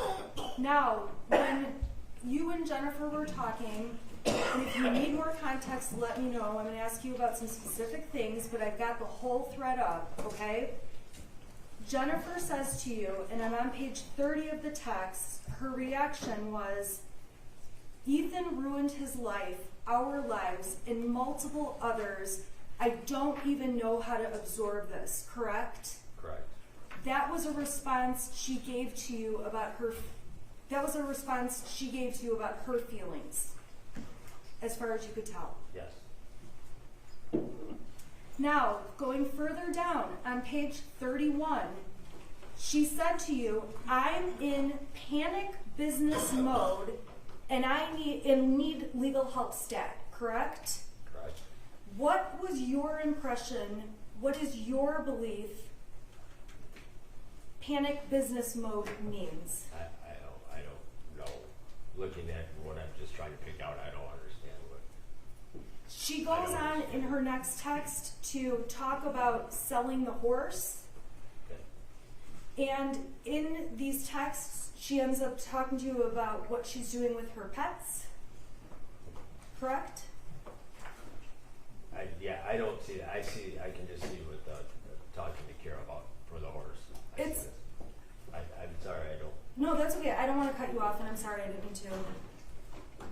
My question is, as Jennifer's texting you, it's obvious, and tell me if it's not, that she's trying to take care of various business Objection. related to their house and work. Speculation again. If you know, what was she doing and telling you about this? What I see right here is dealing with the horses. That's what I can see with this page up. Okay, we'll get to some of the other things later then. Now, when she mentioned getting an attorney, on page 32, you specifically asked her, to defend you two or Ethan too, correct? Correct. And her response to you on page 32 was Ethan. Correct. Further, on page 32, Jennifer wrote to you, then there's the fact that the system failed. They should have never blown it off and made it seem of no concern and gave him the option to go back to class, correct? Correct. That does not say, I chose for him to go back to class. Correct. Jennifer Crumbley says it could have been prevented. Correct. Jennifer texts you or messages you, the whole conversation was very nonchalant. Oh, here's a list of counselors, but we don't see him as a threat. And we just agreed because he, capital letters, has never done anything wrong, correct? Correct. And when this text came in, you believed she was talking about the counseling meeting that you knew she had had at the school. Correct. And her description in this text is that they were nonchalant. Correct. And she, you know Jennifer Crumbley, you've dealt with her before, correct? Correct. In your opinion, knowing Jennifer, did she seem upset with the school? It appears, yes. She also goes on page 33 to say, I failed as a parent, I failed miserably, correct? Correct. Knowing Jennifer, did you believe she felt horrible? You wrote back to her in response to that comment, you didn't do this, correct? Correct. And on page 35, I'm scrolling down further, she lets you know, I'm scared, correct? Correct. And you say to her, I bet you literally need to disappear once you are free to do so. Yes? Yes. Why were you suggesting that she needed to disappear? Just because of the public, everybody knowing everything that's going on with their names and everything, you just can't be in the public once that your name's out like that. So not being in the public, you were suggesting to her, you need to disappear in terms of not have the public see where you are, things like that, correct? Correct. On page 36, Mrs. Crumbley is talking to you a little bit more and mentions to you, my son did this. I still can't even figure out where his brain snapped. Correct? Correct. That was what she said to you on December 1st, so the day after the shooting. Correct? Correct. And your response to her, when she says she doesn't know how his brain snapped, was, I do not know, right? Right. You had no idea what could have happened. Correct. You had no idea or reason to see personally that something like a shooting was going to happen, right? Correct. So when you were testifying earlier that you had concerns that day and thought a shooting might happen, that's a new opinion you have that's different from this day when you were messaging Jennifer. That was, I wasn't ever thinking a shooting was going to take place. I was thinking more he would hurt himself. So you never thought a shooting would take place at that time, after that time, or now? Correct. So if you were concerned about anything from any conversations with Jennifer, it was about him hurting himself. Correct.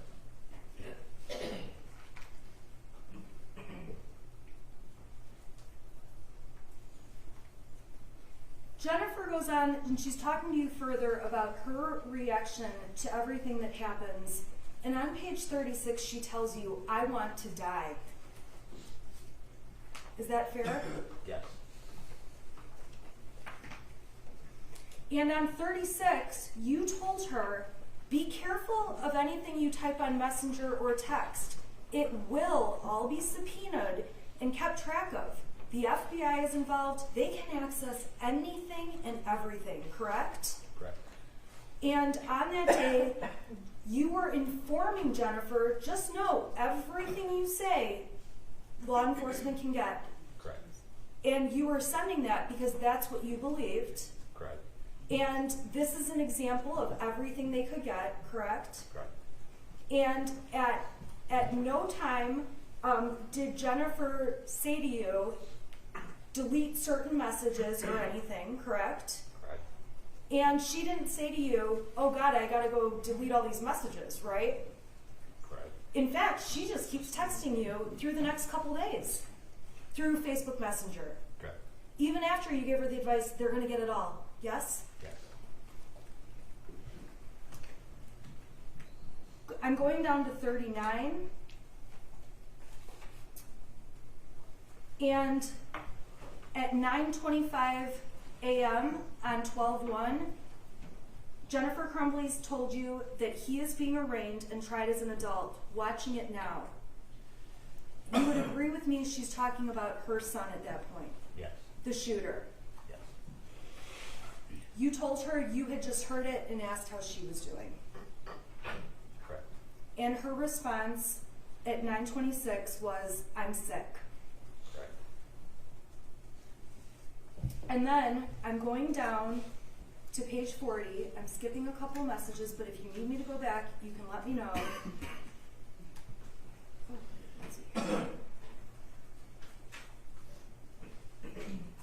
Trying to find a place to stay right now. Jennifer sent that to you at 9:47 in the morning.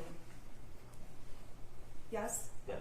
And you would agree with me that when she sent you this text and said trying to find a place to stay right now, you knew she could not go to her home. Correct. And you also would agree with me that this was at a time when there was lots of threats, as we've discussed.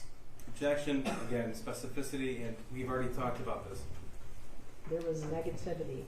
There was lots of negativity, correct? I think that's a determination for the jury to make. Looking at the evidence.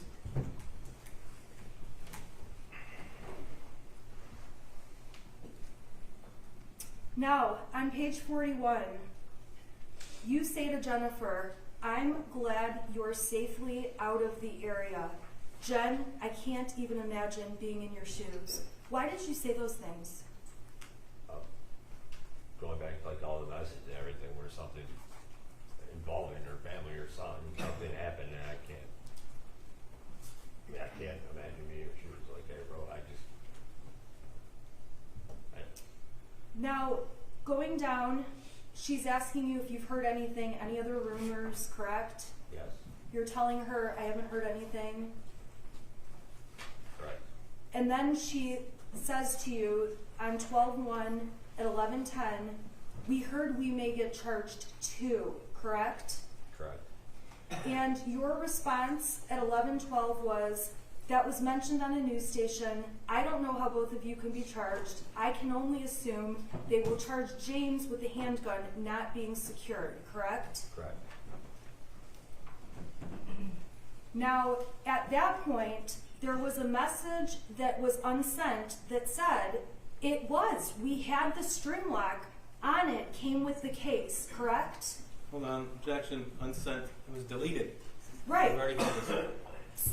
Okay, So, go ahead. okay, so the message she sent you that was deleted is we had the string lock on it, came with the case. Correct. Okay, so Jennifer's representing to you, we had the gun locked. That's the message I'm seeing now. I don't know. Okay. I don't. That's the message you're seeing now, Correct. and that's the message the prosecution is saying she unsent you. Correct. Objection, it's not the prosecution saying this, that's the evidence. It's the expert who testified about Thank you. what happens to unsent messages. Well, I don't believe that he would know what the expert said, but Mr. Keyston is questioning said. Okay, well, his objection was that you mischaracterized that. So. Okay. The message about we had the string lock on it, do you know what a string lock is? There isn't a string lock, but I know what was being referenced to it. A What? cable lock was being referenced. A cable lock? Correct. So the message to you does not say, oh my God, the gun was unlocked, right? Correct. Even if she unsent the message to you and you never got it, the message says, we had the string lock on Yes, it. delete it again. It's mischaracterizing the evidence. It's unsent. Well, no, it was sent and deleted. They retrieved it Yes, through an thank you, extraction. Okay, but I guess my point is the message that was retracted does not say we left it unlocked. That's what I'm asking. Edward, he can testify that what the messages are. I introduced the exhibit. Edward Wogrowski already testified what this means. So Okay. I think that speaks for itself. Okay. Well, I think she switched to a different question. You didn't get a message from her that saying that the gun was unlocked. Correct.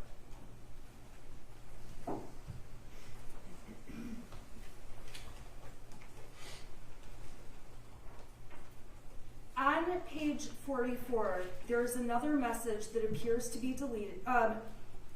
Deleted or unsent. Which word would you prefer me use? Deleted? It's not my retracted? word, Judge. I'm asking you just so asking we the can avoid us. counsel- Pick a word. I don't want to be addressed by Okay. counsel. Okay, well, ask the question. Okay, there's another message that was sent and then Okay, deleted. there's another message that indicates it was unsent on page 44. It would have been a message that he received, right? So it would have been a message he received. Okay, so the message was everything was secured, not loaded, bullets stored away separately. Oh my God, oh my God, oh my God. Correct? Correct. Jennifer did not send you any messages that says we were careless with that weapon. Correct. She did not send you any messages like, oh my God, we left it unlocked and left the bullets in it, correct? Correct. Your understanding of what Jennifer says is secured, not loaded, bullets stored away separately, correct? Correct. And she is saying, OMG, OMG, OMG. You agree with me, that means, oh my God, oh my God, oh my God. Correct. Jennifer goes on page 45 and says,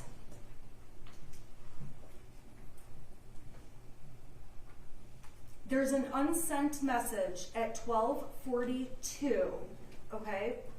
And so the next message has the unsent message, and it reads, Judge, I hate to keep doing this, but it's mischaracterizing the evidence. Yeah, it was sent to him and he received it and then it was later deleted. I guess I'm not understanding this unsent thing. Okay, so there's a message Jennifer Crumbley deleted But it was first sent that was first sent. and then it was extracted. So it's extracted, it was ultimately deleted. That message says, oh no, I'll never be okay. I lost my son and he's a murderer and I'll forever have to live with the guilt of that, correct? Correct. And she says, I'm not even sure life is worth living anymore. Correct? Jennifer Crumbley, at this point, from knowing her and receiving these texts, feels, from what you know of her as a person, you would believe she feels really, really, really awful. Speculation. Well, it doesn't stand for speculation. I asked him from what he knows of her. Still speculation. Jennifer also texted you, messaged you. I think the jury can draw conclusions from that. I have nothing left to live for. B was it. And I take it to mean he was it. I have nothing to live for. He was it. Does that message make sense to you? Yeah, yes. What is your understanding or belief about it?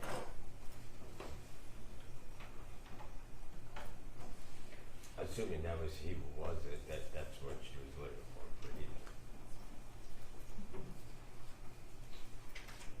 On page 48, so I'm going down a little bit further.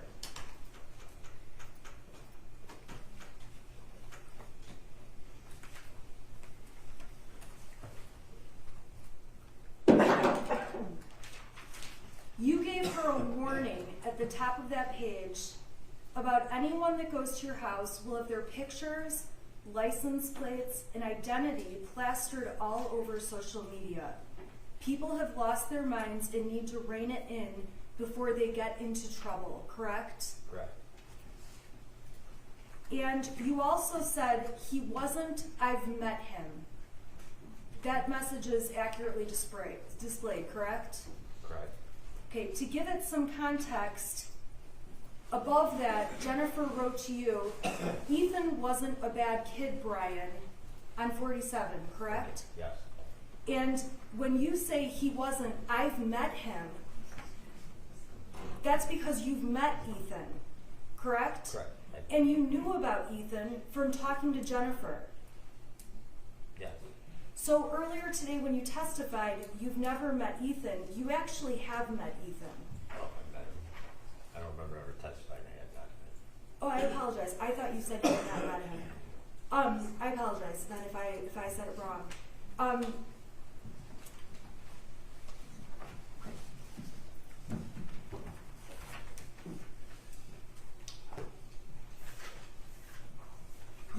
You continue on and say, I can't condone or justify what he did, but I do know that he wasn't a bad kid, correct? Correct. So from what you know from Jennifer, prior to any of this, she had never complained to you that he was a bad kid. She had never complained to you that he had any kind of mental health issues or suspected mental health issues. Correct.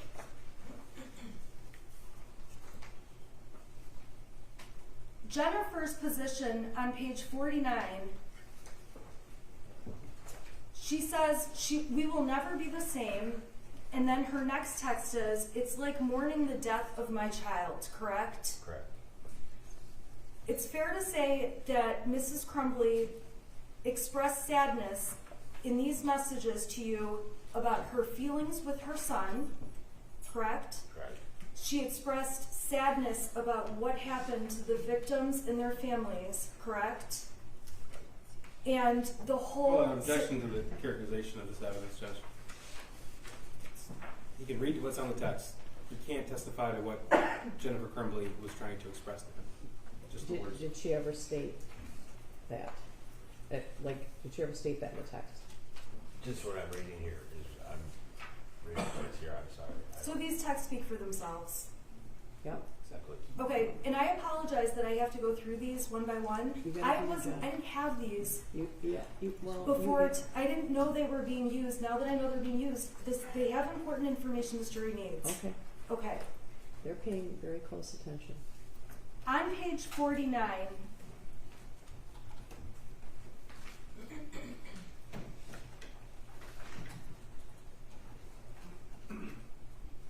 Jennifer tells you, don't apologize, Ethan's life is over. I need to focus on saving ours. Staying out of jail and not going into a financial hole, correct? Correct. And then she says to you, I really need my giving phone back. Correct. Knowing Jennifer, having texted with her many times, she meant fucking phone, correct? Objection, again, Judge, you can't speculate. Well, he doesn't know. I don't know. Okay. You respond to her, yes, you support her in this, yes, you really need to focus on you, capital letters. Nothing you do and no attorney is keeping him out of multiple life sentences.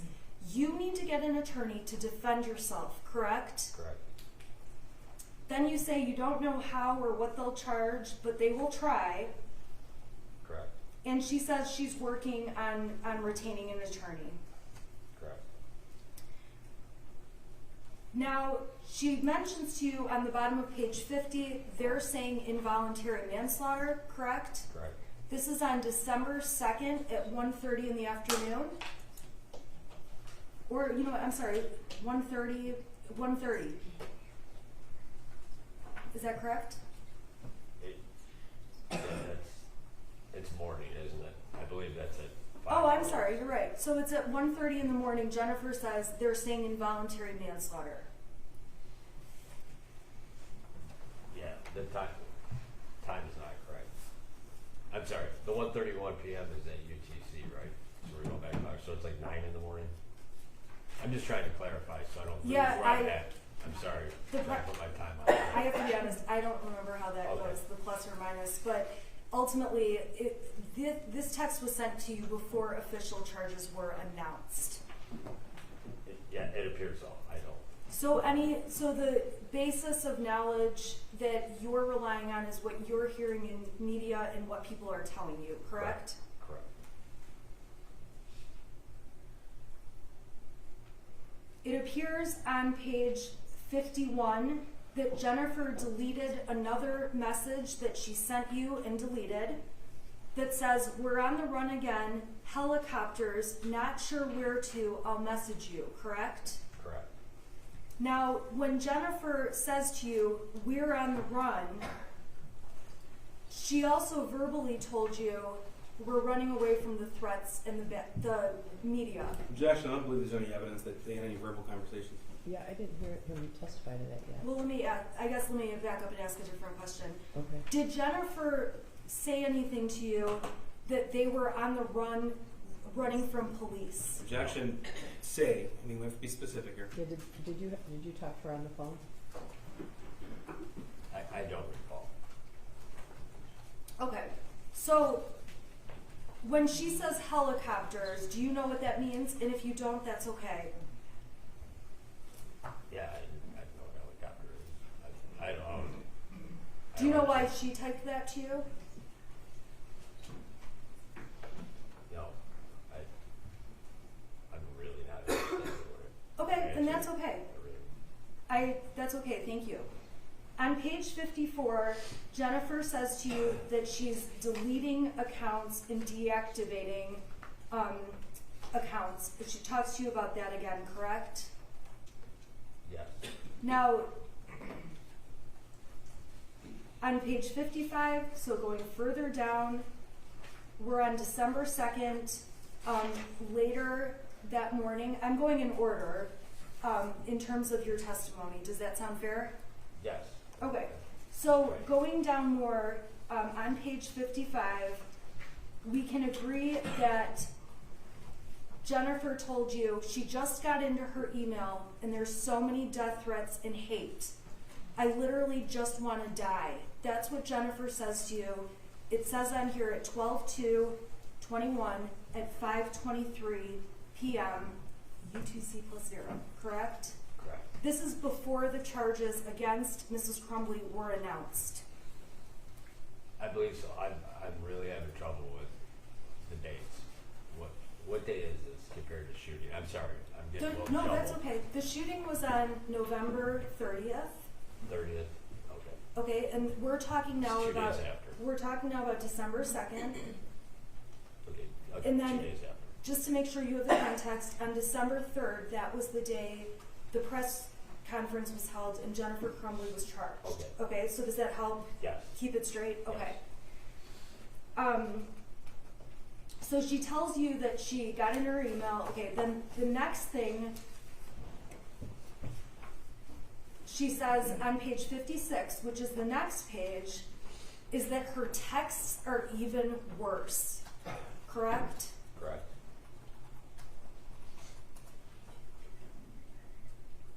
On 59 through 61, there are a variety of screenshots that we see here. Did you see those as I went through on page 57? Yes. I don't know. I can't see what they are, but I see you showing me screenshots. That was going to be my question, and if you don't know, just tell me. Do you have any recollection of what those were? I do not. On page 59 through 61, you send a variety more, it looks like screenshots. You don't remember what those specifically were, correct? Correct. Any messages that you were forwarding were negative towards Mrs. Crumbley. Is that fair? I don't know what these are. I can't see them. At that point in time, were you still seeing negativity on social media and in the public? I don't recall.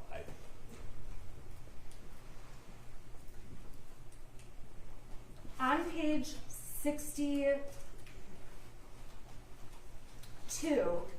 Jennifer says, I need people who know us as parents to be behind us more than ever, correct? Correct. She never said something to you like, I need you to lie for me, right? Correct.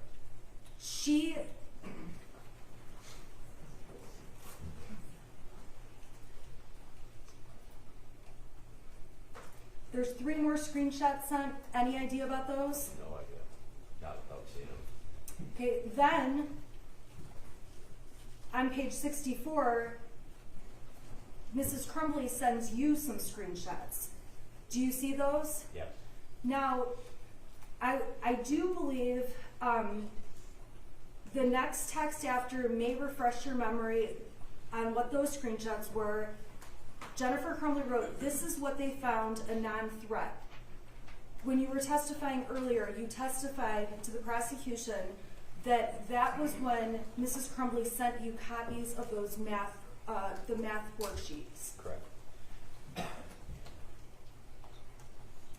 You began asking questions about the school and said they fucked up badly, correct? Correct. And she tells you there was a paper they showed that had things scratched out. Yes, I see. Okay, and towards the bottom of the page, Jennifer Crumbley says, and this is on December 3rd at 12:17 UTC +0, no, counselor and dean were in the room. They have us counselors' names to call, but said they didn't see him as a threat and he could stay in school, which he wanted to do. His fucking backpack was with him. Why didn't they search it? That's the text you received from Jennifer Crumbley. Correct. At that point, and at no point, you didn't say anything to Jennifer like, this is your fault, correct? Correct. It was unfathomable that something so awful would happen. Yeah.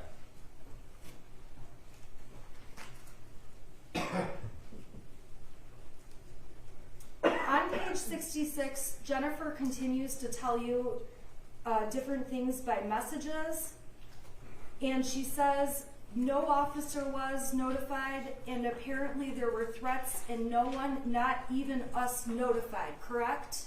Correct. And you said, I don't understand how the school was so nonchalant about this and prior threats, correct? Correct. You sent that text because your belief was there were prior threats that Mrs. Crumbley had never heard about. I don't know. I just know what I'm writing here. I don't recall exactly.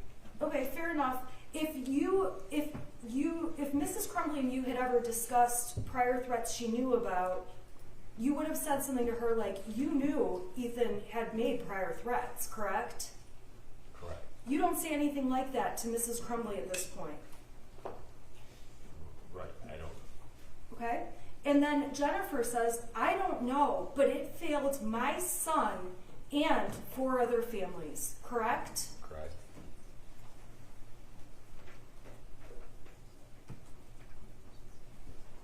And then she says, at the end of that page on 66, yes, but my child is alive, and he was responsible for, in capital lives, the loss of lives. Correct. I'm sick. Correct? Correct.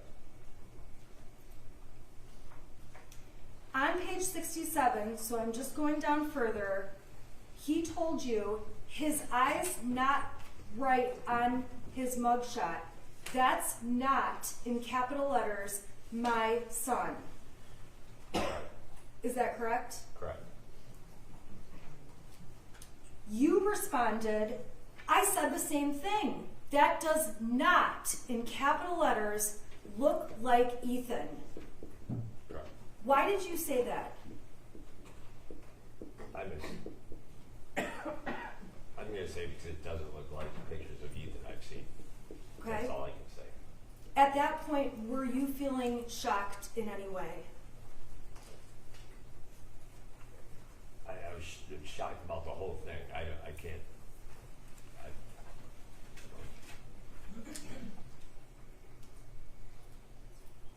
Now, on 68,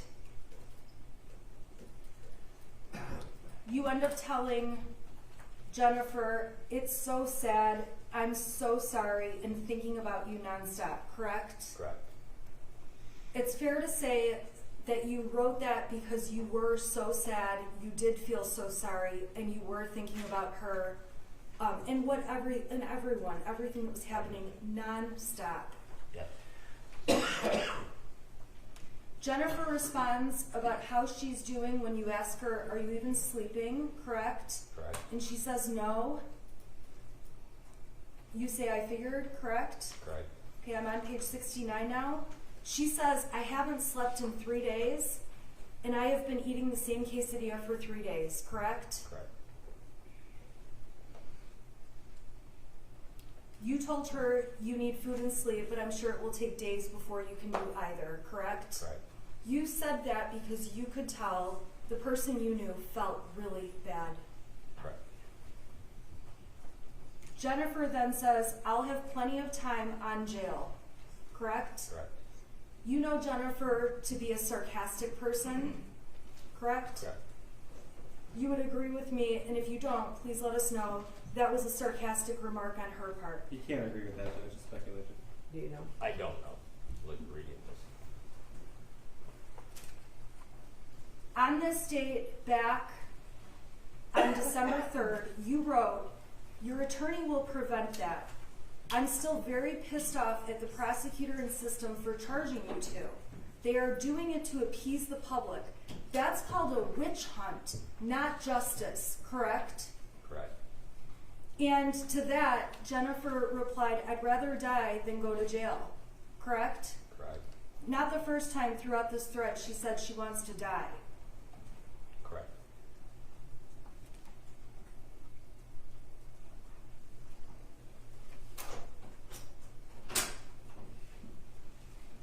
As the text thread continues, on page 72, I'm going down, but again, if you need me to slow down, let me know. Although we're going slow. She said, you've helped us a ton, just being a friend and not judging has helped. Your remarks within those text messages, messages, not text, was I'm trying my best. That's what real friends do, correct? Correct.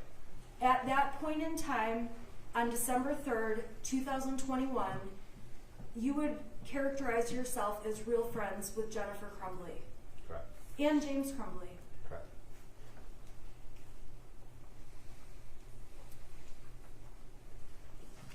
Following that, there's discussion about horses on 72. Is that fair to say? Yes. Sarah sent me pics of the boys. You know she's talking about animals. Correct.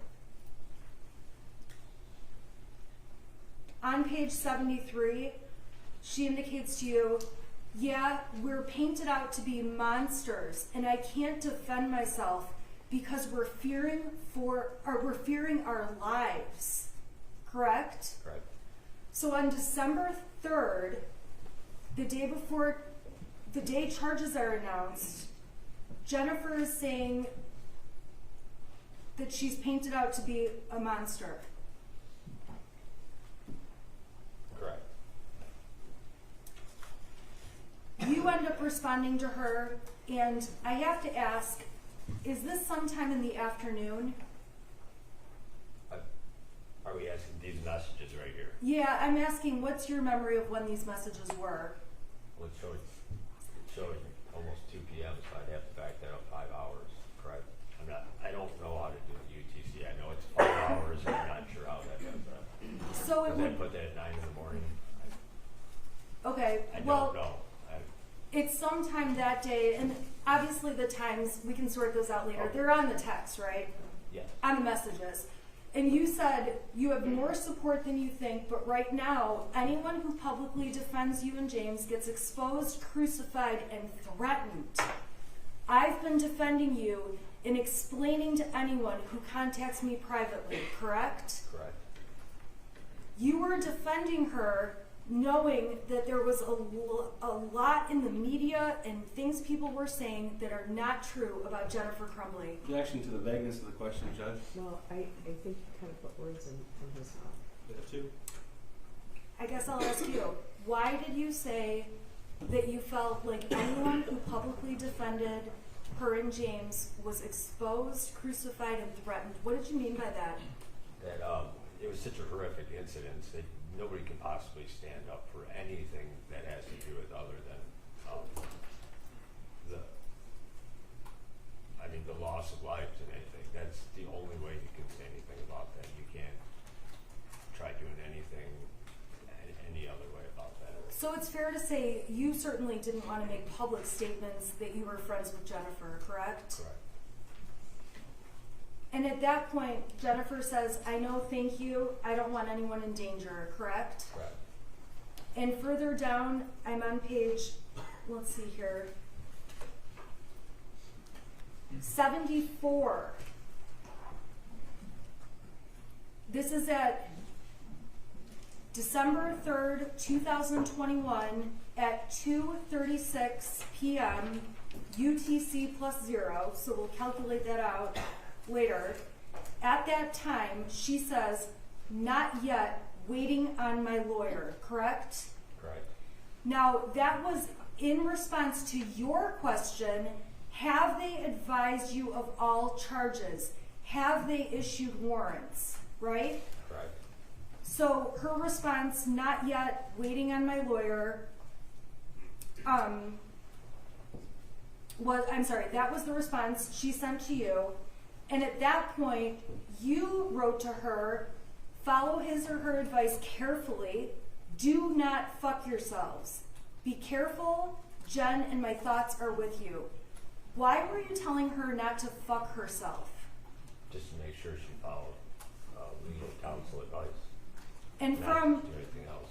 from all of the messages you had with her or any communications, Jennifer Crumbley never said to you, I don't plan to follow my lawyer's advice, correct? Correct. Jennifer Crumbley never said, I'm going to lie about things. Correct.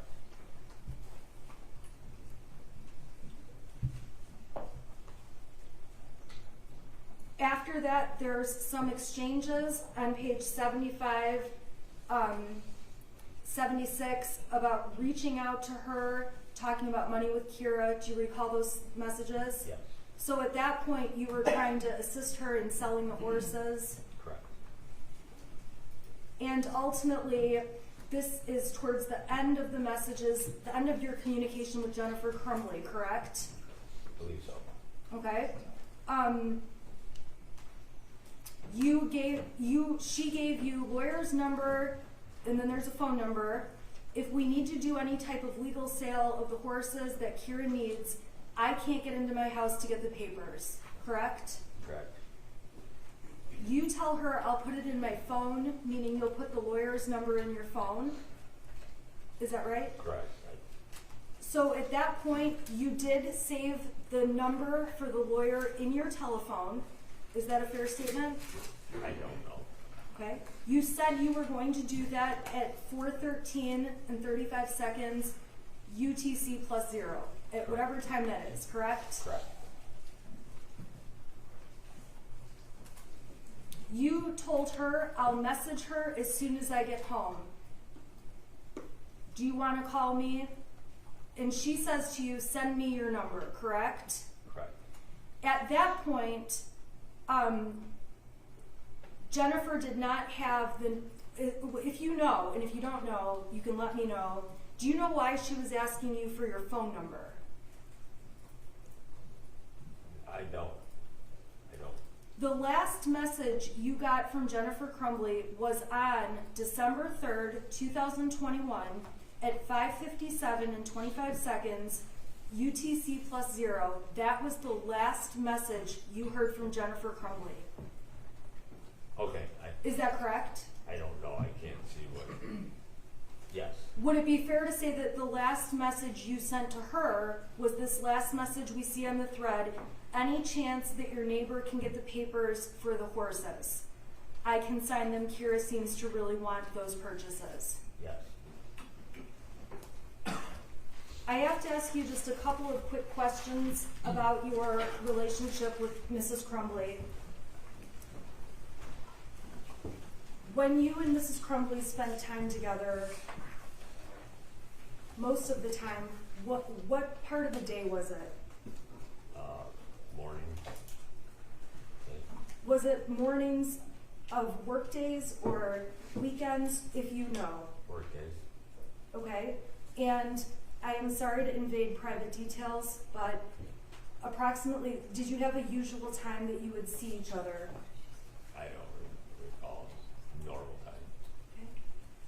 During those times, you're not aware of where Jennifer Crumbley's son would be? School, I don't. So it would be fair to say that times you and Jennifer Crumbley were together were when her son would have been school days, correct? Correct. In terms of the extent of your relationship, were there many trips or overnights or things like that? No. That if it ever did happen was very minimal, correct? Correct. And at the end of the day, despite the fact that you and Mrs. Crumbley may have had an affair, you never believed that Mrs. Crumbley didn't care about her son, correct? Correct. Her relationship with you was very separate from her relationship with her child. Correct. And the amount of time that she spent with you was very minimal compared to the amount of time you knew she'd be at home and with her son and doing other that's things. Speculation, unless he has a lot of details. Yeah, that, he didn't say that, so. Okay, I can ask a better question. Throughout the days, while you and Mrs. Crumbley would talk to one another, you would frequently tell each other what you were doing as the day went on, correct?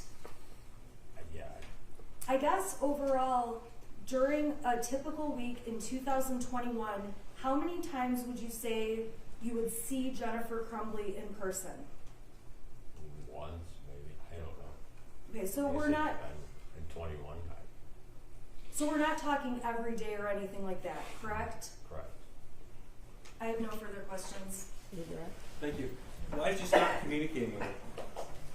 As soon as I saw in the news that that the warrants were issued and they were being apprehended, but not turning themselves in? Correct. Okay. So I just want to make sure that we're all clear. You're not accusing anyone in law enforcement of threatening you, are you? No. Okay. And in fact, when you interviewed with investigator Mike Thomas December of 2023, he actually referred to you as brother. Would that be right? Correct. And you guys left the interview with exchanging phone numbers, and you actually called him the next Your day. Honor, I would ask that the leading question stop. Okay. So what was the tenor of that conversation? Was it an interrogation? Was his voice elevated like mine, or was he calm? It went back and forth. It varied. Okay. Did you feel like you were being yelled at? At some points. So at one point he asked you about your pension. I'm going to look at the transcript here. When he first introduced himself to you, he was talking about you, how long you've been a firefighter, and your answer was, here 21 and a half years. He said, okay.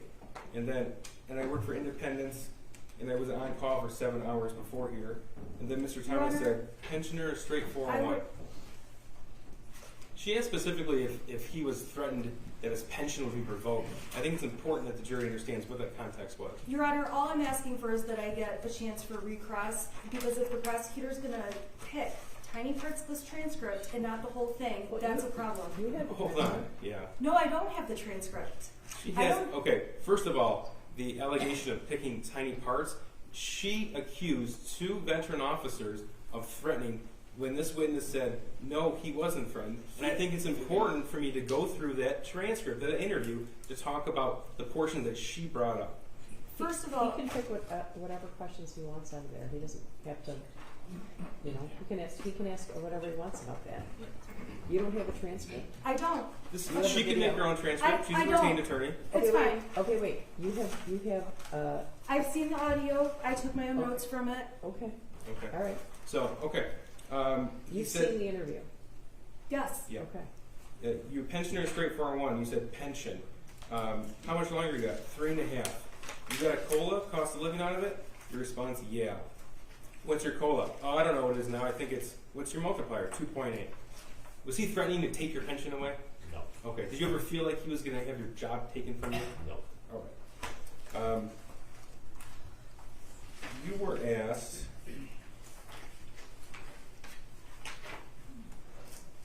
Mr. Thomas asked you about the importance for the truth. Now, as a veteran firefighter, are you surprised that law enforcement wanted to gather the truth? No.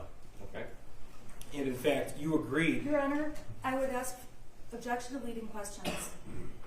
Judge, You would on agree redirect, leading. I am entitled to some leeway, especially in light of what counsel asked. Not to leading questions. Okay, let's not ask leading questions. Okay, well, that didn't suggest the answer. I know you can do it, Mr. Peace. All right. Sir, you were interviewed by law enforcement? Yes. Yes, okay. And in December of 2021 was the first interview? Yes. Okay. So you were asked specifically about certain things that were said in that interview. And you did tell the police in the interview that she said she was worried he might hurt himself or something like that. That was your type statement. Yes. Okay. And you repeated that again in December of 2023. Yes. Okay. And then you testified to that today. Yes. That's never changed. Correct. All right. So the very first interview you had with law enforcement. Your Honor, objection to leading questions. I didn't even ask the question. Well, The last three were leading. He asked him, did you make this a statement in your written, did you say this in your written statement? Yes. Did you put this statement, did you testify to this? Yes. So I don't think that was leading. Okay. You told the police in December of 2021 about an extramarital affair. That's leading. What did you tell the police about your relationship with Jennifer Crumbley? Correct. What did you tell the police? Extramarital. Okay. Did you give all the details? No. Okay. Did you tell the police how many times a week you would meet her? No. Okay. Did you tell the police about trips and specific times during the week? No. Okay. Now, why didn't you give all of those details in December of 2021? Because I don't want those made public. Okay. Are you happy about being here today? No. All right. What was your thought in withholding some of that information?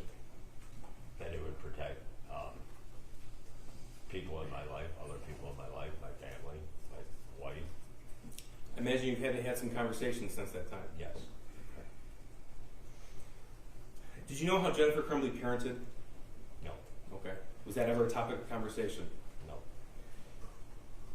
But you do know that you met her in a Costco parking lot across the street from her employer. Is that right? Yes. Okay. And that would happen, as counsel said, during the work days?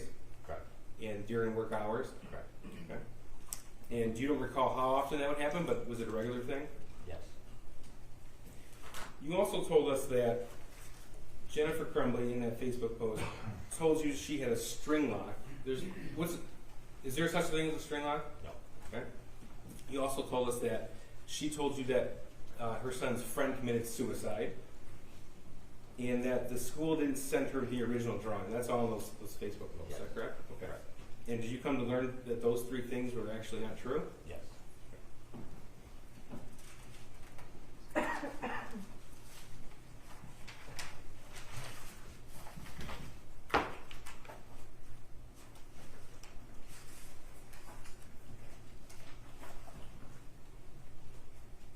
Now, did Jennifer ever tell you the details about that meeting with the school?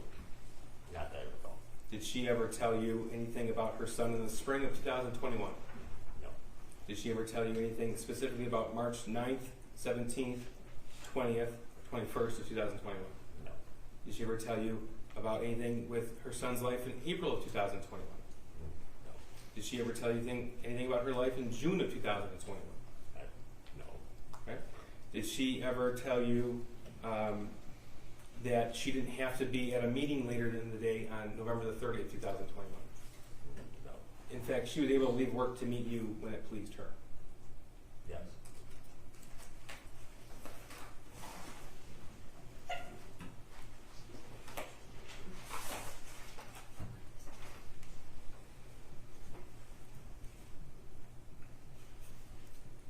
Sir, when you were subpoenaed, you were told that we were not going to bring out the extramarital affair. Is that correct? Correct. Your Honor, objection. As far as it goes with legal issues, that is not appropriate questions in front of the jury. Why is that not inappropriate? Because the prosecution's trying to allege that that I've done something to put this witness in a bad spot when the evidence in this case requires the jury know all the information. I think his question is directed at the fact that Mr. Melange was probably taken off guard when he testified today. Isn't that what your question's about? Yes, Judge. Yeah. You didn't know you were going to be asked those things.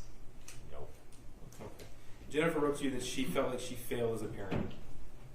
That was in the message. In the messages, yes. But she didn't tell you any of the specificity, any of the details regarding that. No. So she didn't tell you anything about the background of her son and her husband. No. And again, I just want to make something crystal clear. In the interviews you had with law enforcement, nobody ever told you that you would be fired, correct? Correct. No one ever told you that you had the risk of being fired. Correct. What were you told to do when you came to court today? And tell the truth. Okay. And have you told the truth? Yes. Correct. Thank you. Nothing further. Your Honor, may I have two questions? Yes. Okay, Mr. Malesh, it's fair to say you testified earlier you have memory issues. Yes.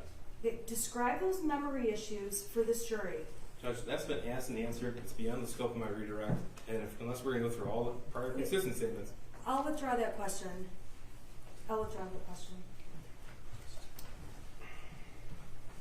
Earlier when you testified, and this is my last question, you did say you had feelings that there was pressure on you about certain areas of your life being affected by your statements to police, Hold correct? on, Judge. That's mischaracterizing the testimony. He's testified multiple times. He was not threatened. Okay, well, she didn't ask that. I She asked- has asked that. Well, I you did know, ask that. I've gotten a little bit of inconsistent. I don't know if it's testimony or vibe from you. Did you at any point, you said the police didn't threaten you, but There were veiled threats. well, I asked that. Did you feel like there were any veiled threats? He said yes, but he didn't tell me what those were. So, you know, did you feel pressure to tell the police some things, and if so, what were those pressures? You said that your job wasn't threatened. Yes, Your Honor. Can I specify what I was trying to do to clarify? Please. I tried to clarify. I felt I was guarding myself in my statements, and the investigator was pushing it and inferring that this would all get out, which it has now with what was going on. He didn't threaten my job. He was asking questions that were professionally related, because I know he was trying to establish some sort of rapport with me because he worked in law enforcement, so he was asking about pensions. He did get more aggressive with it, and it was threatening as in personal information getting out about me out in the open to the public and stuff. Okay. But did that help? Okay, do either of you have any questions based on that? I do. Okay. Did he ever tell you to say something that wasn't true? No. Okay. You were told to tell the truth. Yes, sir. Thank you. Anything else? You were asked questions repeatedly. The same question over and over, as we've done in this courtroom today. Correct? Thank you. All right, I'm going to let you step down and you're excused.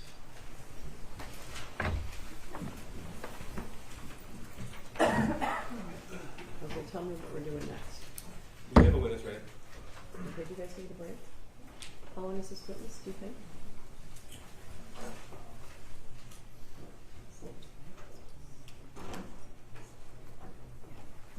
I'd say the direct is about 30 minutes. Okay.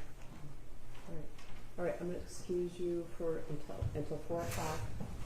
And we're going to come back, okay? All right, for the jury.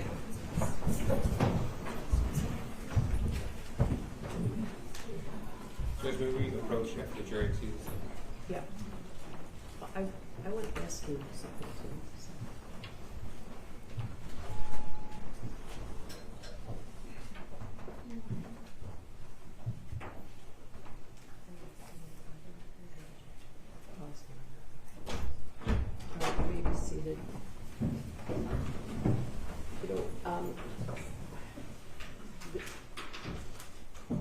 before the trial started, there were some issues raised about privileged records of the shooter and Fifth Amendment rights of the shooter.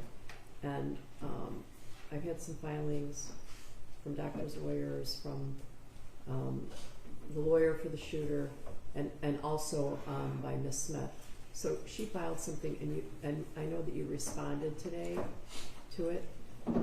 I guess I feel like I've ruled on those issues, but I wanted to give you guys as much opportunity as possible because, as we've established, there is not a lot of law in this area, and I've personally not found any law that would allow me to pierce a privilege possessed by the shooter. But that being said, I think you filed a response, and then there was maybe a confidential attachment to that maybe was directed at some of the contents of the privileged documents.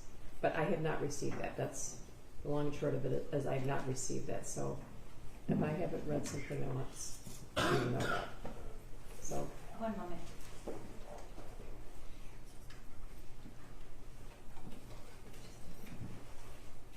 If we can check on the status, it was being sent by Mr. Wood. Okay. Okay, so what else? You wanted to approach about something? Yes, sir. Okay.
Please state your name for the record and spell your first and last name. No problem. My name is William Creer. William's common spelling. Creer spelled C-R-E-E-R. Go ahead. Okay. I misspoke and called you officer, which is probably a good way of introducing you to the jury, but I'm just going to call you Mr. Creer. That's fine. You are not an officer. What is your title? Forensic technician. And who do you work for? Detroit, City of Detroit Police Department. Okay, can you explain to the jury how you work for the City of Detroit Police Department, but you're not an officer? I'm a crime scene investigator. They send me out to the scenes, I collect the evidence, I take the pictures, package the evidence, and I come testify in court. And how long have you been doing that? 20 years. So is your title forensic lab tech? No, just forensic technician now. Okay. There's a difference. Lab techs, actually the people that test the evidence I collect, I just go collect the evidence. Okay, you don't work in the lab? No. Okay. So is it correct to say that you're a civilian working for the police department? Yes, ma'am. All right. I want to direct your attention to December 3rd of 2021. Do you remember that day? Yes, ma'am. Were you working? Yes, ma'am. Were you at some point dispatched to a building with the address of 1111 Bellevue in Detroit? Yes, ma'am. And were you made aware there was a search warrant being executed at this location? Yes, it was. Okay, how many times have you, roughly can you estimate, gone to a crime scene and collected evidence? A lot. Okay, With the actual number, more than 1,000. Okay. Did you go with anybody or were you by yourself? I had a partner that day. Okay, and what was your partner's name? Forensic technician Stephanie Sparks. What were your initial thoughts as you headed to the location? When my partner and I were heading to the location, it was just a normal search warrant. Collect the picture, take pictures, collect the evidence. And then when we arrived at the scene location, we saw all the media cameras. And that's when we figured, okay, this is going to be a little bit more than a normal search warrant. Okay. Who did you speak to when you arrived on scene? Lieutenant Hall. And why Lieutenant Hall? Because he was the highest ranking officer at the scene when we arrived. And when we got the request over the radio, he was the one that dispatched the run. The officer dispatched the request for the scene to be processed. Okay. And what did he ask you to do? When we arrived at the scene, we went into the building, and that's when we were made aware that this was regarding the Crumbley case and how we were going to execute the search warrant. Okay. Is it correct to say that you process the scene? Is that how you would describe what you do? That's exactly how I describe it. Okay. And when you process the scene in some crime scenes, does that mean something, the depth in which you perform those duties, does it differ depending on what the law enforcement wants you to do, or is it the same every time? We work hand in hand with law enforcement. Officer in charge usually goes in or has already secured the scene with the other officers. By the time we arrive, they have an idea of evidence they want collected. When we arrive, we do a walkthrough with the officer in charge or the detective, whoever is the highest ranking officer on that particular scene. We do our walkthrough. He points out evidence that's important to be collected. While we're doing our walkthrough, my partner or who I'm working with that day will point out items that we believe might want to be collected. And then at that point, we start taking pictures, documenting the scene, and collecting the evidence.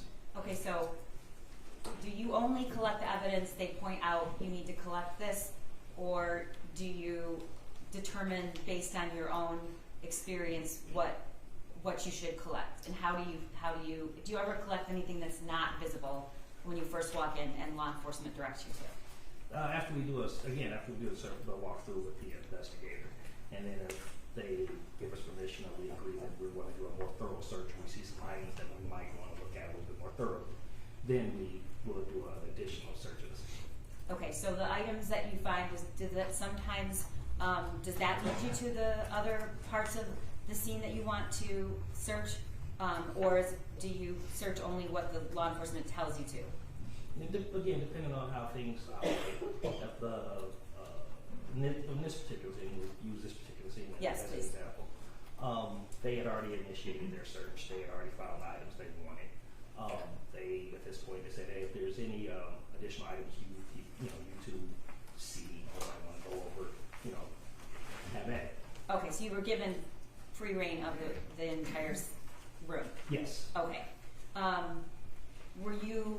Is it part of your protocol to just collect what you see out in the open, or do you actually do you conduct searches? We conducted a search in this particular case, yes. Okay. Is that something routine, or is that unusual? It varies by scene to scene. Okay. When you walked into the room, what did you observe? Again, the search warrant had already been executed. We took our overall pictures of the scene. We saw, items that were already collected from or found by law enforcement. There was foodstuffs on the table, just as you directly in front of you as you entered the room. Mattress and clothes scattered around the room that had already been found. Okay. I'm going to show you pictures in just a moment, but I want to, with your permission, get a little bit more detail about the things that you first discovered. When you just said you saw some food stuff. Do you remember specifically what you saw? I believe bananas, jug of orange juice. I want to say maybe alcohol. I want to say possibly vodka. That's all I can remember off the top of my head. Okay. Did you see anything else that stands out to you right now? No. Okay.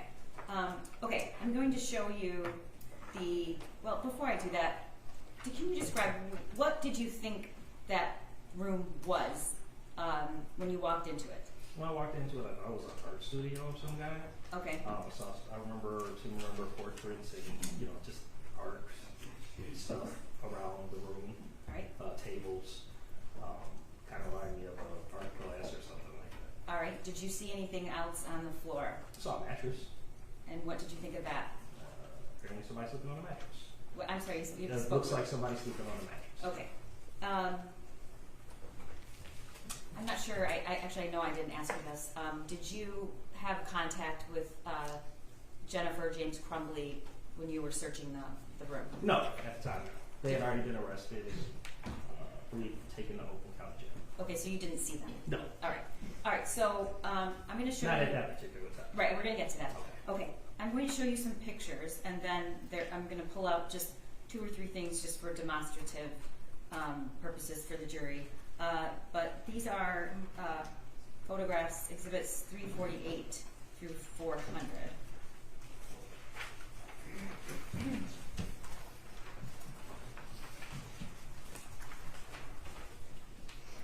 I'm sorry, 348 through 400. So on the exhibit list, they're listed from 348 and the 348, the description. 351 were previously admitted, but 350 was not done, right? I'm just checking. We have no objections on these. Thank you. Okay. All right. So can you tell the jury? I'm going to just go through the pictures, and you can, if you will, just describe what we're looking at. That's the scene location. I'm sorry, Mr. Peer. About what time did you arrive on scene? Around 2:40 a.m. Yes, ma'am. Okay. Were you just working the night shift, or were you at home, or where were you when you got home? On assignment midnight shift. Okay, gotcha. All right, so this is what? That will be the crime scene location. It should be on your monitor, is it? Oh, yes. Okay, great. I'm just so used to it. Yeah. All right. That's the scene on Bellevue. That's another angle of the scene on Bellevue. Okay. Can you go back one? Can you see the windows of the art studio that you searched in that photo? I don't recall. Okay. Next photo. Does this look familiar to you? Yes, ma'am. Can you tell the jury what this is? So those are the reporters that we saw when we were pulling up, and we asked them to move so we could take pictures. Okay. Was that something common that you encountered? Yes. Okay. Next. What is that? Again, we're at the crime scene location, the exterior shot. Okay. And the next. That would be the vehicle we're also allowed to, requested to photograph. Okay. So did you take these photos? No, our partner took these photos. Were you there when she took them? Yes, I was. Okay. What is that? If you zoom in, you can see cigarette butts that we were requested to collect. Okay.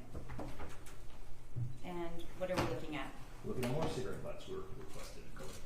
Did you know why you were requested to collect those? Because of the possible DNA evidence. Okay. Next. What is this? That will be Suite 130, the privacy location. So the art studio was Suite 130, or actually is 130 the art studio you searched? I'm sorry. 130 is the art studio we searched. The actual crime scene address was 1111 Bellevue. So the building was 1111 Bellevue. Yes. Okay. And the art studio was what? 130. Okay. What is this? That's inside Suite 130. All right, and the next picture? Again, we're inside Suite 130. These are overall shots of the entire room, so you get an idea of the items in the room and the room in general. Where, in relation to the door to the studio, is there one door or more than one door? There was just one door in and out of this room. Okay. Where in relation, in this photo, where's the door? The door is, from this angle, the door is directly behind and to the left. Okay. And the next? Again, we're kind of circling the room with overall shots. Okay. Again, the door is behind and at this point behind and to the right. Okay. What is this? Again, we're taking overall the room. The door is directly behind us, and we're taking a shot across the room. Do you see a mattress in this photo? No, but if you go back, I believe you can see the mattress there, at the bottom of the screen. The two drawers are on top of the mattress. Okay. All right. And the next photo? Again, that's the shot from across the room. The door in and out of the room is directly behind the part to take the photos. Okay. And the next one is 360. This is just a different view? Different angle. Is that the mattress there in the right bottom corner? Yes, ma'am. Okay.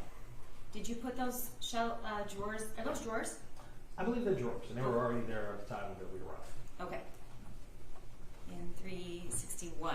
And then you have a better photo of the mattress and the drawers. And the next. Okay, what is this? Now we're circling around your photo of the mattress, a plaid object, and whatever cover that the mattress is resting on. Okay, in a minute we're going to get to the actual items individually, photos. But did you take pictures of those individually at some point? I would have to go through the pictures to make sure. I'm pretty sure we did. Okay. And what's your recollection? What is that? And you said it's an item. Is it a blanket? Is it a piece of clothing? Is it something else? I believe it's a clothing, a plaid shirt. Okay. 364. What is this? Again, we're circling the room. As you see at the top right-hand corner, that's the table with the food items on it. You see the orange juice at the top right corner and a bottle of Coke. Bottom left corner of the room, you have a Snipes clothing bag. Okay, right next to the orange juice, that circular object on the counter there. What is that? Right next to say it again. There. Oh, I believe those are solo cups. Okay. And Or plastic cups. 365. What is this? Oh, those are photos of the clothes that was inside the Snipes bag. Okay, can you tell the jury what those are? A few pairs of socks, a sweatshirt, and again you have the plaid item in the baseball cap that was in the previous pictures. Okay, and are the socks attached to anything? They're attached to, just like you would buy them from the store, the paper that would connect the bundles of socks together. So they're new? Yes. There's also the receipt in the picture, just by the sweatshirt. Okay. And do you, I think there's a closer photo of that actual receipt, which we'll get to. 366. What is that? This would be, again, by the mattress. Between the mattress and the shelf is like a pink shirt. Okay. And 367. And there's a better picture of the pink shirt. So, did you or somebody else take it and lay it out like that? Yes. Okay. 368. What is this? It's another shirt. Where was that found? Can't quite remember off the top. Okay. Do you need to see, did you write a report? I did write a report. All right, would that refresh your recollection? It would, thank you. Okay. Mayor Pro Turner? Sure. Thank you.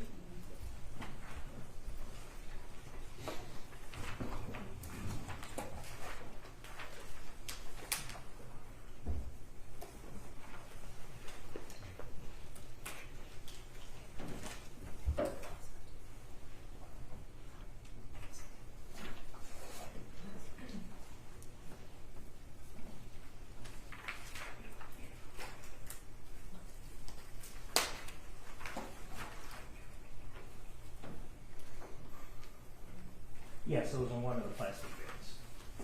Okay, that shirt was in a plastic bin? Yes. Okay, I think if we proceed through the photos, that this will make a little bit more sense. Okay, is that a plastic bin? That is one of the plastic bins, yes. Okay. How many total plastic bins did you find items of interest in this search? I believe 2 plastic bins were during the interest of the search. Okay, were they in the same place or were 2 different places? They were in 2 different places. Okay, where was that plastic bin? That plastic bin was along the north wall of the room, under the table with the food items on it. Under the table, right there. Right. And so, correct me if I'm wrong. Is the mattress on the other side of this table? The mattress is on the other side of the table, yes. Okay. Was the plastic bin found like that with the lid off and the backpack sitting up? No, we looked at it. It looked funny. Just out of place under the table. We moved it. The top was kind of ajar, and then that's when we found a bag in the bin. Okay. And we're going to get to the contents of what was in that backpack in a moment. Can you flip to 370? Okay, what is this? Again, that's the table with all the food items. All right, can you describe to the jury what you see, all the items there that are on the counter? No problem. You have the bananas, you have orange, container orange juice, container burners, a box of Special K, and a bottle of water, along with some solo cups or solo-like cups. Okay. I see some paper towel there. Yeah, there's paper towel and a box of Kleenex. And Mr. Keese is going to sort of highlight some of the other items to ask you what those are, if you know. What is that? A box of, can't quite make it out. Okay. Do you want to look at your report? Yeah. That refresh your recollection?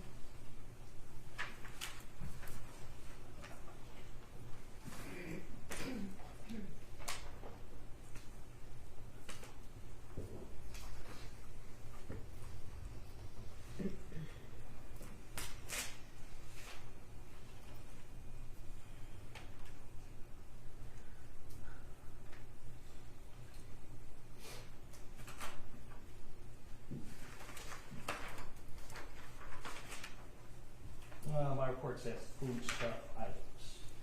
Okay. Food items, plastic cups. Okay. Papers, food items, plastic cups, and plasticware. Okay, so those are boxed something.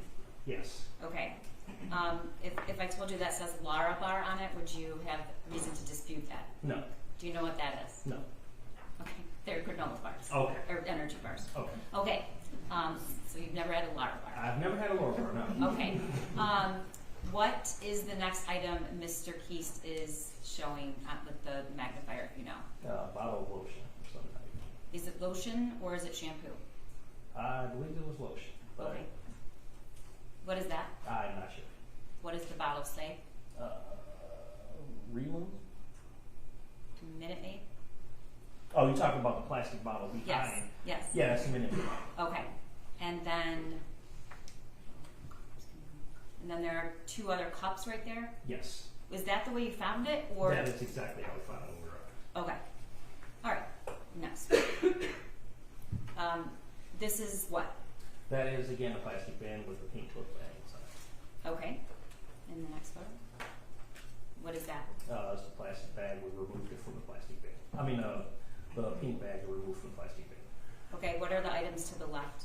Those are items we started removing outside of the plastic bin. Okay. I mean, a pink bag. And what did you describe to the jury what you found in the pink backpack. In the pink backpack, there was a second bag and various clothes. What kind of clothes?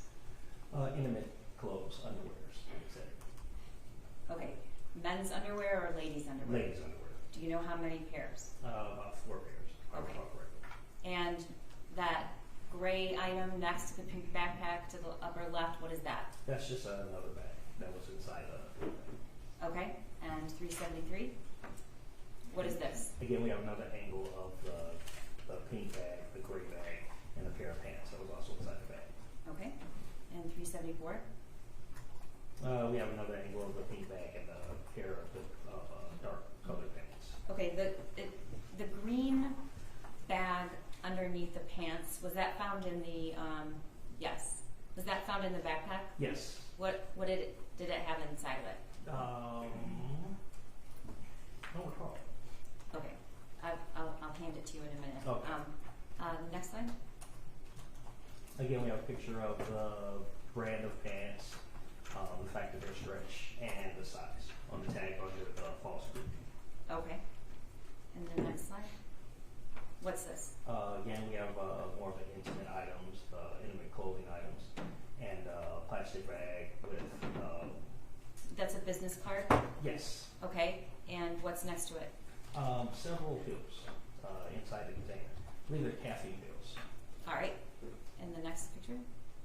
Again, we have a closer picture of the business card and the pills. Okay, and then 378. What is this? It was an ointment container and an injectable medication of some kind. And where was it found? It was all that was in a plastic bag, which was inside the pink book bag. Okay, were you able to determine whether those were for human beings or horses? For horses. Okay. And the next slide? We have another picture of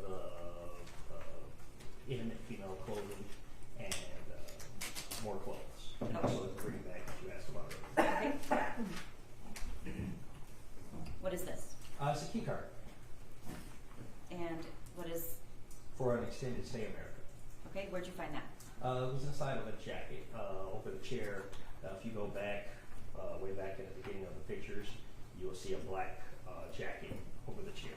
Okay, and the next slide? What is this? This is inside of a garbage can. It was near the table with food items on it. It's a whiskey bottle. There was a few pictures before that I didn't see us go through that showed what the garbage can was in relation to the table with food items. Was the bottle empty or did it still have something in it? I believe it was in. Okay, next slide. What is this? It's a receipt with from Rivertown Market. And what does the date and time say?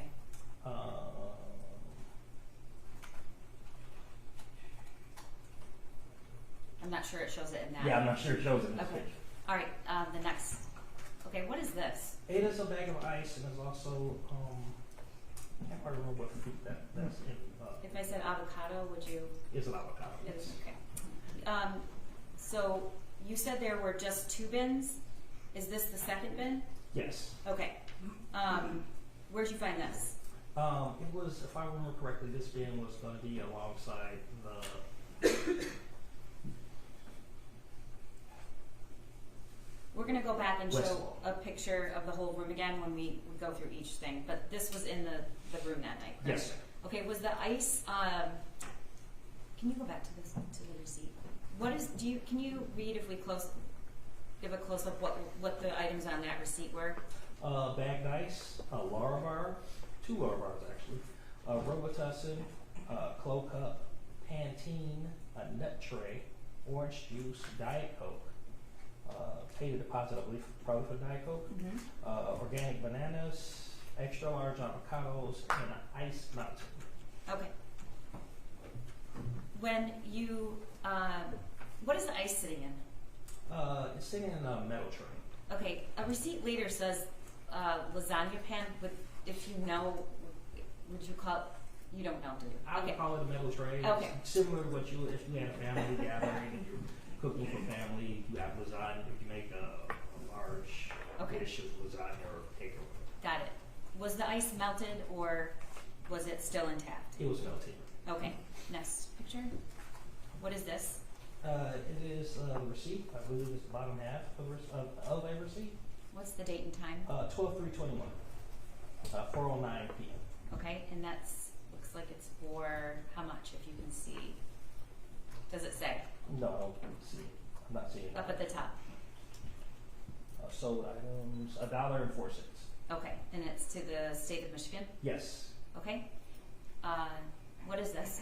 It's photograph the mattress that we went through. The item at the bottom of the screen, what is that? It's a blue solo type cup, plastic cup. Was there anything in it? No. All right, and 386. What is this? That's another plastic bin. Okay, so were there 2 plastic bins or 3 plastic bins? There were multiple plastic bins in the room. The items that you found, were they in 1, 2, or 3 plastic bins? 2 plastic bins. Okay, so there's the one that the backpack was in. Which was under the table. Okay, and then what's the other one? That second plastic bin was with the ice that was melting. Okay. And we have this third plastic bin that actually, which I would say the second plastic bin, which actually has items that are imported to this. Okay, so you weren't counting the one with the ice? No. Okay. All right. Where was this located? This will be alongside the west wall. So was it next to the mattress? No. The mattress, again, as you come into the room, you have the table that had food items on it, and then you have the bed. As you work your way further west in the room, you have that wall that you took, that we go through the earlier pictures, had the picture with the paint splotches or whatever. All right. Well, I don't mean to interrupt you, but we'll show you a picture. Okay. So was this next to the other bin with the backpack? No. Okay. About how many feet away from that bin was this one? I can't quite call it off my head, but about more than 8 feet. Okay. And what was inside this bin? It was a purse. Was this securely latched? Yes. If you can go back to the further picture, you can see how it was more firmly latched. Okay. And did you pull that bag out? Yes, we took the pictures in sequence so you can see us removing, opening up the actual plastic, the plastic bin, and then actually pull it out first. Okay. And the next slide. Is that the bag that was in the bin? Yes, ma'am. And this is your protocol? Is that, I don't want to put words in your mouth. How do you approach the photos in terms of sequence? Well, as we go through the purse or any kind of item, if there's any kind of item, we open up the purse, we take a full photo of how the items are in the purse at the time of collection. And then we start pulling out the items and kind of setting them up and showing the items individually that was inside the purse, bag, whatever. Okay. Let's go to the next slide and we'll go through all of the items because you actually take each item out of the purse and photograph it? Yes. Okay. What are we seeing there? Those are 2 envelopes with cash inside. Okay, and 390? Well, I'm sorry, what's underneath the envelopes? That is the tabulation return. Whenever we do a crime scene, there's an officer there that takes notes on all the items we collect from the crime scene. Okay. Look closely at that search warrant tabulation. Who's Peschke? Do you know who that is? No. Okay. If I told you it was an Oakland County sheriff, would you say that this was the search warrant for that room? Yes. Okay. Is it continuing? Okay. There were 2 search warrants. Well, there were many search warrants executed that day. The search warrant that was executed on the art studio was one of them. There was also a search of the defendant's home. Okay.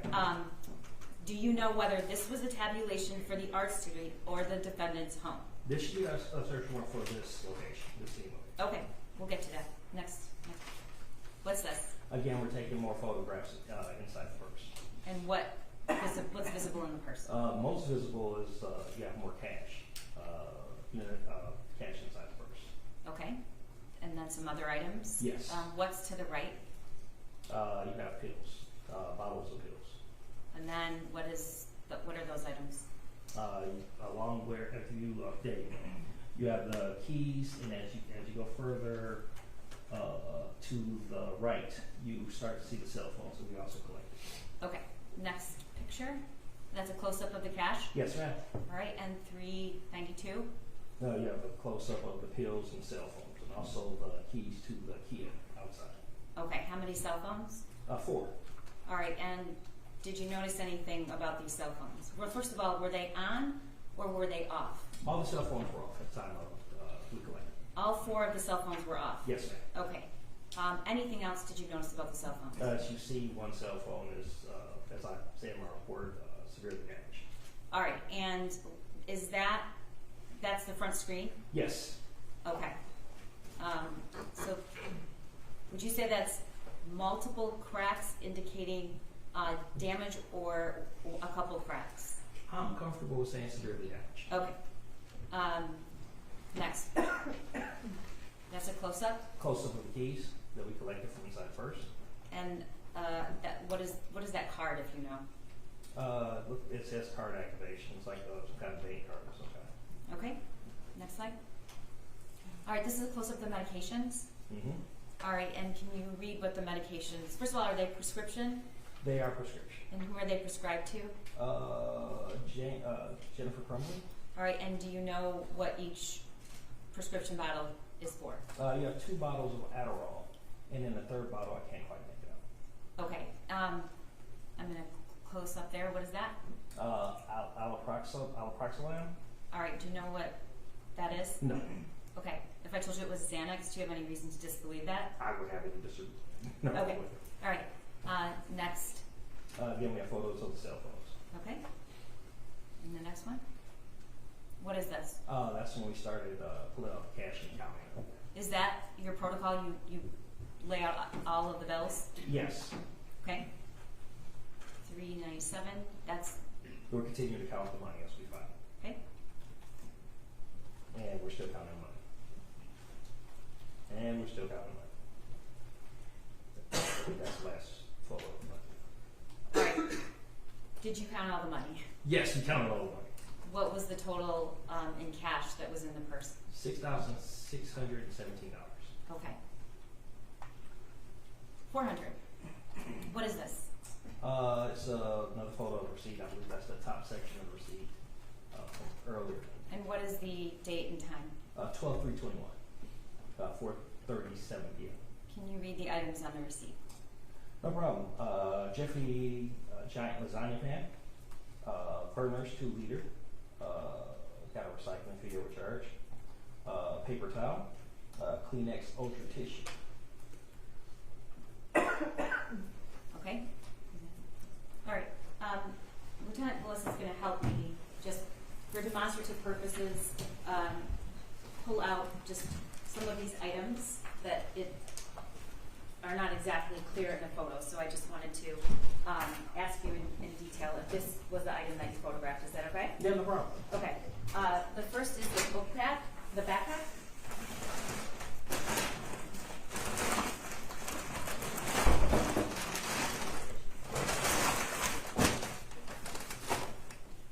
Yes, that does appear to be the photo that you're photographing.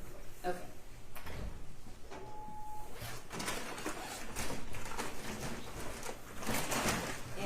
And that's where the packet is with the horse medication. It looks like, was this in the backpack? It was in the back. Okay, and then the clothing items were also in there. Yes, ma'am. Okay. And then the next. That's 427 for the record, Judge. 427. Okay. What's 427? For demonstrative purposes, the backpack. So it's identified for record. Do you recognize those items? Yes, those are items that were by the bag. Okay, so are those clothing or are they blankets? They appear to be blankets. Okay. Are those also 427? Yes, Judge.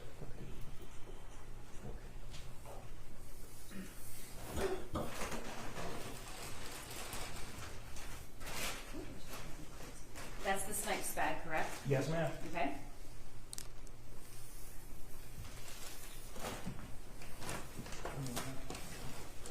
This is the socks.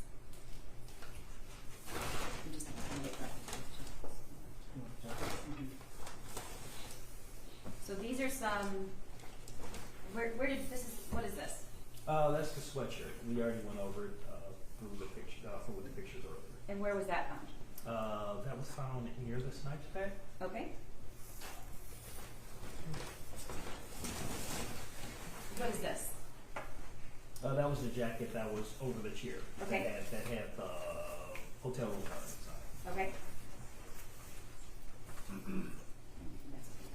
And then the only, that's supposed to just, you know, come out. And then the only other thing we're going to show you is the last item found in what you call the second plastic container, which I call the third.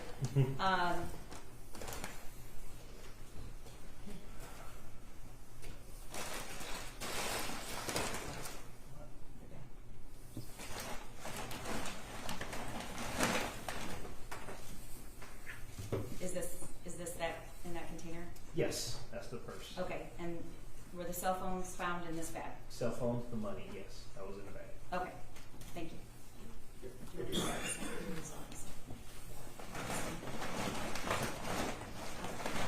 All right. Before I go back, lastly, to show you the pictures of the room so you can orient us on where these things were found. Did you ever come in contact with Jennifer Crumbley? We were requested to Oakland County Jail to photograph both the properties. Okay, and why were you asked to do that? We were just requested to take pictures if there are any injuries regarding their arrest. Because the request was not only for the search warrant, but if you look at my report, the request was to process the scene of a search warrant and arrest at the address at 1111 Bellevue Street. Okay. Do you see Jennifer Crumbley in the courtroom today? Yes, I do. Can you point her out and describe something she's wearing? She's right there, and she's wearing a blue jacket, or a suit jacket. May the record reflect that he's properly identified the defendant here. The record will say. Okay, lastly, I just want to take you to the initial photos that you took to the room to try to point out where exactly you found each of these plastic bins.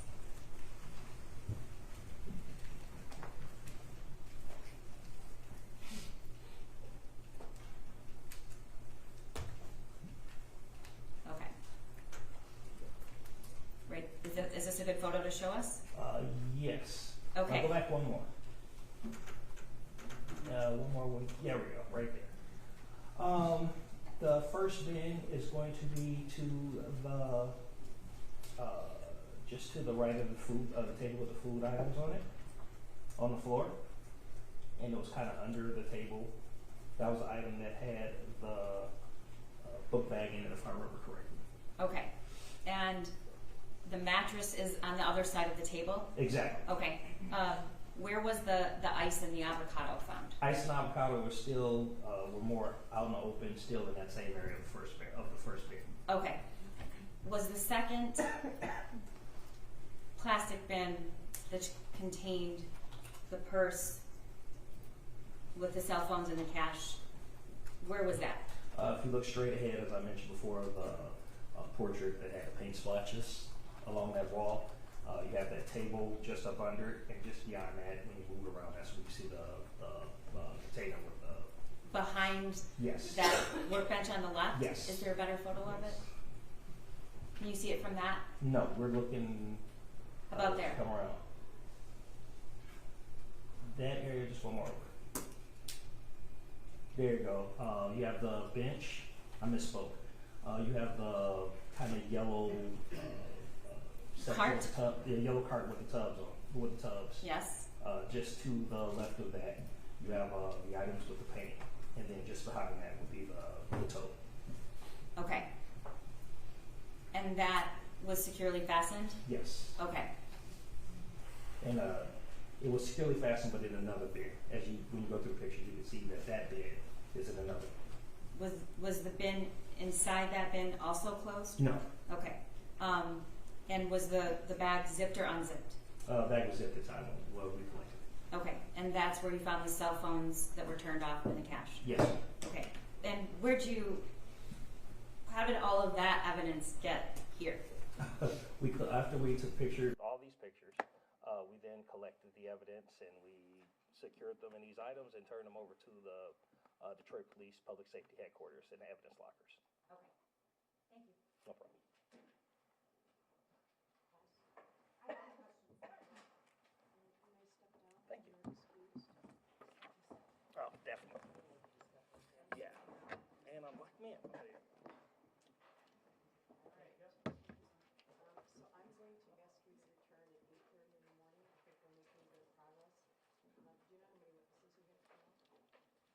We have to confer, Judge. We have between 1 and 3 tomorrow, 1 and 4. Okay. All right, so, I get the defense would be, if the defense is calling witnesses, likely tomorrow afternoon, correct? Certainly tomorrow afternoon. Okay, all right. All right, so I'm going to return at 8:30 in the morning. I want to tell you that during the trial, do not read, listen to, or watch any news reports about the case. Under the law, the evidence you must consider to decide the case must meet certain standards. For example, witnesses must swear to tell the truth, and the lawyers must be able to cross-examine them. Because news reports do not have to meet these standards, they could give you incorrect or misleading information that might unfairly favor one side. So to be fair to both sides, you must follow this instruction. Do not go on social media, do not go on Facebook, don't post, don't do research, don't text anyone, don't discuss this case with anyone, all right? Any questions about the schedule? All right, we'll see you tomorrow at 8:30. All rise for the jury.